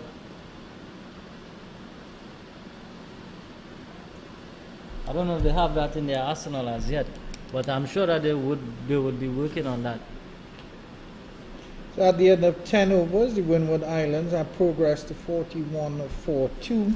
At the same stage, as you mentioned, the Jamaicans were 56 without loss at the end of that power play. Just to let you know what has happened, Stephen Pascal was caught off the bowling of Rian Edwards for 11. Mahid Lambert retired hurt. We'll wait to see if he comes back. Jarrell Jeremiah LBW by bowler Edwards for 7. And Giovanni Joseph and Tariq Edwards have a big job to rebuild what is happening here. And that's the scoreboard there for you. Stephen Pascal was actually bowled by Edwards. My apologies. Thank you very much for that correction, Mr. Bikram Das. You're going to see a change on the southern end here. It looks like Javi Williams is going to take up the attack here for the Jamaicans. Oh no, rather it's going to be James again.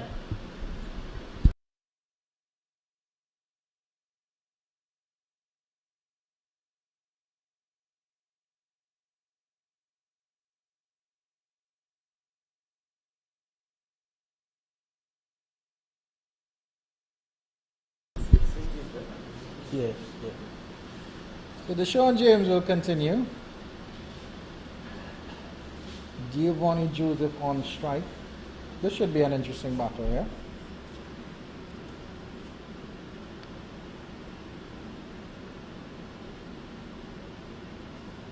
Right on the money immediately, the Sean James, and Giovanni Joseph confidently behind that delivery. Right behind the line of that one. It's like we can look at the juxtaposition of this bowling partnership here, because James has bowled 5 overs, none for 16, while Rian Edwards has bowled 5 overs and taken 2 wickets for quite a few runs. So they're actually bowling quite well as a partnership here. James deserves a wicket for his endeavours so far. Well played again from Joseph. Solidly behind it. Solid. Very, very solid. Seems to understand his game quite well, Giovanni Joseph. And that's something really big, you know, for someone of his age bracket, you know, to understand his game. I'm sure he's still learning, but he understands, you know, that much about his game.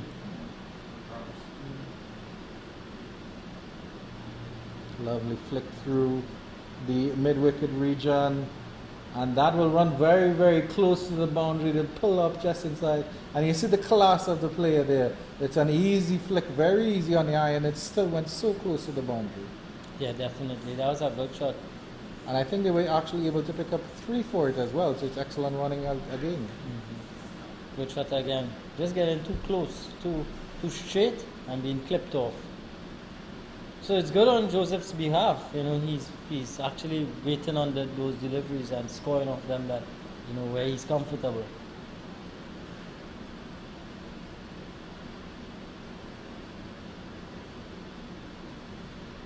Windwards would hope for a partnership like the one between the 100-run partnership between the wicketkeeper and Barnes. Barnes and Williams. Barnes and Williams. Windwards would hope for a partnership of a similar sort.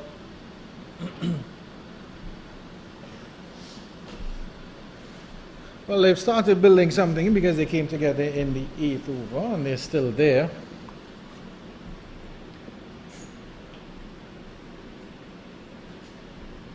Seven of 12. It's early stages of a partnership, and that's an edge behind, and that's the end of Tariq Edward. Brilliant bowling by Daniel James. Deshaun James, I should say. Rising delivery outside the line of your stump. Fending at that one, Edward. Gets the outside edge, and Trevon Williams seeks the catch. Really a nothing shot there from Edward. Really a nothing shot there. Really just gave up his wicket there. He really just needed to play a supporting role here for Joseph, who's looking so positive and so confident, as you can see. Almost guided it into the keeper's hands. Slip catching practice there. So reward finally for James for his persistency.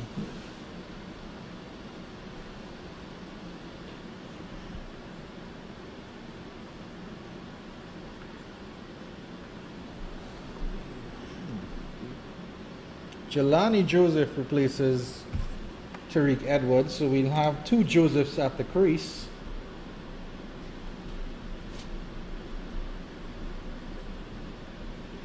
I hope Jelani is a right-hander, so at least we can tell them apart when they're two Josephs.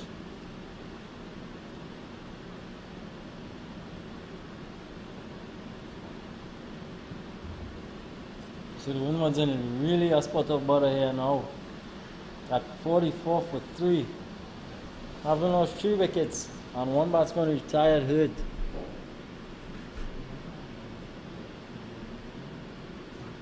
One ball to complete James's 6th over. New batsman is Jelani Joseph, who's taking guard right now.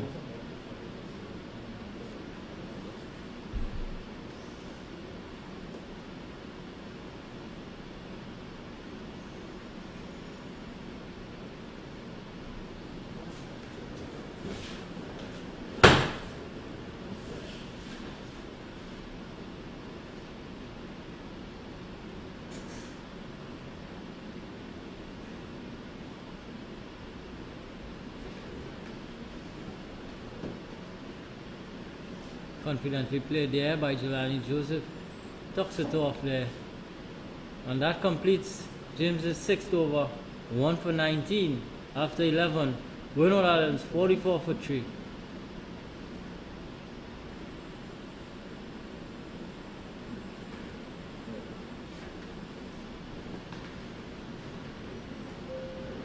So we're now going to see Javi Williams from the northern end. He was poised to take up the attack from this southern end, but now he's into the attack now.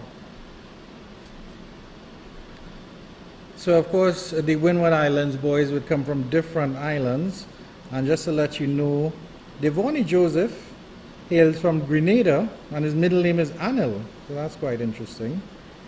And the captain Stefan Pascal is Dominican.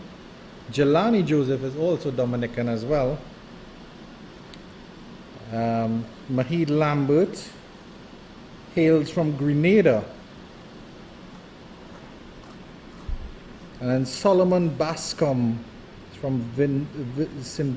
Vincent and the Grenadines. Kervin Gassi is a St. Lucian, the land of Darren Sammy. And Devin Tyson, let's see where Devin Tyson is from. Devin Deron Tyson is also a Grenadian.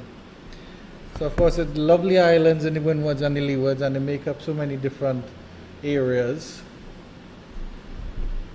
And of course it's lovely to see that they can come together and play cricket. I mean it's one of the most interesting things about West Indies cricket. One of the most, our regional cricket is actually national cricket. It's actually, if you want to look at it, it's international cricket when Trinidad plays Jamaica. Yeah.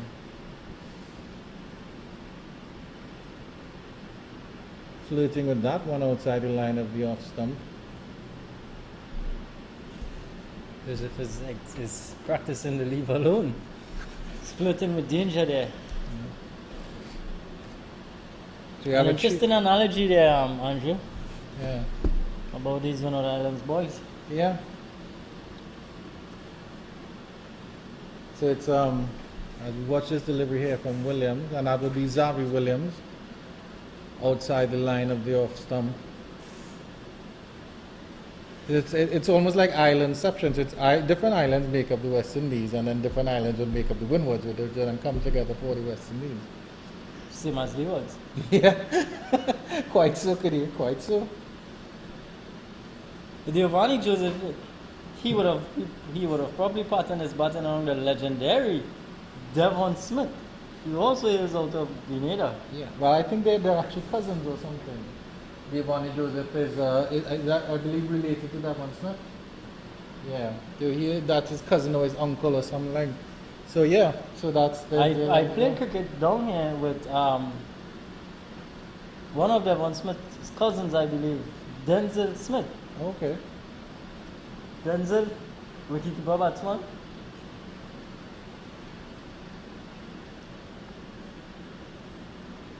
A good delivery there, squaring up the Giovanni. And of course, on the Leeward Islands team, there is Wilden Cornwall Jr., whose father was, of course, Wilden Cornwall, and I think his uncle is Rakim Cornwall, Big Jimbo. So, of course, the pedigree that comes with these small islands and the cricket, and the generations of cricket that come, of course. Played into the cover region and a misfield there. Searching for a second, it's not on. Good return there by the bowler to the bowler's end. There's really a rich history in these islands. You know? Yeah. It's interesting because I would imagine that all these inter-islands would have their own tournament to select their own islands team. So yeah. It's a lot of cricket that these young guys have to play to get onto the Windward Islands team. Yeah, and I mean, honestly, you have to consider that since the Caribbean population is only about 7 or 8 million in total, if so much, that we produce so many wonderful cricketers, and of course, Barbados has produced more Test cricketers per capita than any other country in the world, any other region in the world. Yeah, it shows our love for the game. Definitely. And then, of course, tournaments like these show that the grassroots level is where it needs to be built up again. Definitely. Straight down the leg side, Zavi Williams appealing for an LBW. More than likely will be a leg by here, signaled by the umpire. And Jelani gets off strike, but doesn't get off the mark. And that is the end of the 12th over. Windward Islands progressing quite well here, 46 for 3. After some setbacks earlier in the game. So just to let you know, right, so Jelani Joseph, Edmund Moranci is Dominican, Devon Tyson, as I mentioned, is Grenadian, Kirsten Murray is Grenadian, Jarrell Jeremiah is actually USA Grenadian, so that's interesting. Mahid Lambert, Grenadian as well. Kervin Gassi, St. Lucian. Tariq Edward, also St. Lucian. Shanil Edwards, St. Lucian. Luke Wilson, Vincentian. He's a very tall spinner. I don't think he swam today. And Rashawn Lewis, who I haven't seen at all for this tournament, is also Vincentian.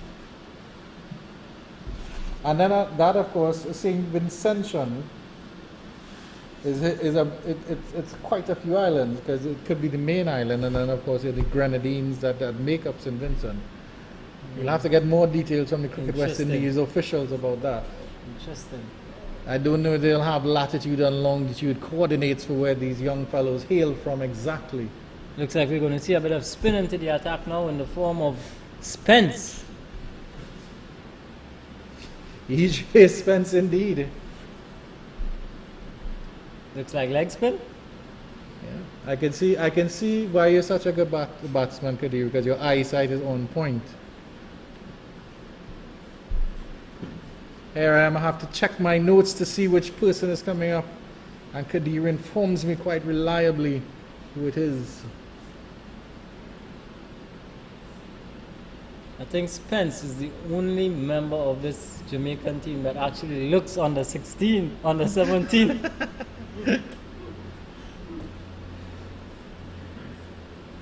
Well, I can verify for you from the information that I received from the Cricket West Indies officials that they do have the date of birth for these players, at least from the Windward Islands side. So I'm assuming that their checks and balances are in place.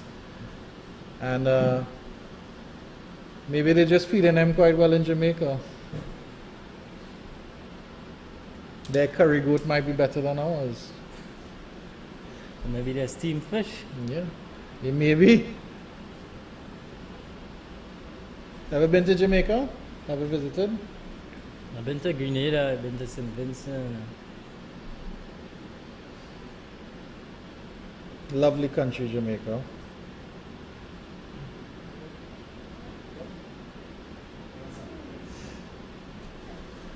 Almost roll it onto his stumps there. Devani Joseph settles to face E.J. Spence. Quite slow through the air is E.J. Spence. Finely built.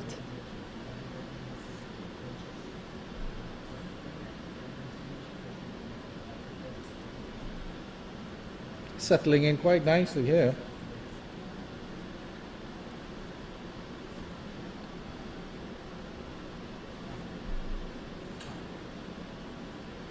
This one is swept quite well, swept best behind square, and that should run very close to the boundary. That's 4 run. Wonderful connection there by Devani Joseph. And as you can see, so clean, such a clean strike at the ball, and it all along the turf, Kadir. It's something just beautiful to watch. Yeah, wicket keepers are normally good sweepers of the ball, and they play spin quite well, for whatever reason, but they play spin quite well, and sweeping is actually a strong forte of a wicket keeper. And as we can see on that occasion there, he confidently swept it behind square for a maximum 4 runs. Moves on by 40, 11 now. Back to this one, pushed into the cover, slight misfield, it went too hard to the fielder, and good return there. Good backing up as well, quick single there. And that's the 5th day up for the Windward Islands. They move on to 52 for 3, or 51 for 3. And at the same stage, as for my comparison, after 13 overs, 66 for 1, the Jamaicans. I beat Ronnie Bikram last to it, only by a split second, but it matters. I got gold, Ronnie. You will take silver today. At the end of a very, very good first over by E.J. Spence, 52 for 3, the Windward Islands.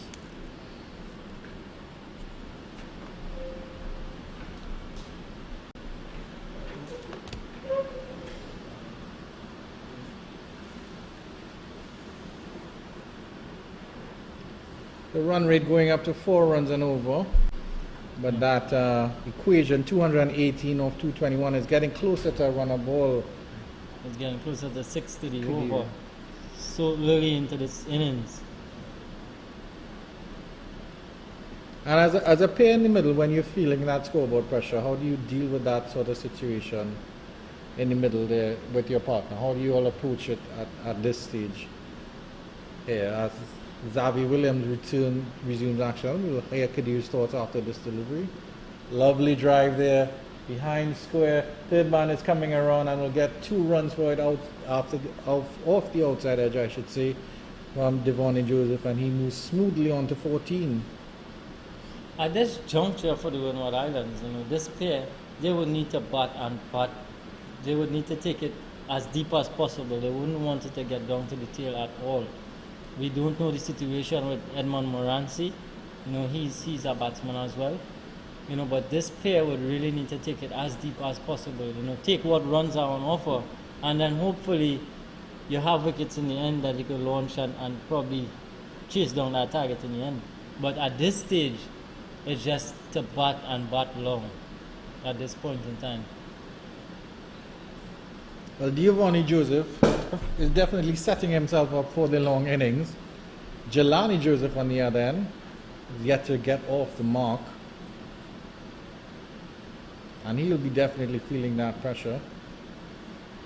Fleshing out the edge, and that's the end of Devani Joseph. He doesn't look happy with that one, but he has been sent. It's an edge, And well taken by Trevon Williams behind the stump. Giovanni Joseph is looking back as to say that wasn't an edge at all. We'll have to look at the replay here, but he has to go. He's sent back on his way. He's gone for 14, and the Windwards slip to 54 for 4. In further trouble here now, the Windward Islands. 54 for 4 in just the 13th over. The 14th over, my apologies. And as the players come on to take a drinks break, we will take a drinks break as well and be back with our coverage right after a short break.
So welcome back to the cricket here at the National Cricket Centre.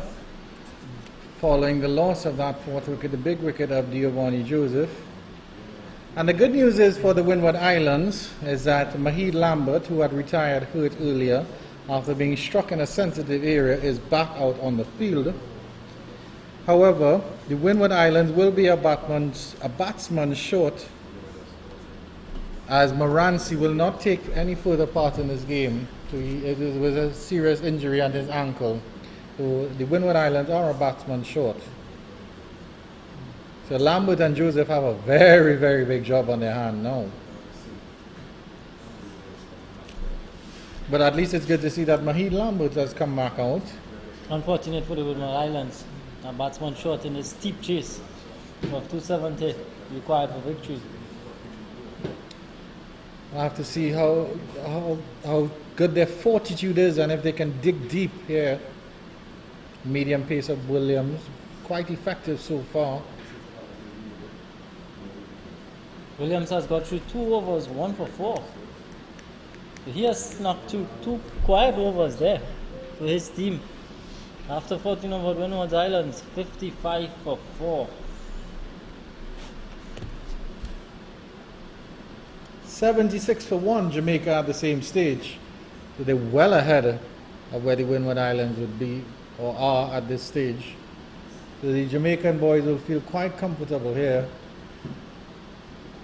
And I think Brian Barnes is coming back out in the field. He may have been off after his long innings earlier today. They had a substitute fielder out for him.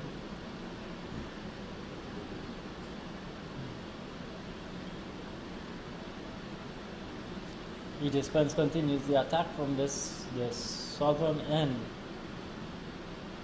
He's going to be bowling to Mahid Lambert. That's in the air and he's immediately out. Sends a return catch back to the bowler, and that's the end of Mahid Lambert. His second innings in a one-day game, but he's only made 14, and that's the end of him. Caught by E.J. Spence, 55 for 5. The Windward Islands slip to now. And further trouble here now, the Windward Islands. It looks very perilous now for this Windward Islands team.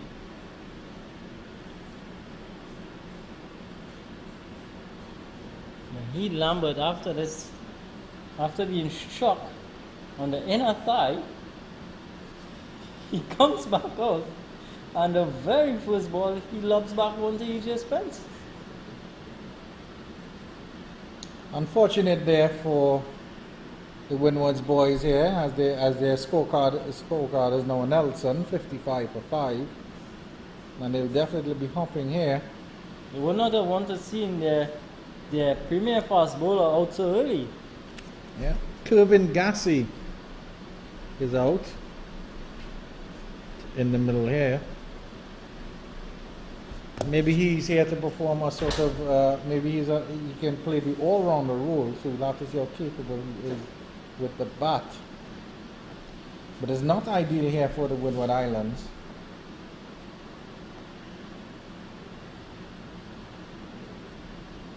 Lovely floated delivery there from E.J. Spence.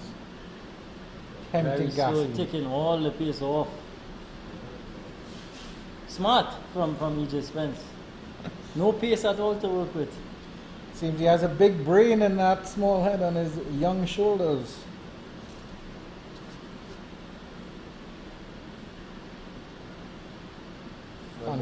Again, operating just about 40 miles per hour. Really, really slow from E.J. Spence, enticing the batsman to go for that big booming drive. 1 for 5 off 3 overs. He still has a slip in place. It's a wide slip. But there's a fielder coming in now to the short extra cover position. A good position here. Jamaicans really tightening the screws now. With the 5 wickets, they smell blood. They're going for it. Yep. And Jordan Johnson, the captain, is at extra cover. He'll be very, very happy with how his troops have performed so far. A good push there down to the long off region, and Gassi will get off the mark.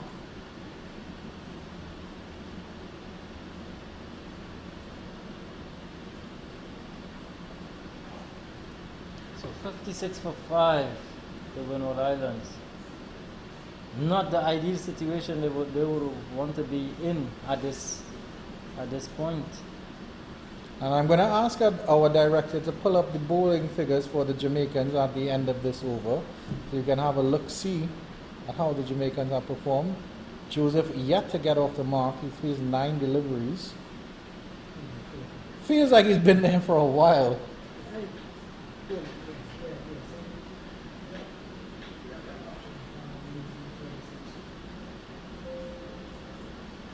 At the end of 15, it's 56 for 5, the Windward Islands. At the same stage, the Jamaicans were 77 for 1. Let me see this bowling card here now for the Jamaicans. The opening bowlers of James and Edwards did fantastically well with the new ball, picking up 3 wickets apiece. Javi Williams and EJ Spence have really turned the screws on the Windward Island batsmen. Williams 2 overs 1 for 4 and Spence 2 overs 1 for 6. So together they've bowled 4 overs and they've gotten 2 wickets for just 10 runs. Really, really good. Javi Williams continues a single outer sweeper on the offside. And we have some updates here from the second ODI between the West Indies and India at the Queen's Park Oval in Port of Spain. Kyle Mayers, dibbly-doubly master, taking 2 wickets to limit India now. They're 83 for 3. And he has taken the wickets of he took the wickets of Shubman Gill, caught and bowled, and then Surya Kumar Yadav bowled, Shikhar Dhawan, Romario Shepherd striking to get rid of him. So the all-rounders doing the job here for the West Indians. Looking at the bowling, Alzari Joseph bowled well, 3 overs none for 14 at the start. Jaden Seals 5 overs none for 18. Akil Hussain a little bit expensive, 3 overs none for 20.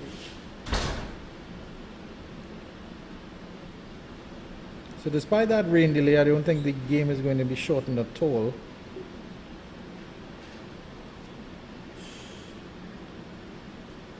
He just played it and ran there. Was Jelani Joseph. Almost as though he wants to get off the mark there. He's finally gotten off the mark after 12 deliveries. Well, it took him 2 overs, but he's there. He's troubled the scorers. He's still there, right? Which is the main thing. Yeah. It's the more important thing here. Wide delivery and flashing at that one. And credit to the Jamaican bowling team. They've done well as a unit.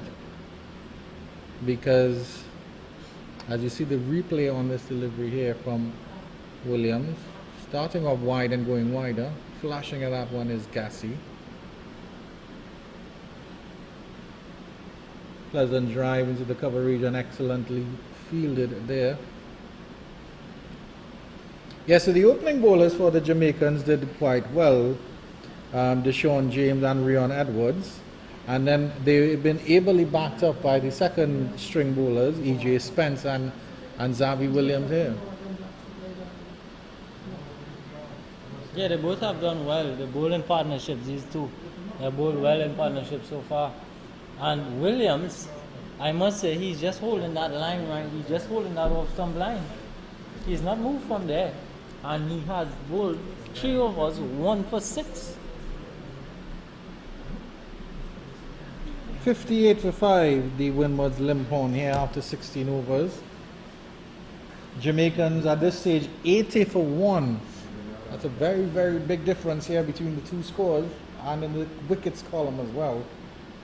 EJ Spence will continue. He's shown excellent control for a young bowler, young spin bowler. Well, it's cut nicely by Jelani Joseph behind down to the 3rd man region, and he will get 2 runs.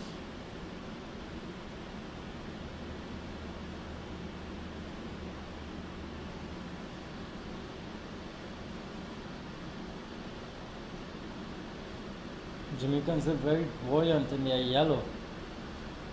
Very, very nice shade of yellow on the backs of these Jamaicans. Spence has really found a rhythm here. He's into his 3rd over and he's just gone for 8. Picked up that important wicket as well. Lovely distinctive colors of the Jamaican flag, green, black and gold. Wide delivery down the leg stump. On the leg side, I should say. Commentators, Chris? I don't think that much. Not this time. Commentators blip, I would say.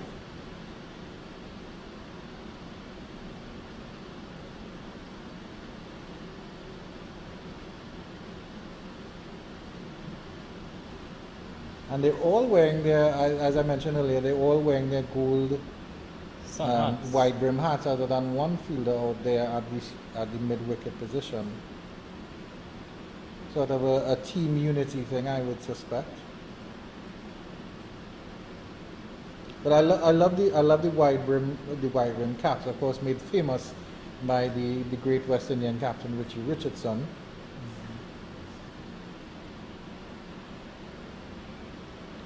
Good sweep there by Jelani Joseph. Runs close to the deep mid wicket boundary, and they'll come back for a comfortable 2. Just losing a little bit of his line here, Spence. Maybe he's just trying to experiment a little bit too much as opposed to going back to what's worked for him.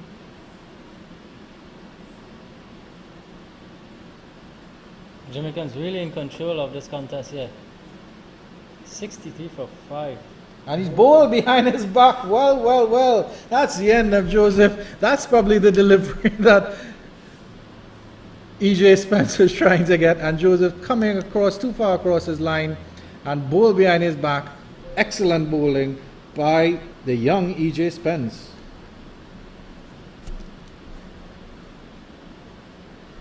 You can see the replay of Joseph being bowled here. Just walk too far across. Exposed his leg stump. Yeah, just walk too far across there. Expose his leg stump. We just went so obliged. So the Jamaicans further tightening the screws here now. It's a 63 for 6. As the Windward Islands pursue this target of 270 for victory. There's a nice shot at the end of that replay there where Jelani Joseph is looking back at his peg back leg stump in disbelief, and then Trevon Williams, the Jamaican keeper, looking out at the stump. Well, why are you still standing here? You've been dismissed. And they were both just looking down at the stump like, what is going on here?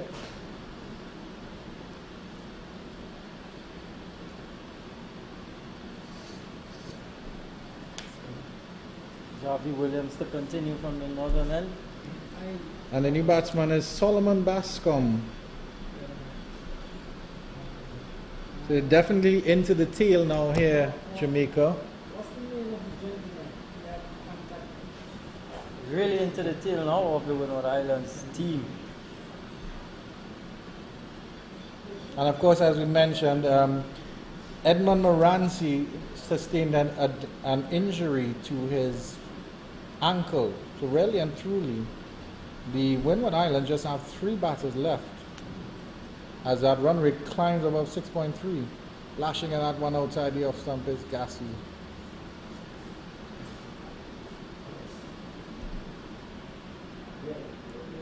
Jarvie Williams doing a fantastic job for his captain here.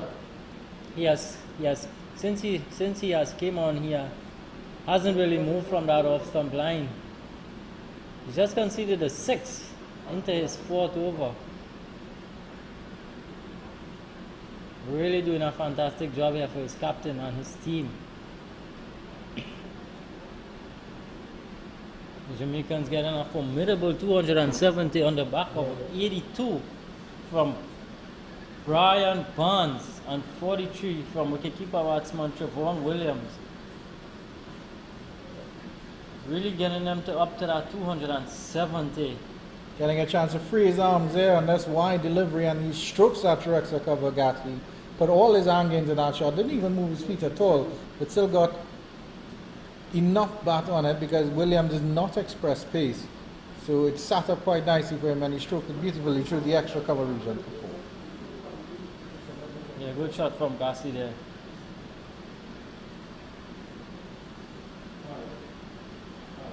I have to ask Trevon Williams if he's a Liverpool fan because he's wearing the 96 on his back. And of course the 96 is synonymous with Liverpool Football Club to the 96 fans who died at Hillsborough in 1989 in a tragedy in England football. It has since been revealed that one more person died, one more tragic fatality from that accident. So the number is now 97, but 96 was associated with Liverpool Football Club for a very, very long time. Maybe Trevon Williams just likes the number 96. And at the end of 18 overs, the Windward Islands are 67-46.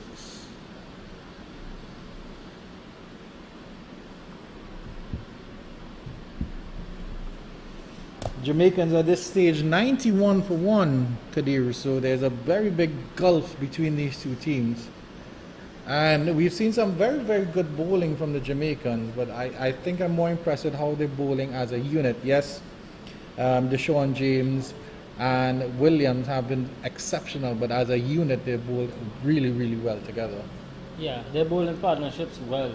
You know, this Williams and Spence partnership, since they came on, they haven't really given away much. As we see, Williams 4 was 1 for 10, and Spence 2 for 9. So they've really done, well. Beautiful delivery there. And that, he's been pegged back. That's the end of Bascom. Well. There was no reaction at all from Trevon Williams. He didn't even leap up. That ball just beating the outside edge, and that's the end of Bascom. Fantastic delivery by Spence. He strikes again. That's his third wicket. The Windward Islands slip into further trouble at 67 for 7. Comprehensively bowled. Played forward and beat New Orleans up. Have a look at the replay here. You can have a look at this one for us, Kadir. Spence angled in. Oh, what happened there? What happened there is he played the line and it didn't turn. It didn't turn, it went straight on with the arm, so maybe it's a good variation from Spence. Maybe it was an arm ball. The reaction from Trevon Williams is what confused me, because he just put his hands behind his back and was walking up to the keeper. Maybe he was expecting that. Maybe he was. I know what you're capable of, Mr. Spence, and I expect you to do that. So Devin Tyson comes in at number 9 here. 67 for 7. Unfortunate display here from the Windward Islands. Batsmen just did not come to the party today. No one batsman put up their hands. Really, really unfortunate for the Windward Islands, losing out at early wicket there, and ever since then, it went downhill for them. There's been a quick procession of wickets here. Mahid Lambert with 14 and Devonnie Joseph with 14 as well, the joint top scorer. That tells a very, very sad story there. Can ask Mr. Bikram Das to pull up the full scorecard at the end of this over. Never know, it might be the end of the Windward Islands innings at the end of that, so we'll have to pull it up anyway. Because EJ Spence has his tail up. And as we mentioned, only 2 more wickets for the Windward Islands, because Morancy has not been playing, will not bat after an unfortunate injury. The Spence will be hoping to finish off here strongly with a 5-wicket haul. He's going for it. Lovely delivery coming back in there. Wonderful confidence here from EJ Spence. I mean, he has the backing of a good total behind him.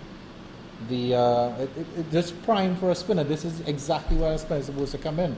The Pacers have wrecked the Windward Islands at the top of the order, and we're just supposed to maintain the pressure, get a little bit of luck, and some good deliveries coming in. This one is turned into the leg side, and Tyson will get off the mark with a comfortable 2. Yeah, exactly. He has done just that. He has done exactly what his captain asked of him. And he's picked up 3 wickets, and this was rather comprehensive, display right now from the Jamaicans. Really authoritative, and it really goes to show the scoreboard pressure really did have an effect on the Windward Islands battles. There's an edge, an appeal for an edge. Trevon Williams appeals. He still has his hands up. Nothing doing from Candice Laborde. And all she signals is, hey guys, you've got 2 more deliveries left in this over. Spence again asking questions, a lot of questions there of these tail end batsmen of the Windward Islands. And that's it there. They're in appeal and they're not giving it again. Candice Laborde standing firm.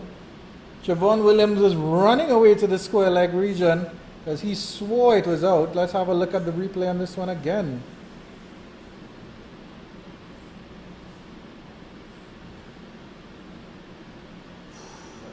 Very close to the outside edge.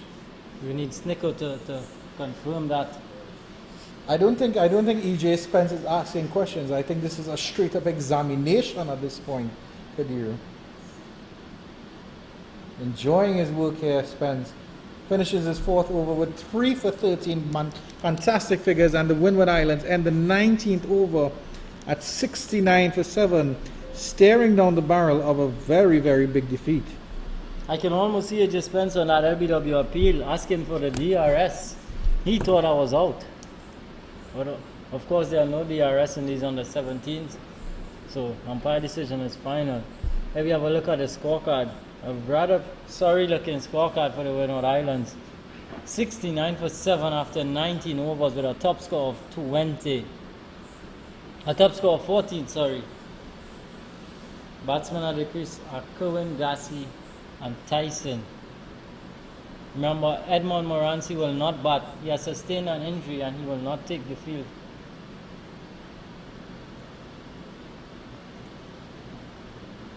Good shot there.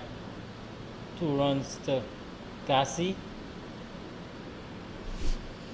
At the Queen's Park Oval, India have progressed to 99 for 3 off 22 overs. They require 213 from 28. Sanju Samson on 13 and Shreyas Iyer 19 off 31 at the wicket.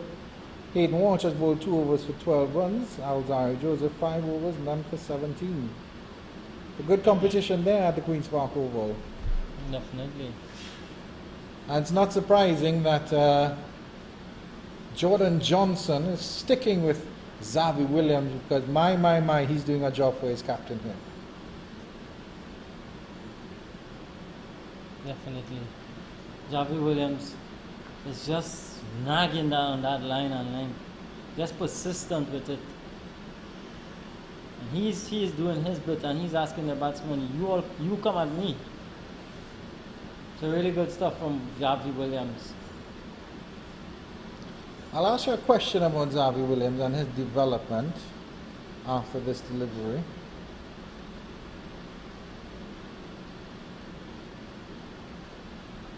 I think I can ask you now, but of course we know Jason Holder. He's tall. He's 6'8", but he doesn't get that extreme pace. He's not an extremely fast bowler. He gets that down, and credit to the Cricket West Indies and his trainers that they haven't tried to push him to get that extreme pace.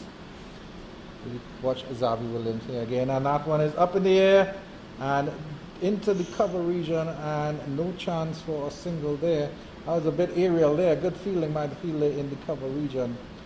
My question to you is, Xavi Williams seems to be a little bit taller and has these broad shoulders of and has the decent makings of a fast bowler. He's bowling at medium pace, but yet he seems to be slower than Ryan Edwards and Deshaun James, who are shorter than him.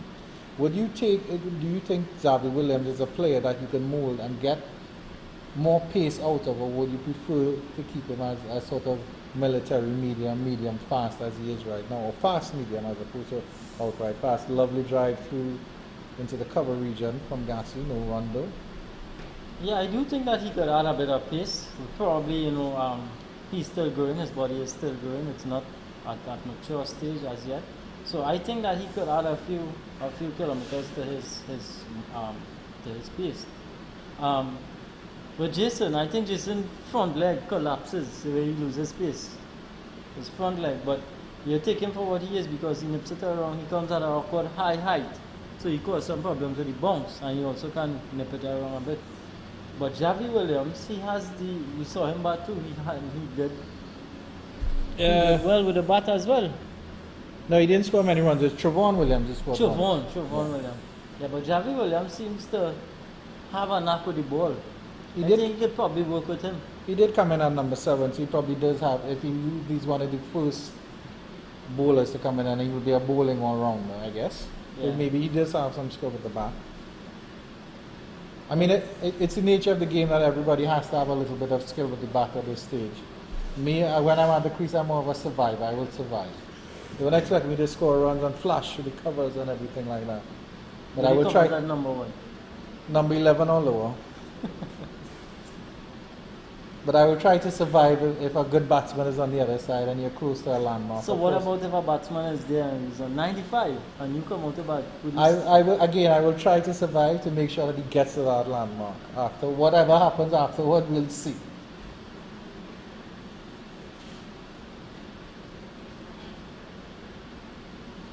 Stuck in, and that is a wonderful delivery by Xavi Williams. Come back in sharply, and that's the end of Devon Tyson. LBW to the man Xavi Williams. 72 for 8 now, the Windward Islands. Last man in for the Windward Islands at this point now.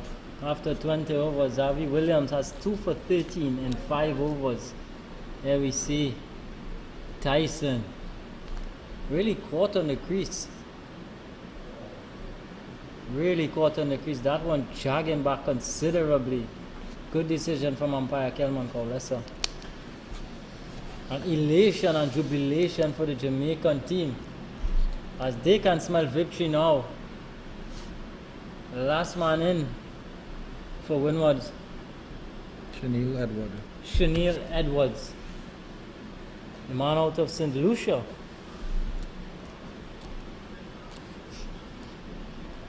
Twenty overs have been completed as well for the Windward Islands, 72 for 8. The equation, thank you very much, Ronnie Bikram Nas. At this stage, Jamaica were 99 for 3. But what is the equation, Ronnie? It was the question I was going to ask you. Well done, Ronnie. 198 and 179 balls. I mean, anything is possible in this wonderful and strange game of cricket. But if the game is over when the fat lady sings, then the fat lady is definitely warming up Kadir. Yeah, she's by the mic. She just hasn't started to sing as yet. She's waiting for the orchestra to play her in. Definitely. And we see Spence here continuing. EJ Spence. He's continuing to trouble these Windward Island batsmen, causing all sorts of problems for them. Really slow through the air, and I think that's a hallmark of his bowling so far. He isn't giving you no pace at all to work with. This one pushed up too long, min-on, and they get a single there. Yeah, I agree with you. I admire how he has the confidence in his abilities to bowl slow through the air. And it clearly is working for him because with 3 for 14 or 4.2 overs, those are excellent returns. But he doesn't seem to have that much variation in terms of his slow delivery. So it'd be interesting to see when he's under pressure, if he can bowl the zippier ones, the faster ones, maybe even a bouncier delivery. Yeah. This one did come through a little bit faster, so he does have the options here. But as you mentioned, he's one of the few players that looks like definitely under 17. Yeah. So he might well be about 15, so he's in early developmental stages here. And that one is a full delivery on the line of the leg stump. Didn't get clean connection with that to Shanil Edward as it dribbles out into the forward square leg position, and they will get a single. Yeah, Spence, EJ Spence. The Jamaica all over. Windwards here like a rush. All over these guys. 74 for 8.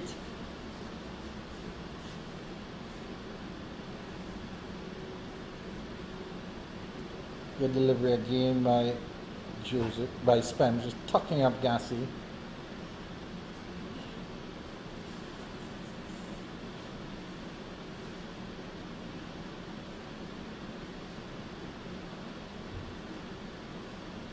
That's a lovely drive down to the long off region.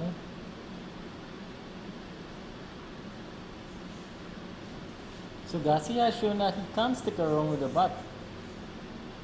Fortunately, he's run out of partners. He's 11 of 22. And that's the end of 21, 75 for 8. So the Windwards Islands require 195 in 172 balls. 173 balls. Do you think it's possible? Anything is possible in this world, you have to say Kadir Mohammed. Is it probable? Highly unlikely.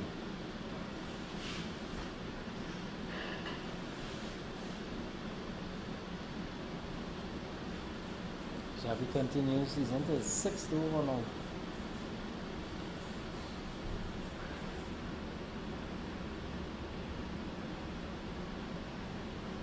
It's a good drive to extra cover region there by Garcia, and he'll come back for a second. Good return, the wild return back into the bowler, who almost picks it up by the keeper. But they're continuing with Xavi Williams. Clearly Jordan Johnson has faith in his medium pacer. Yeah. He has done well so far. So I can see why they're sticking with him. 2 for 15 and 5.1 overs. You'll take that any day of the week. That's Twice on excellent Sundays. bowling. Yeah. I think in any format of the game that would be excellent bowling. Definitely. They're showing good control.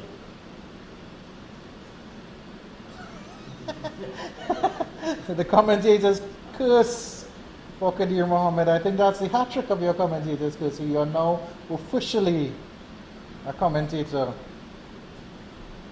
But that's okay. I think at this point, if the Jamaican bowlers want to try and experiment, then this would be the opportunity that they have to try things out in the middle. Swing here by Gassi. Just out into the forward square leg region. No run.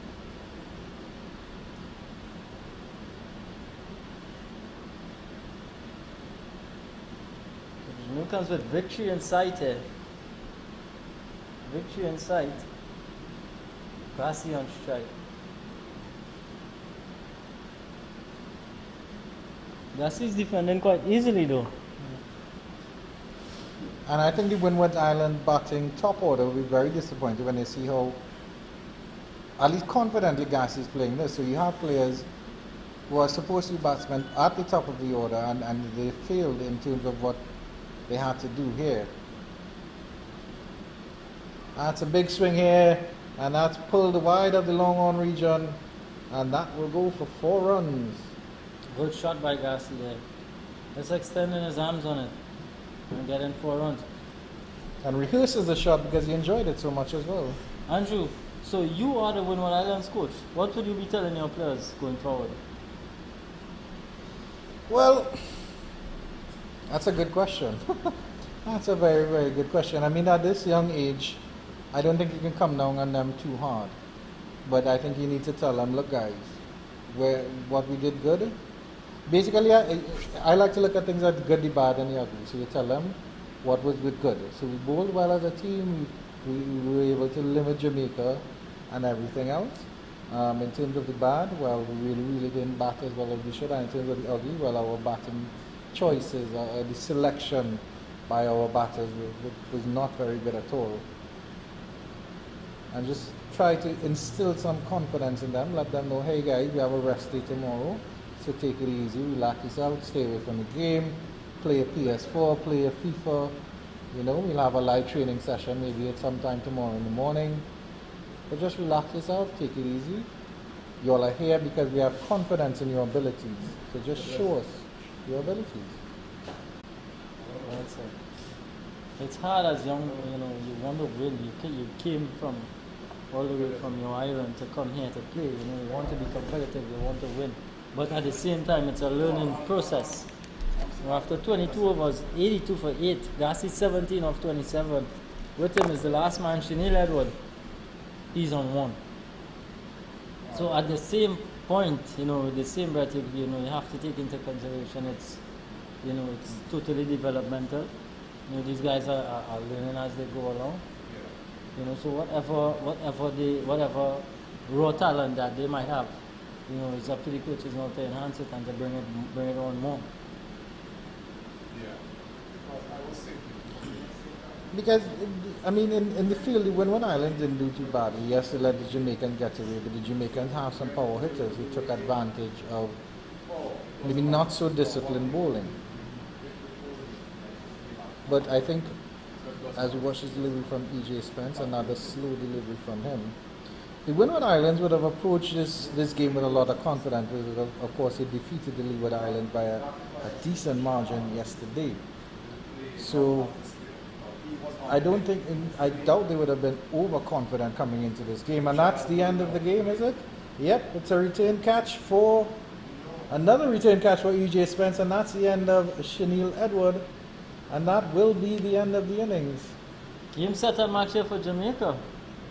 Victory by 188 runs. So comprehensive, to say the least here.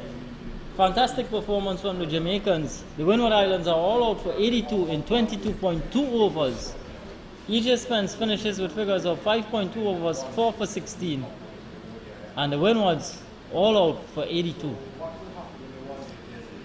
Yeah, so, well, again here, and we can see the joy here with the Jamaicans, one of them being lifted, more than likely E.J. Spence being carried off the ground.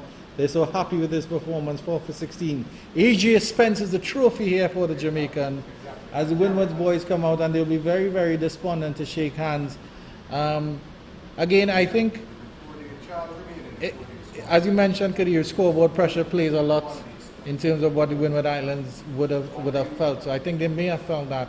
But then with the loss of their captain, Stefan Pascal, who was the first wicket very, very early, it just seemed to all fall away after that. And when Mr. Bikram Nas pulls up the bowling figures, we can see the wickets that would have fallen at regular intervals without the scores really progressing that well. But really and truly a wonderful performance by the Jamaicans as we look at the scorecard here.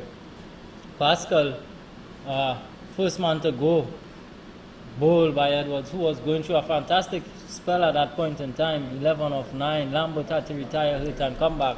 He was eventually caught and bowled by Spence. Jeremiah, just a 7. Devani Joseph looked good for that 14. Siobhan Edwards, Tariq Edwards didn't trouble the scorers. Jelani Joseph just 5. Gassi, the bowler who did so well, got 3 for 46 when Windward Islands bowled. He got 17. Bascom didn't get off the mark. Tyson just 2. Edward 1, and Edmond Moranci did not bat.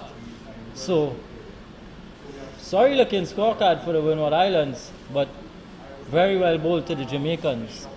But of course, the thing to look at there is that a number of batsmen did get into double figures, so the Windward Island coach will be disappointed, and I think he'll talk to each of them individually and say, hey, if you get a start, 11 from Pascal, 14 and 14 coming down the order, and then a nice little innings there from Gassi. And then we look at the figures here for the bowling. E.J. Spence, 4 for 16 or 5.1 overs. Pick of the bowlers for me. Zavi Williams, 2 for 20 off 6. Rion Edwards, 2 for 25. And Deshaun James, who bowled quite well despite, well, his figures don't really reflect that to much of an extent, but 1 for 19 off 6 are still excellent returns. Definitely, they bowled well as a group. Yeah, and you see the fall of the wickets here, 13, 32, 40, 51 and 59. So the only partnership of note coming later on in the, well actually that's just the 6th wicket here.